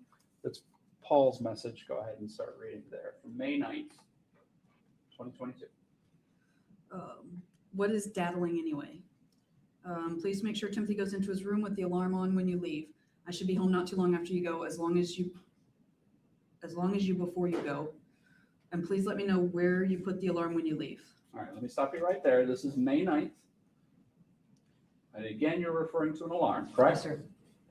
Okay. This Go is, okay. Go ahead. Because I know what that's referring to. Let's keep going. KK, thanks. YW, you're welcome. I logged out of that for you, but you will not be allowed to have any devices tomorrow before work unless you manages to get everything done I assigned to M standards, which will not be easy. I'm not sure what part of Timothy going nowhere but the bathroom without being watched closely, but he stole a bunch more of the Easter basket today and hid the wrappers behind the washer and dryer because he obviously wasn't washed as he should have been. Okay, so at this point on May 9th, you're saying that Timothy needs to be watched if he goes everywhere except for the bathroom, right? He needs to be watched, yes, sir. For committing the crime of what?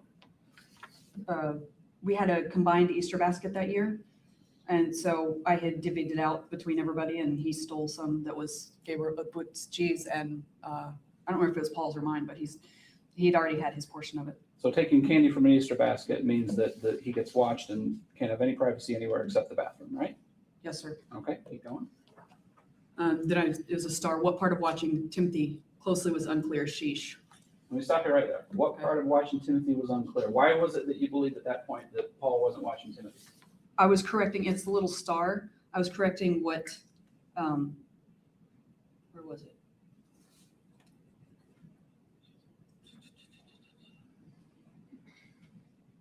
Usually if I use the star like that, it was for, to correct something that Siri messed up or something I messed up. I don't know, I'm not sure. I've only got these messages, I'm not sure. Okay, but the part that you read there said what again? What part of watching Timothy closely was unclear? Sheesh. Okay, so you were upset at that point that Paul wasn't watching Timothy closely enough, correct? Yes, sir. And the only way you would know that Paul wasn't watching Timothy closely enough is if you were also watching Timothy closely enough, correct? I don't know at that point. I don't know if somehow I found out about the Easter basket. Hold on. Okay, yeah, we must have been at a baseball game. It was 6:20 p.m., 6:43 p.m. So yeah, I must have been watching him from So you're at a baseball game for G and you're watching checking Timothy on it, and yes. Paul to make sure Paul's watching Timothy closely enough. Correct? Yes, sir. Yes, sir. Do you remember all this text exchange? No, sir, I don't. You don't remember this at all? No. Okay, go ahead. Keep reading. Okay. Okay, there's no way that was today, Mama. Don't blame me. He That's literally, Paul, right? yes. I didn't mean to cut you off, but that's Paul, right? yes, sir. Okay. He literally never had the opportunity to steal anything. I made sure of that. The response to that is? When he was putting clothes on my bed, he did actually. And watch, it's ye tone with me. Should have been the, not ye. Right. Um, So you knew that Timothy had done something when he was putting clothes away, yes, right? sir. And the only Because way the- you would know that is by monitoring the cameras, right? Yes, sir. I never gave him permission to even set foot in your room. I swear he must have done it when I went to the bathroom. Okay, keep going. He's trying to get me in trouble here, This Mom. is all Paul, right? Yeah, this is all. Okay. And I told him to go to his room when I did. I brought him downstairs with me so his sneaky butt escaped. I watched him go into his room. And what's your response there? I said he said he never asked, but I've mentioned before, you need to take him downstairs when you go to the bathroom so he can't escape. All right, Yes. Let me just, I think we can stop there.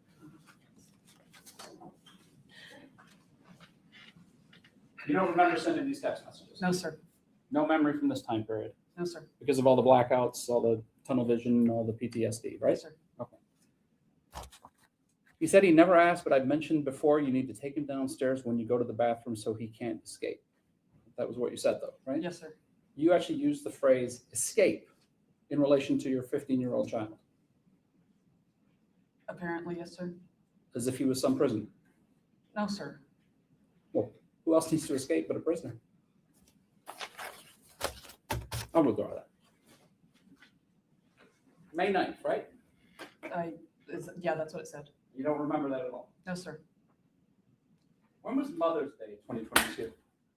I don't remember honestly. If I told you it was May 8th, would you have reason to doubt that? No, sir, not at all. I believe you. Mr. Johnson was asking you, and you were very eager to tell him about something that you remembered happening on sometime just after Mother's Day, right? Correct. So Timothy got on a scale and weighed 108 pounds, 104. 104 pounds. I'm sorry, I'm glad you corrected me. I wrote it down as 104 pounds, right? It's amazing your memory is that good that you can remember what your son weighed sometime after May 8th, but you can't remember talking about having him escape. Would you care to explain that to the jury? Yes, sir. That happened with the PTSD, with everything else that was going on. I would, especially when I got stressed, it would, the tunnel vision and, I mean, I can't, for lack of a better term, blacking out. Pretty much any time my stress level went up, and it wasn't up that day that we did the weigh the dog. So you can't remember all of these text messages about the ice baths and the hot sauce and the zip ties and the handcuffs, but you remember over 18 months ago that your son weighed 108 pounds sometime after Mother's Day of 2022, correct? 104, yes, sir. 104. Well, You got it down. You're right. He made, 104 pounds. well, he made a comment that just, things like that will stick out to me sometimes. And when he couldn't pick the dog up, bear in mind, this is a service dog in training, so he's used to getting commands. And Timothy, I remember he put his hands on his hips and looked at Sharma and said, next time you get to pick me up. And the dog tilted his head like, I don't understand that command. And it just, that struck me. It sticks in my head. I don't know why, but that sticks in my head. What day was it? I don't know what day of the week it was, sir. It was during the week. But how long after Mother's Day was it then? I don't remember, sir. I know, the reason I know it was after Mother's Day is because Mom, my mother-in-law, for probably the last 4 or 5 years, as a Mother's Day gift, has given me cherry tomato plants and then miniature cucumber plants, and I keep them in like plant bags. I normally have a black thumb, I admit it, but I've managed to keep these alive pretty well. And I had just, when I came upstairs to weigh the dog, I had just gone downstairs and checked on my plants. So the plants were outside then, so I know it was after Mother's Day. I just don't know when. Plants never missed a feeding then, did they? Objection, Your Honor. What's argumentative about it? She's proud of herself and keeping the plants alive. Plants never missed a feeding. Mr. Roberts, it's an irrelevant question, so sustain. So So your testimony is Timothy weighed 104 pounds sometime after May 9th, correct? Yes, sir. That doesn't look anything like 104 pounds, does it? No, sir. That's not even a month, that's barely a month after May 9th, isn't it? Yes, sir. I lose weight very quickly. I'm assuming he got that from me.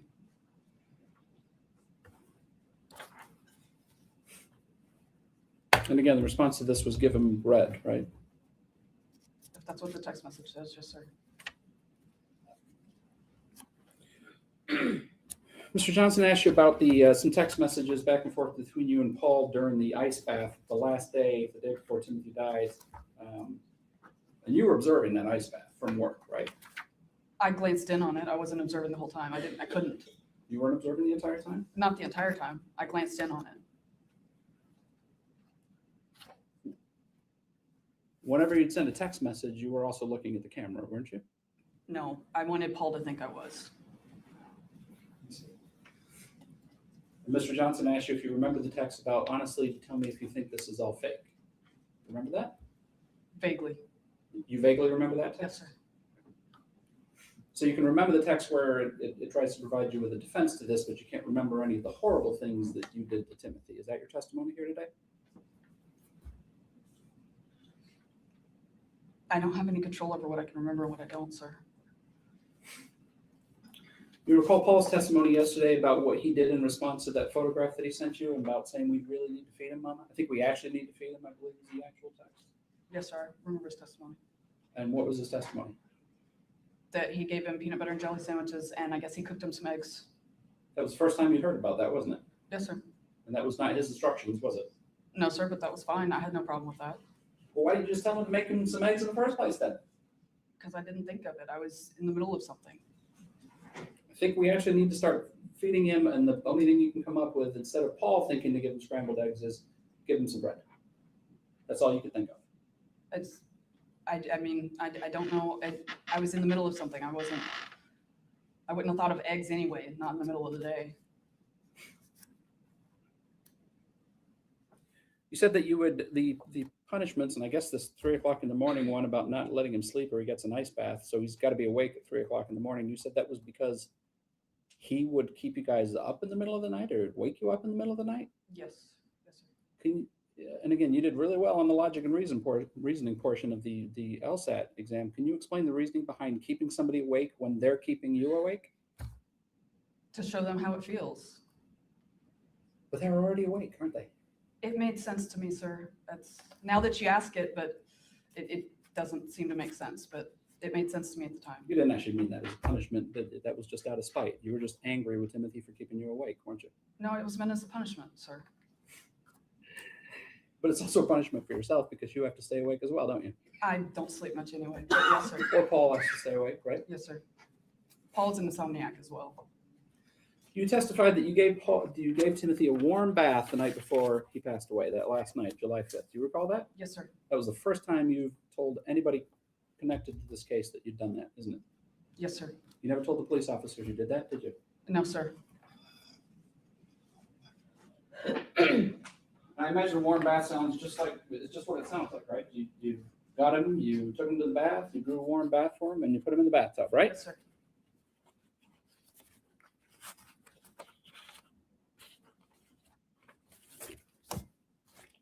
This is hours before he dies, right? Yes, sir.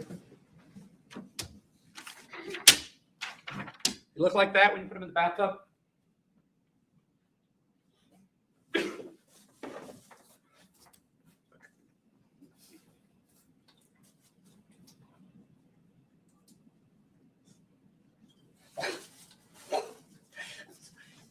I'm sorry. Gotta make me a moment. Yes. Ms. Vander Ark, do we have a trash can?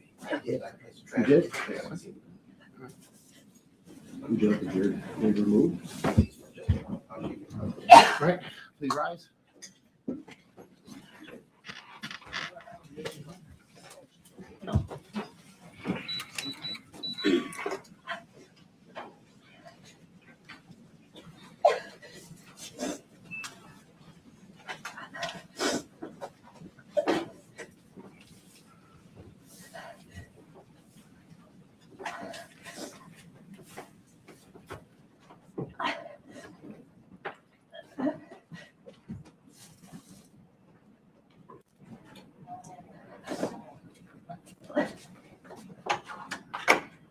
recess.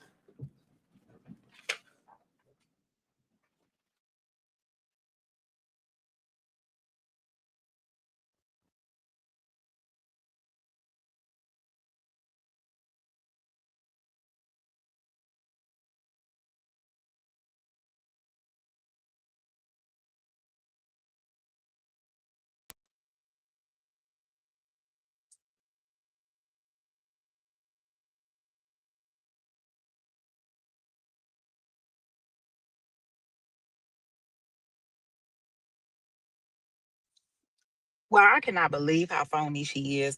And to find out that she wasn't even throwing up, guys. In the appeal hearing, she actually states that she was dry heaving, whatever that is. So I guess that this is just to make attention, to do some type of attention. And the judge, he had no reaction at all to any of that. Did y'all notice that? Like no reaction at all. This is crazy. Only she would do that. Only she would do that. I am going to pull us past this portion. This little small break that they take for this phoniness that she doing on the stand. I can't deal with her or her shenanigans. Judge just stood up like they even let her go for a minute over there in the corner. Like, let me see what she doing. They didn't stop court immediately or anything like that. They just, what is she over there doing? Wow. Only y'all girl. I'm gonna call her y'all girl because she can't be my girl. All right, guys, let's get past this.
Okay. 33, 34, and 35.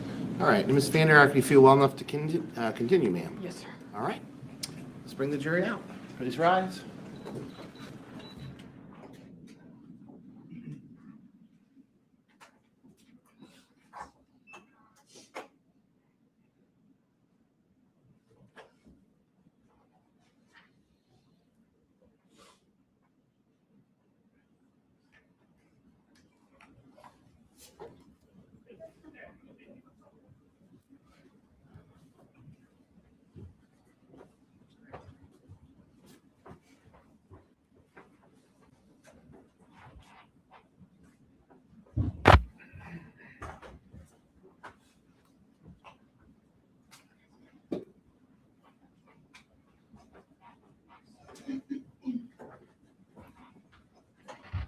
You may be seated. Mr. Roberts, you can continue. Thank you. Before we get back to the question I originally asked Ms. Vander Ark, you just obviously had quite a visual reaction there to the jury, a physical reaction in front of the jury looking at those photographs. That's not the first time you've seen these photographs, though, is it? No, sir. In fact, you sat in this very courtroom not even a week ago on Friday when we had a hearing about those photographs and looked at those photographs, didn't I you? did not look at them last week, sir. You didn't look at them last week, No, sir, I did not. but you've looked at them before, haven't you? It was, I think it was at the prelim, and I gagged that day too. It just wasn't as bad. Didn't throw up, though. No, it wasn't as bad. So if there's video from that hearing that we had last week where you thumbed through the photographs, including the autopsy photos without vomiting, do you just not remember that as well? We didn't have the autopsy, we didn't have those photos over at our table, sir. It won't be on the video, I can promise you that. Well, then I'll return to my original question. Those 3 photographs depict your son hours after you supposedly put him in a warm bath. Did he look like that when you put him in the warm bath, but for the fact that he was alive? I did not look at him, sir. He was 15. I tried to give him his privacy. It may sound lame, but I intentionally look away. That's why Paul did most of his baths, is because he's 15 and I didn't think that was appropriate. So you didn't put him in the bathtub? No, he was already in the tub. I just looked. Did you get him out of the tub? I don't remember. I think so later that night. I would assume so. Later that night? How long was he in the tub? Well, night to me is any time after work. So Okay. How long was he in the tub? I don't think it was long after I got home, but I don't know. And again, you didn't tell the police officers this when they talked to you about what had happened the night before, did you?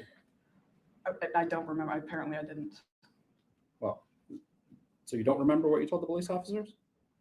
I remember part of it, but I mean, if you say I didn't tell them, then I trust your word there. If you told the police officers that you noticed he was skinny, so you made him some bread and put some butter on it and watched him eat 3/4 of it and then sent him to bed, does that refresh your recollection about what you told the officers?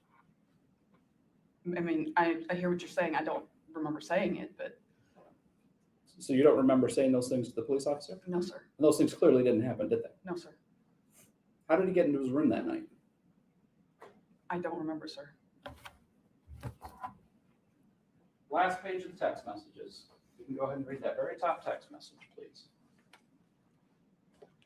Please set your alarm for 6 a.m. I ended up dragging him back to his small room because I wasn't going to risk him having access to the tub or other things overnight. He's still trying to be stupid, but I will tell you more tomorrow while I take you to work, describing how many different ways I proved that he's still faking. He's still doing it, though. It's beyond ridiculous.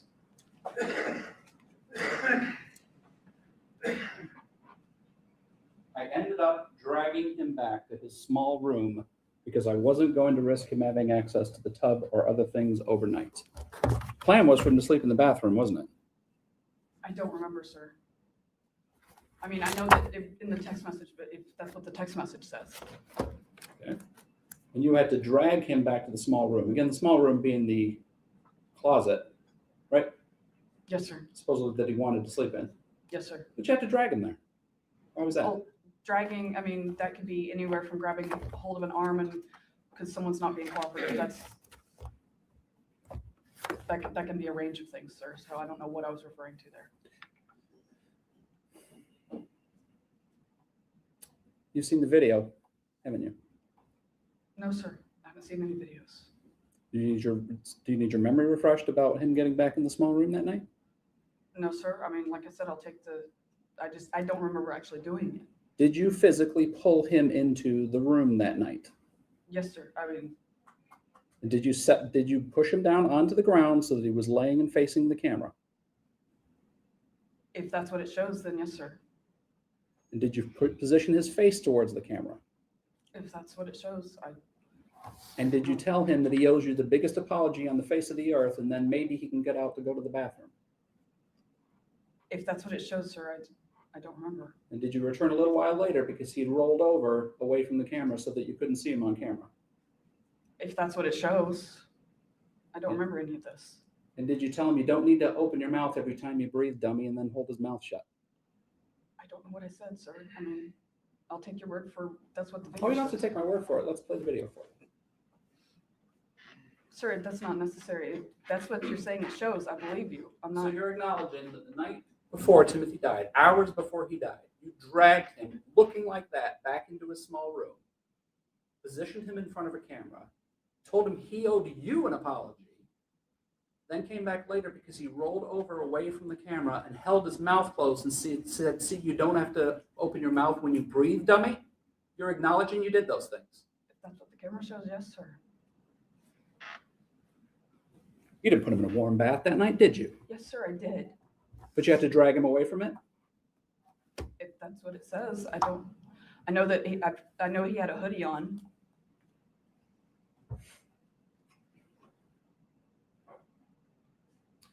You said the locks on the refrigerator were there because he got into the refrigerator, and if I heard your testimony correctly, he ate a pound of frozen hamburger? Yes, sir. That was back. And a bag of chicken nuggets? A frozen bag of chicken nuggets, yes, sir. And frozen hamburger? Yes, the hamburger was not frozen, it was refrigerated. But frozen chicken nuggets? Frozen chicken nuggets and raw bacon. And raw bacon? Yes, sir. Frozen raw bacon? No, it was in the refrigerator. The frozen stuff was the chicken. The chicken nuggets, that was the only frozen, yes, sir. Did you think he had an affinity for frozen food? I didn't know the only thing he ate frozen was the chicken nuggets.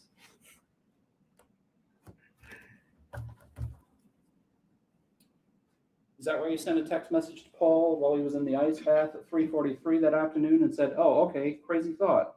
Tell him if he actually sits up by himself and stays sitting up, he will get some pizza rolls.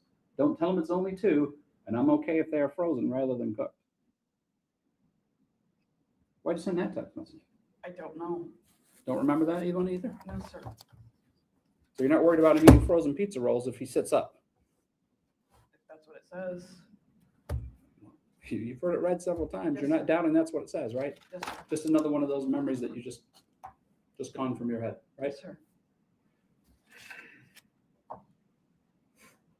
So when you told Detective Peasky that the reason the locks were on the refrigerator is because he would get into them and he'd leave the doors open, that was a lie, wasn't it? No, that was also true. He did that as well. How does putting locks on fix that problem? He can't get into it then, so it doesn't get left open. Oh, No, so was he the wasn't. only So one. you admit that he was not allowed access to the refrigerator or the freezer or to the pantry. As far as the refrigerator and freezer, after we put the locks on, He couldn't get into them, could he? no, not after that. And the pantry had an alarm on it as well, didn't it? No, it didn't. Okay.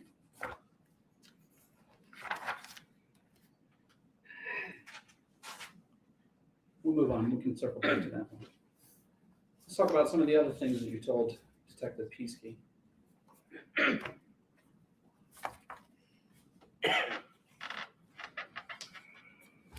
You told Detective Peasky that long after the stroke happened in January, Timothy went on a hunger strike. That was a lie, wasn't it? Not long after. And no, that was not a lie. That was the truth. He went on a hunger strike. Yes, sir, he did. It wasn't immediately, but it was within a few days. And a hunger strike is refusing to eat, right? Yes, sir. So he's refusing to eat food not long after your husband has his stroke, right? Yes, sir. Then you don't need to put locks on the refrigerator and the freezer, do you? If he's refusing to eat. He stopped. He started eating again. He started eating again, so then you decided he's been on a hunger strike, he's eating again, so now we better lock up the food. No, I did the locks to protect him because he could have killed himself eating the chicken nuggets. I didn't put the locks on after he did the hamburger or the bacon, but the chicken nuggets, it was raw chicken. Chicken nuggets are cooked, aren't they? They're pre-cooked. Are they? I didn't even think about that. But it's okay if he has a frozen pizza roll or two, if he sits up, right? Yes, sir. Mm-hmm.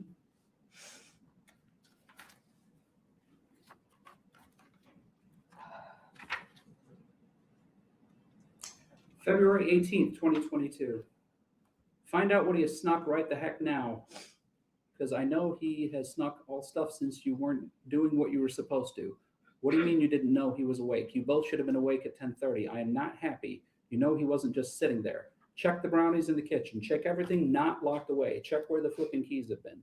So starting February, you had to lock up all the food. Make sure he's not getting into the brownies, right? And all of the food was never locked. There's no pictures of it, but one of the lower cupboards had quite a bit of canned food in it. And he actually would get into that and eat stuff out of cans as well. But there was never a lock on that lower cupboard. I don't know if I know they took pictures of it because I showed it to them. So he had access to one cupboard of food? The pantry wasn't locked the whole time. I know that. But there were times the pantry was locked or had an alarm on it, wasn't there? There was no alarm. I never got one for the pantry. I've heard the text messages. I don't remember there being a lock on the pantry, but I've heard. 228, check his breath. I can almost guarantee he's eaten something. He was chewing on something when he walked downstairs. You and I will be talking about this on a later date when we're both home. Paul's response, yes, he grabbed some chips. I know. So he wasn't allowed to eat chips on 228 at 4 o'clock in the afternoon. Couldn't have some chips, right? I mean, I don't know what happened in that situation. Or you didn't say, make sure he didn't get into the frozen chicken nuggets because it might kill him. You said, find out what he's been into, and Paul says he's been into chips, right? That's what it says, yes, sir. So I imagine the next text message then is, oh, great, that's fine, he can have some chips. Well, no, the point of it was he was sneaking things. He knew better. Couldn't have chips. It wasn't that he couldn't have chips. It was that he would sneak things. It So was how would he- dishonest. How would he earn getting chips? He didn't have to earn them. All he had to do was ask. I was trying to teach him not to sneak. He snuck. It wasn't just food. He would sneak in the garage. He would sneak toys. He snuck around and messed with his baby brother's homeschooling materials. I've got like flashcards and stuff for him. He messed with those and got them all out of order.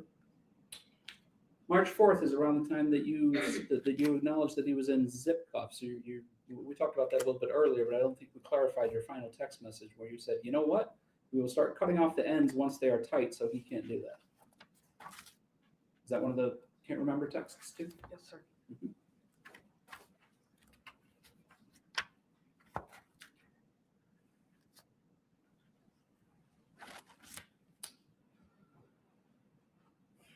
March 19th. Okay, that only makes partial sense. What did he grab? LOL. Paul's response, I don't know, chips or something small he had in his pocket. Okay, tell him he just restarted his not eating again. That was you, March 19th. Tell him he's just restarted his not eating again. So he took chips. So the punishment for that is now he's not allowed to eat anything again, right? If that's, I don't remember, sir. Don't remember that one. Okay.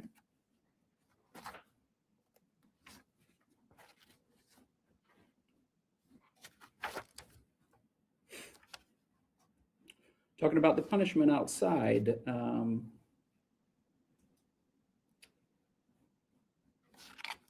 Paul says, wall sits question mark, and they say, push him until it looks like he is about to fall over, please.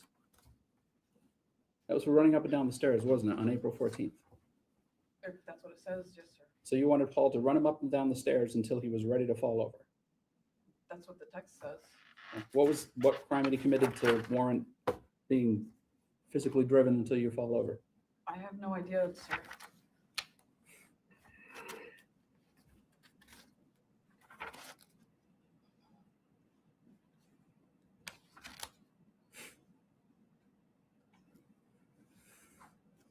April 18th. He managed to come upstairs, yank the locks off of both the freezer and the pantry without you noticing, and he stole a bunch of crap that squished and rattled and did all sorts of stuff, and you slept through everything.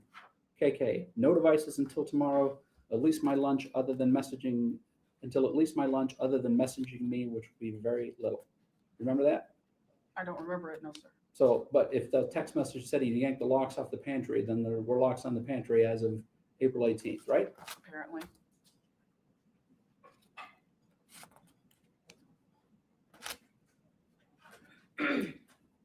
$426, almost freaking caught him again. I want all the fruit in the fridge, freezer, or pantry, and those locked. So locking up all the food again on April 26th, correct? Well, the cupboard still was never locked. And what was in the cupboard? A bunch of canned stuff. There's a bunch of cans in there. Bunch of cans in there? Yeah. So you're okay with him getting into a bunch of canned stuff? I mean, he got into it all the time. So what do you go to the drawer, get a can opener, open up the can, put it on the stove, warm the stuff up? No, he didn't. He would eat it straight out of the can. But that It was didn't worry you. weird. Huh? That didn't worry you? Well, when I discovered it, it did, but I just never put anything on that cupboard. So what caused this almost freaking caught him? I want all the food in the fridge and the freezer, the pantry, those locked up, April 28th. I have no idea, sir. Without having it in there, I don't know what caused it. It's likely related to the text before that, isn't it? I don't know. He keeps pulling his arms down, and that doesn't set off the camera alarm, so please watch him for that. Well, why did he have his arms up? He was standing against the wall with his arms on his head. So we'd have to do that for long periods of time, right? Stand there, but he didn't have to have his arms up the whole time, but I'd set a time limit on how long he had to have his arms up. And you're either watching or watching an alarm to make sure his arm doesn't go down, right? From the sound of it.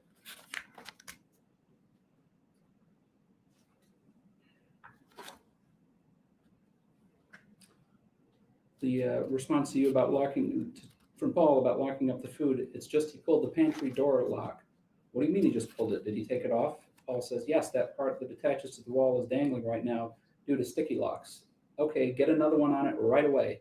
Last I saw, they were on the floor in a bag in my room. And you need to make him run up and down the stairs a ton for that, even in the cold and rain. So trying to take some food, not in his cabinet full of canned goods, and pulling the alarm, the pantry lock off means he doesn't get food, it all gets locked away, and he has to run the stairs, even in the cold and rain, right? Him being deceitful and sneaky. He was deceitful and sneaky a lot, wasn't he? Yes, sir, he was. Did it ever occur to you it's because he was hungry? He was that way well before there was issues, well before the stroke. I mean, we always had issues with him over that. His stepmom warned me about that.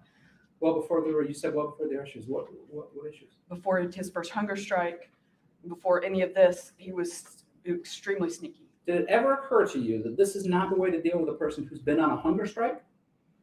Locking up their food, locking up their access to food, punishing them when they try to take food? Did that ever occur to you with your brilliant legal mind, as it was, that wasn't a good idea? I don't know. I don't know what I was thinking.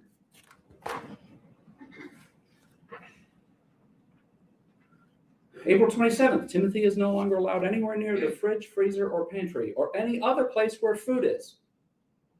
So now it sounds like he can't even get into his cabinet full of canned goods, right?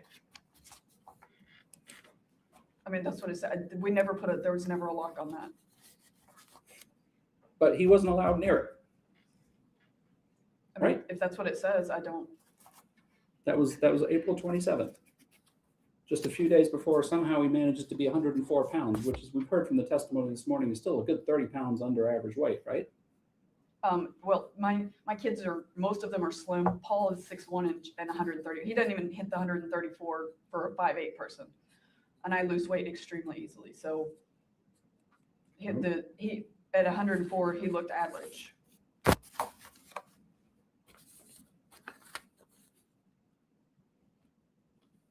February 14th, I may need some help with it, but I am about to get a lock for the pantry door and a lock for the fridge and both freezers. And then we won't leave any food out of those areas, and he won't have access to unlock those. Okay, Paul's response. Your response, if you disagree, please say so, but he is not going to win this. I may need some help with it, but I'm about to get that's the same thing. So you were bound and determined that he wasn't going to win and get food without asking for permission first, weren't you? Even if that meant locking up all the food. No, sir, I was bound and determined he would stop being deceitful and sneaky. He is not going to win this. Because he was being stubborn. He kept sneaking. He snuck stuff. We found out, actually, it was well before the stroke. Paul discovered it.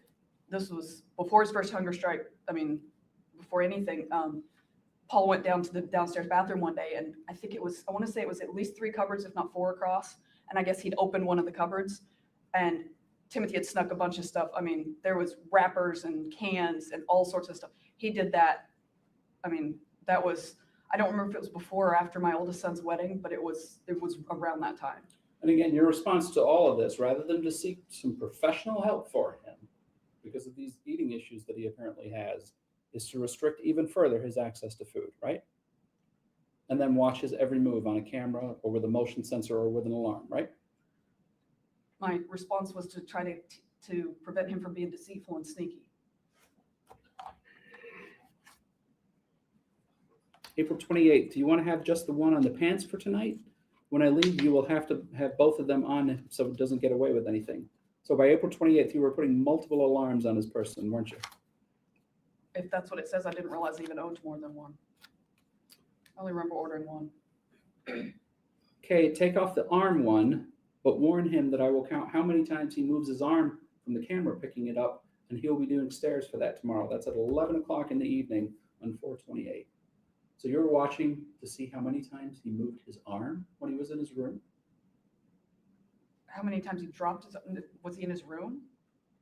I don't know. You I'm tell me. assuming I it was wasn't up against there. the wall. 'Cause All I can normally- do is read you the text message. It says, "Okay, take off the arm one," referencing back to the alarms, "but warn him that I will count how many times he moves his arm from the camera, picking it up, and he will be doing stairs for that tomorrow." That He's not sneaking around there, is he? No, he was up against the wall and he was supposed to have his arms on his head for a certain amount of time.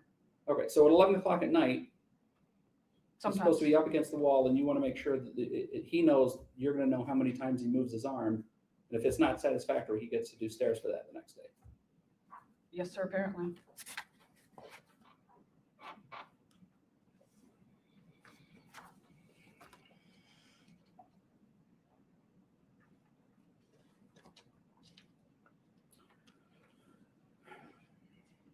April 29th.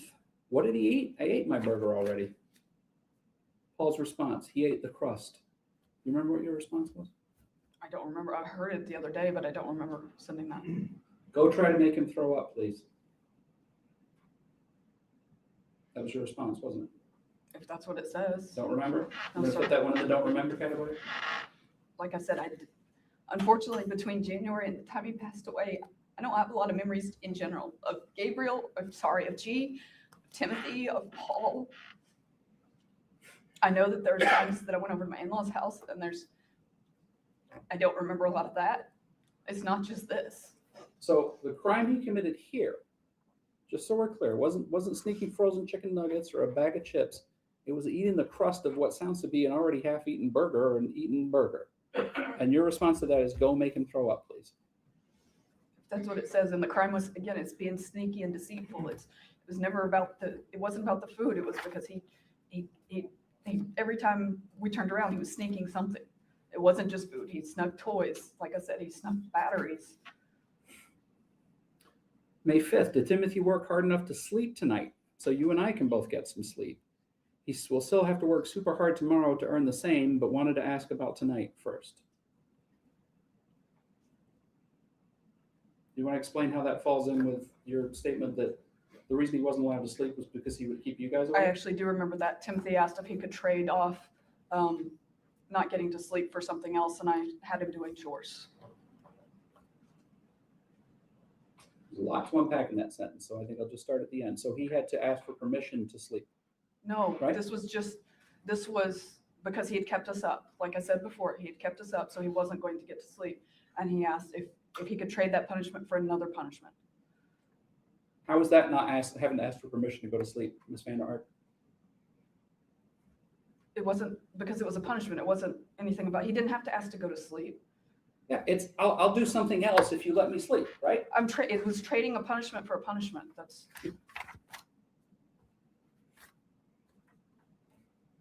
May 16th, where is Timothy? Paul's response, sorry, I was getting dressed. Timothy is on a 5-minute bathroom timer. Well, 4 now. And your response, why is he on a 5-minute timer? He doesn't get 5 minutes. He gets 60 seconds unless he needs to poop, then he gets 2 minutes. He only got to go to the bathroom for 1 minute or 2 minutes, depending on what he had to do. I don't remember ever enforcing that, but obviously I sent it. But Doesn't that strike you as with everything else that happens? It's just cruel and unusual to tell a child, heck, to tell anybody that you only get a certain amount of time in the bathroom? That doesn't strike you as cruel? This being argumentative. It's not argumentative. It's certainly it's argumentative. She can answer the question, but certainly the way it's phrased is an argument. There's no question there. It's an argument. Judge with a question mark at the end. No, I really want to know if she thinks it's cruel to put somebody on a bathroom timer. And the relevance of if she thinks it's cruel. It's simply argumentative, Judge. I don't think it's argumentative. It would tend to give some insight, I suppose, to an intent. If Mr. Johnson, you would like to clarify or have it clarified what her definition of cruel or unusual is so that we're all on the same page with the witness, that's fine. But I think the question can be asked. So the objection is overruled. So your response to that, well, I want my question answered. Is it cruel to make a child go to the bathroom on a timer? Yes, sir.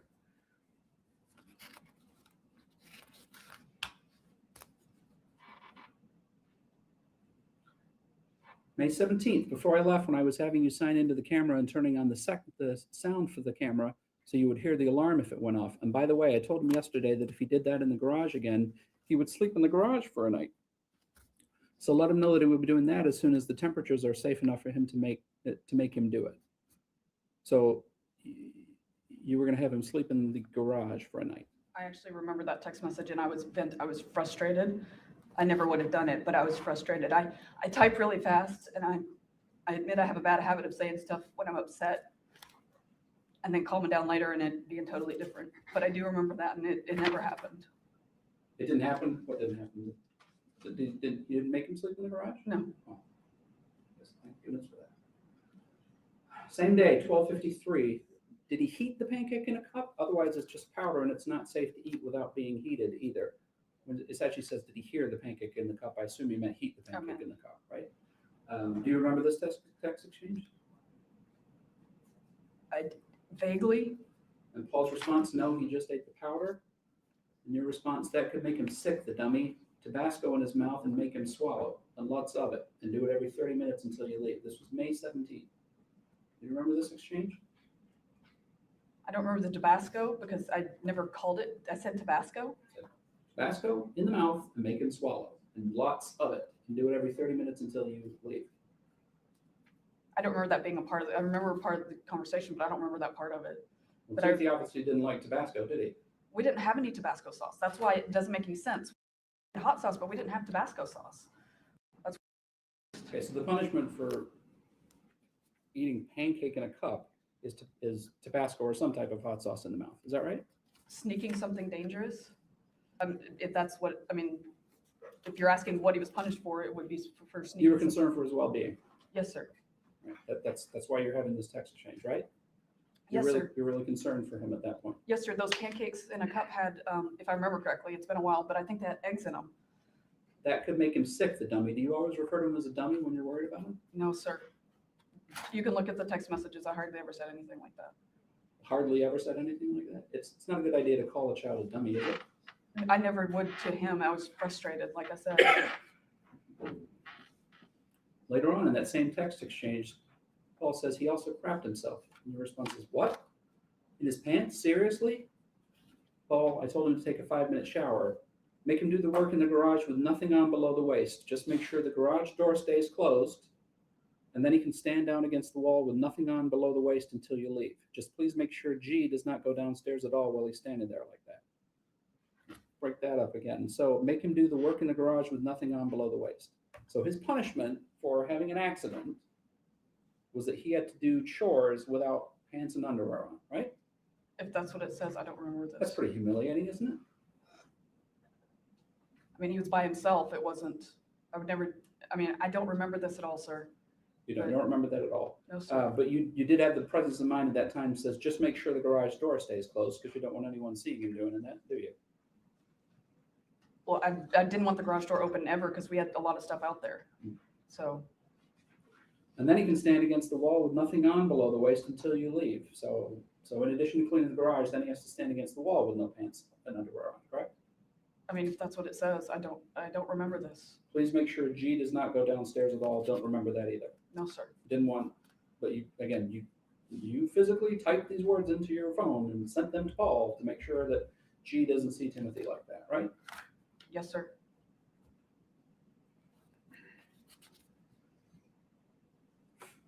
His clothes need to be washed right away, but he gets to be without anything below the waist for a while today. Did he say why the heck he did that? And Paul's response is he said he didn't want to disturb anyone.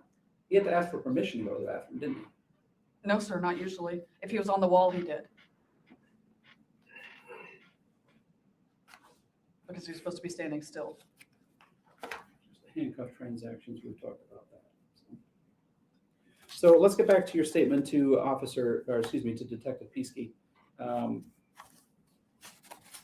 You didn't tell the detective about the warm bath, but you told him that you realized how skinny he was the night before and threatened to take him to the ER if he didn't eat. That's not true, is it? No, sir. And you didn't make him a piece of toast and give it to him and make him eat it, did you? No, sir, I have no idea why I said that. I was traumatized. I actually didn't come out of the first month I was in jail. I wish the Lydia that used to work for the public defender's office visited me, and she said it was pretty obvious that I was under severe trauma. Mhm. I didn't eat for my first month. This was while they were searching your house on July 6th while you were sitting in your house. Yes. So you're thinking, oh, I better tell him, yeah, he looked a little skinny last night, and I thought I should take him to the ER and then make some toast with butter on it and watch him eat it, and he walked away. None of that happened, did it? No, I don't even remember that. But you had the presence of mind to lie to the officer at the time when he was investigating. Like I said, I was traumatized. I don't remember this, sir. He wouldn't come upstairs when she said goodnight. She walked down to the last couple of stairs and asked for a hug and a kiss. That didn't happen either, did it? I don't remember. I mean, I would assume not, but I don't remember.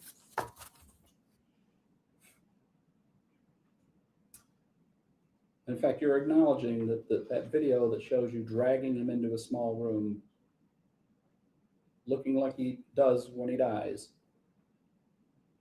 calling him a dummy for breathing with his mouth open, is actually what you did to him the night before he died, right? If that's what it shows, I don't remember, sir. Your statement to Detective Peasky continues. She got ready for work in the morning and went to check on him. She said his name, but he did not respond. She put her hand on his chest and he was not breathing. She remembered her 20-year-old son, Paul, helping her get him off the bed. That was all a lie, wasn't it? Yes, sir. You know where he was when you found him that morning, right?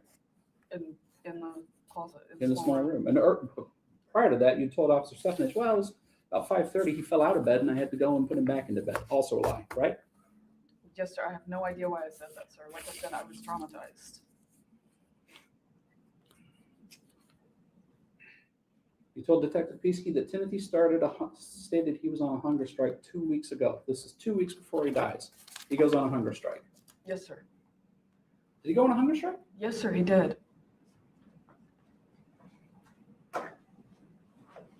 Show me the text message between you and Paul where it says that he's on a hunger strike.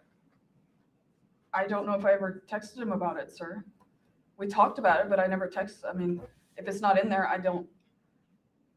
we didn't text about everything. You never texted Paul about him being on a hunger strike. No, I would have told him that in person. I wouldn't have said that over text message.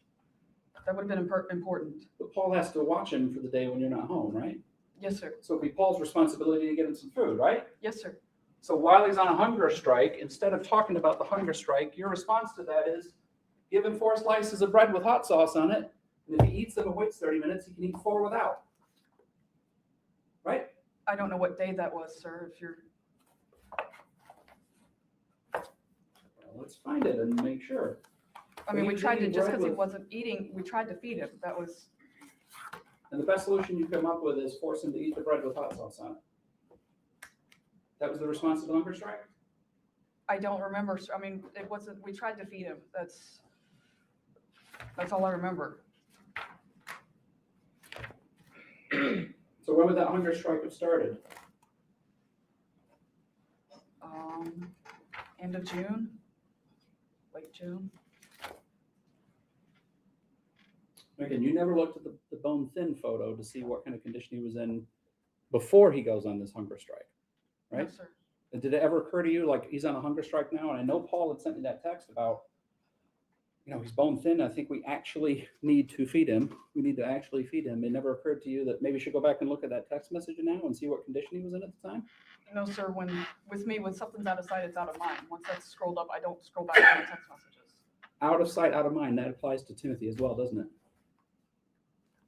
That applies to a lot of things, sir. It's not just, I mean, if Not little man just wasn't, Timothy. no, if little man was not in front of me right then I wasn't necessarily thinking about him. Paul wasn't.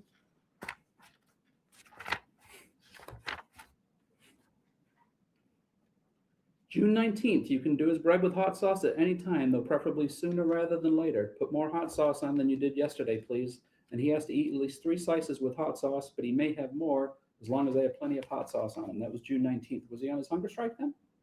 I would assume not. I don't know. I don't know. I don't have an exact date. That was about 2 weeks before he passed away, and that's when you said the hunger strike started. Is that right? Yes, sir. But Did it occur to you that the hunger strike was because he didn't enjoy eating bread with hot sauce on it?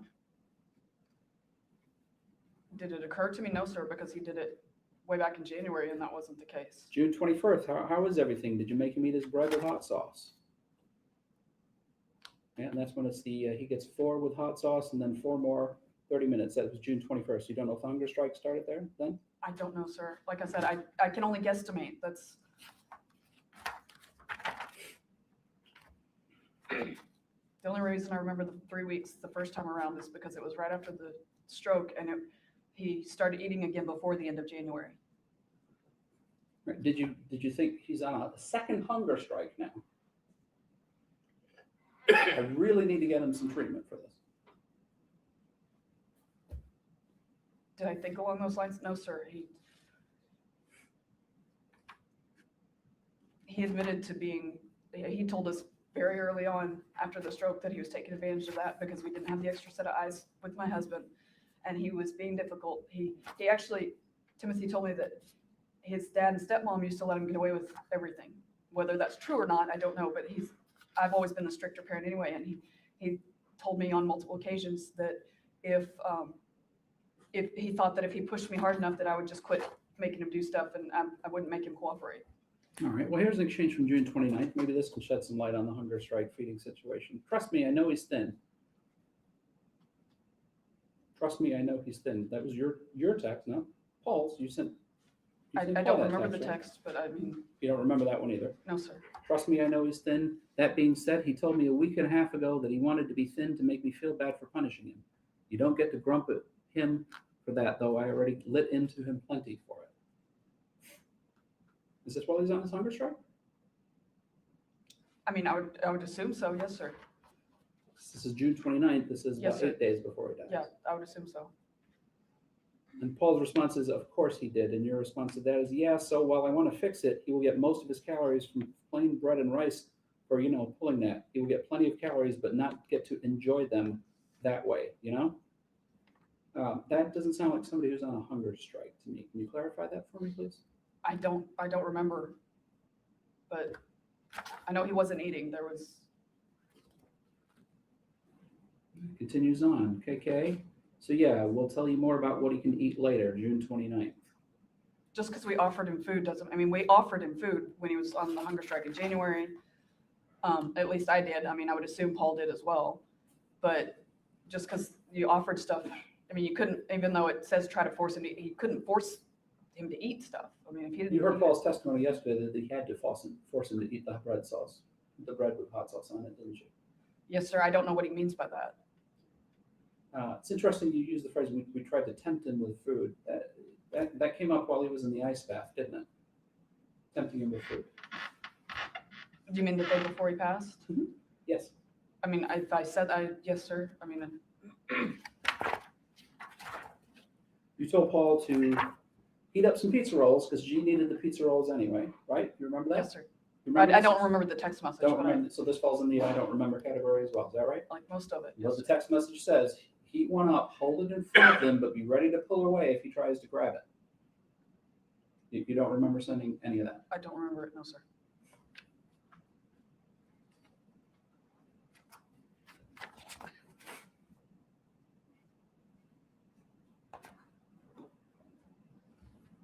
You heard the text messages read yesterday, correct? Yes, sir. I did. Is it fair to say that you just don't remember those text messages? Most of them, I don't remember. Most of them. But then you've got your big bind. I can pretty much guarantee I don't remember most of that either. I don't. And it's not just my text with Paul. You don't remember anything. No, sir, I don't. But somehow you were able to hold down a job as a judicial clerk during that time period, right? Yes, sir. My And only, you were able to at least provide dog training to one client at that time, correct? yes, sir. And you remembered to tell Paul to get up and walk Sharma just about every morning, didn't you? I mean, that would be automatic. It would be reflex. If it's in there, then I would assume so. Yes, sir. That would be reflex. To tell Paul to get up and walk Sharma, is that what you're saying? I mean, if it's a habit, if I do it enough times, then.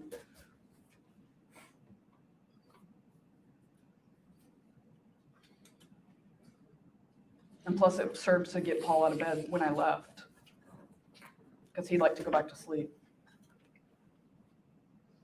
You told the officer that there was an alarm on the basement door, this is the small closet, because there was some sewing stuff stored in it. That was a lie, wasn't it? Yes, sir. There was sewing stuff stored in it before he asked to do that, but But the I alarm don't know why I wasn't- told him that. The alarm wasn't on there because there was sewing stuff on it, was there? No, sir. The alarm was on it because Timothy was supposed to be in there, right? I mean, as far as I know, like I said, I don't. You don't remember, but you were able to lie to the police officer at the time? I don't remember talking to the police. I mean, I don't remember this part of the conversation with the police officer, sir. You tell the officer that there were cameras in the home because G would strip down naked and wander around. Well, that wasn't the only reason the cameras were in the house, was it? No, sir. You left out all the other details about that you have to monitor Timothy and make sure he didn't go certain places and sneak places and be deceitful, right? You didn't tell the officer that, did you? Apparently not. I don't know why I didn't, but You said he fell out of bed and you went and had to get him and put him back into bed. He never fell out of bed that night, did he? not as far as I know. I don't remember, sir. Well, you know he didn't sleep in the bed that night, don't you? Well, no, yeah, so I'm sorry. It's the same that you got up at 5:30 and had to put him back into bed.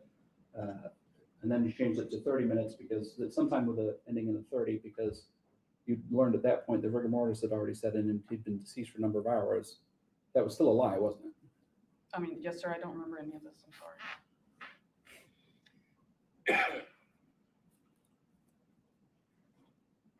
The hot sauce in the bathroom downstairs was for food.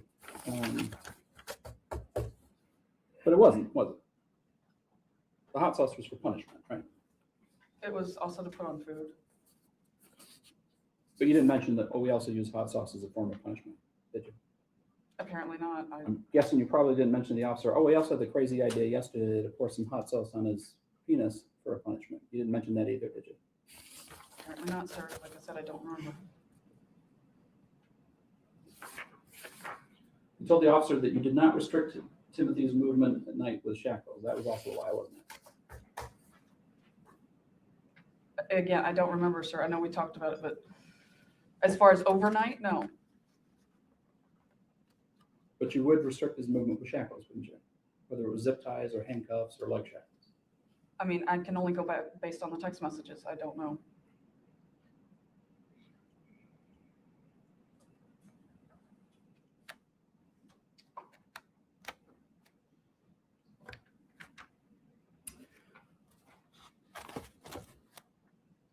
Why did you wait 20 minutes to call 911 after you found Timothy deceased in the small closet in the small room?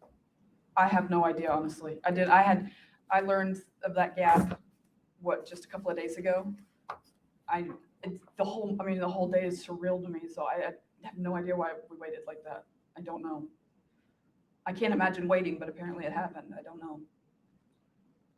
Do you remember Paul asking you, should we call 911? I don't remember him ever asking. Because I was the one that called, and I was the one, I remember performing CPR, and he did help me out a little bit when I got tired to take over a little bit. But, I mean, I can't imagine ever saying no to that. But if it's on the video, that's what you said, right? If it's on there.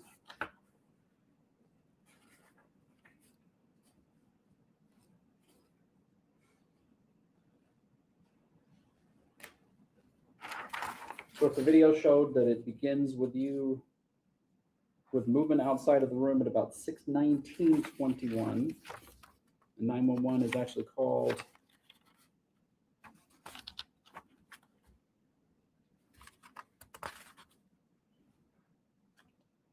you tell Paul you have to call at 6:37, so that's about 18 minutes, isn't it? I mean, let's see, 19, yeah, that's 18 months. And Timothy was never responsive to you, was he? No, sir. His eyes were wide open, completely glazed over, weren't they? As far as I remember, yes, sir. He never moved, never took a breath, never did anything, did he? No, sir. While this is all going on, you tell Paul, we'll have to tell them he was on a hunger strike, right? Remember telling him that? No, I don't. Don't remember that either? No, sir. You remember telling Paul, or do you remember saying, put his pants on to make it look like he's been this way? I don't remember saying that. You remember asking Paul to put the belt on to make it sure that that's the way he looked? No, sir. But if they're on video, you said those things, Yes, right? sir.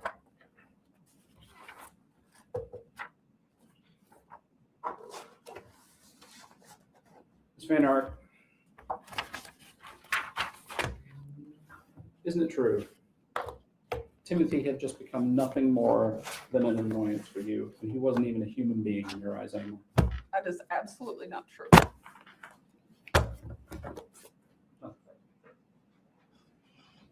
Johnson. Ms. Vander Ark, Yes, sir. did you, in your lawyer, did you reduce everything you did and said and the comments you made into text that you put in your phone and sent out? Oh, absolutely not. I talk a lot. I admit that. The text was probably 10% of what I said. Okay, so would it be true to say that there are other conversations, other issues, other details that are not contained in those texts? Many, yes, sir. Okay. You were asked if you only couldn't remember the bad things or the incriminating things. You remember having that question? Yes, sir. I remember that question. Were you during the course of this conversation with Mr. Roberts, were you ever asked about any of the good things that were going on? Not really, no, sir. So as I recall, you reported that you can't remember some of those as well? Yes, sir.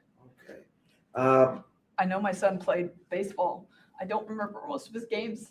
And I know I caught for the team because coaches were on first and third, but I don't actually remember doing it most of the time. I remember a couple of games, but I know we had more than 2 games.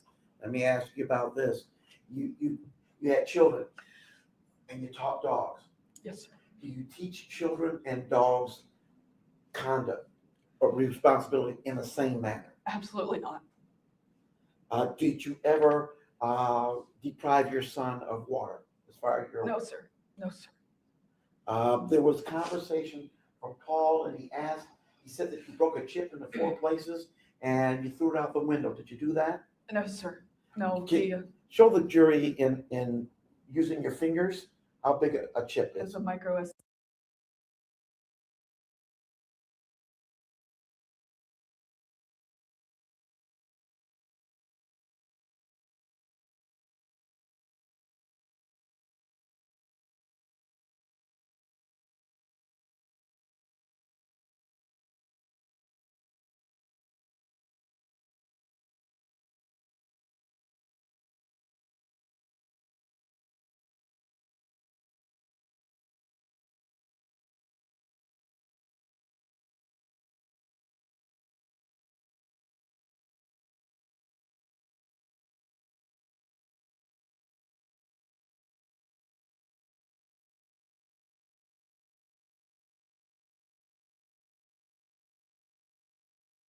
Let me see. So that is day 2. Give me a second. Let me put.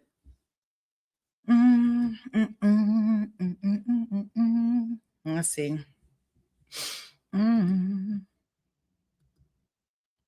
She's so irritating. Okay. I got like a little playlist that I put together. 1, 2, 3, 4. Okay.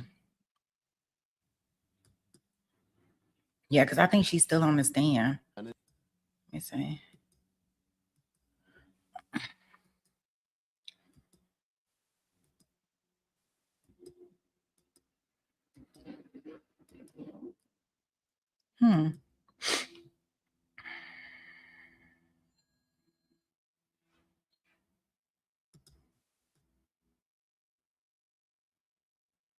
To work on things. Wait a minute. Is she back on the stand?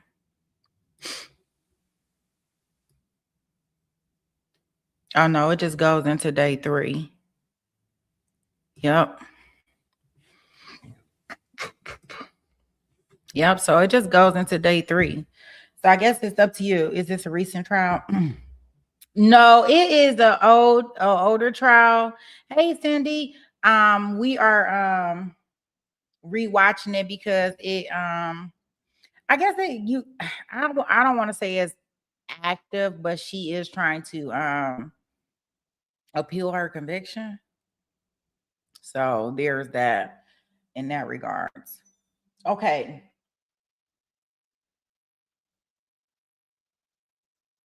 So I guess I should ask because I didn't know. Let me see.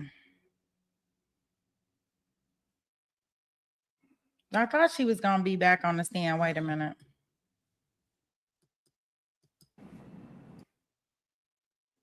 Oh, I don't, remember. In the same manner. Absolutely not. Did you ever deprive your son of water as far as your? No, sir. No, sir. There was. Oh gosh. She's so full of it.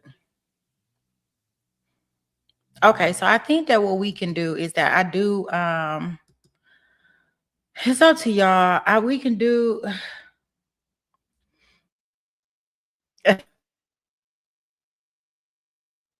yeah, I don't know. Can she get double life or something? Mm-hmm. Okay, so let's do this here because I know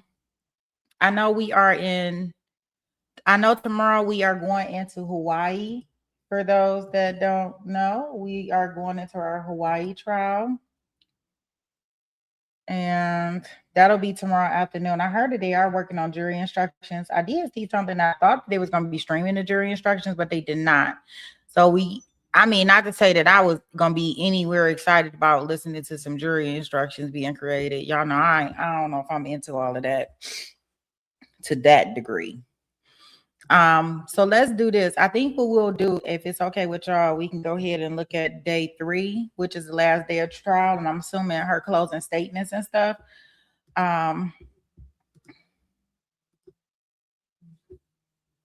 Yeah, which is the closing statements. We should be able to get through day 3 and then watch the verdict. And I want to see also the sentencing for Paul. It was like 51. When I was looking at it, it was like an hour long. And I was like, why was it an hour long? But I'm assuming because some people were speaking at his sentencing. That's the only thing I could think of. In order for it to be an hour long. So what I'm going to do is I'm going to set up I'll set us up a new room and I will redirect us over there since I figured out last week that it does work for me. So instead of having to have everybody move, I can move you. And that's awesome. At least I think it's awesome. So just give me 1 second. Because I was going to save it for tomorrow, but we can go ahead and watch it today. And then that way we can kind of be done with most of her stuff. And then look at some little final stuff that we're going to look at. I did get the thing from you, Drunky, regarding the interview with her sister. So I'm going to see what maybe we can watch some pieces and parts of that. I wouldn't mind looking at some of that. Also, just so y'all aware.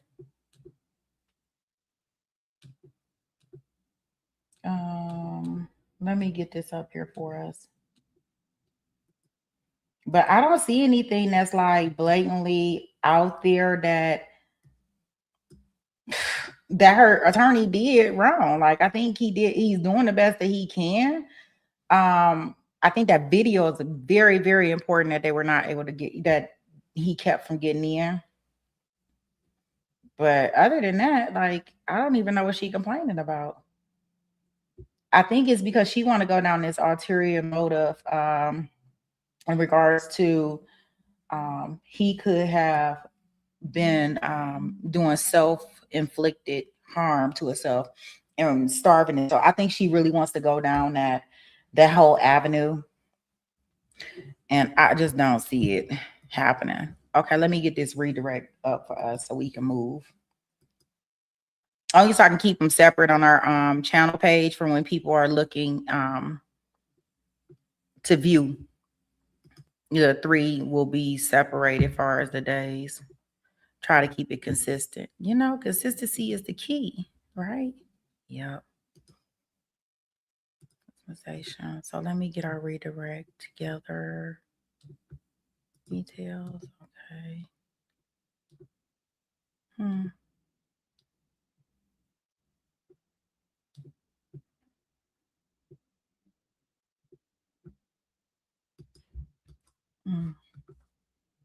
Redirect. We are going to go to this one. Save.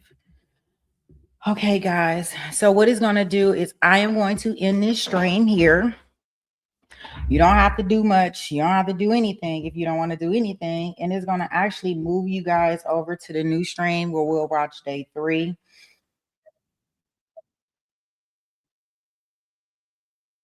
That's not.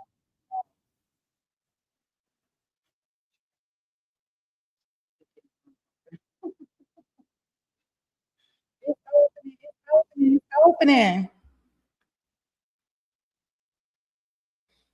She claiming that her lawyer messed up by telling her she didn't need to be in court for closing arguments. She pretended to have a panic attack, and he came out the back when she was just yeah.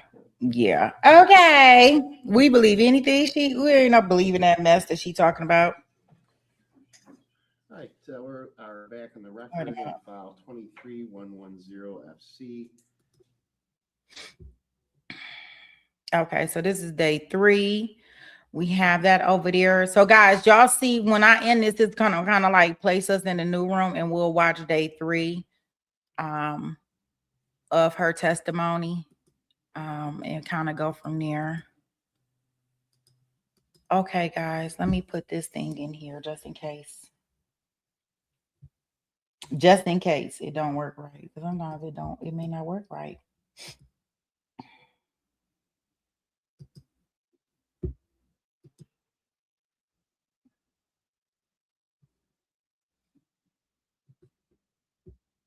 Make sure, guys, if you can, pretty please, when I drop y'all in the next room, if you can remember to hit the like button when you go in, since it's going to be a different room. I would truly appreciate it. Truly appreciate it. Okay. If it doesn't drop you over there, there is the link. I did put it in the chat. If not, I will see you guys over there. All right. Peace.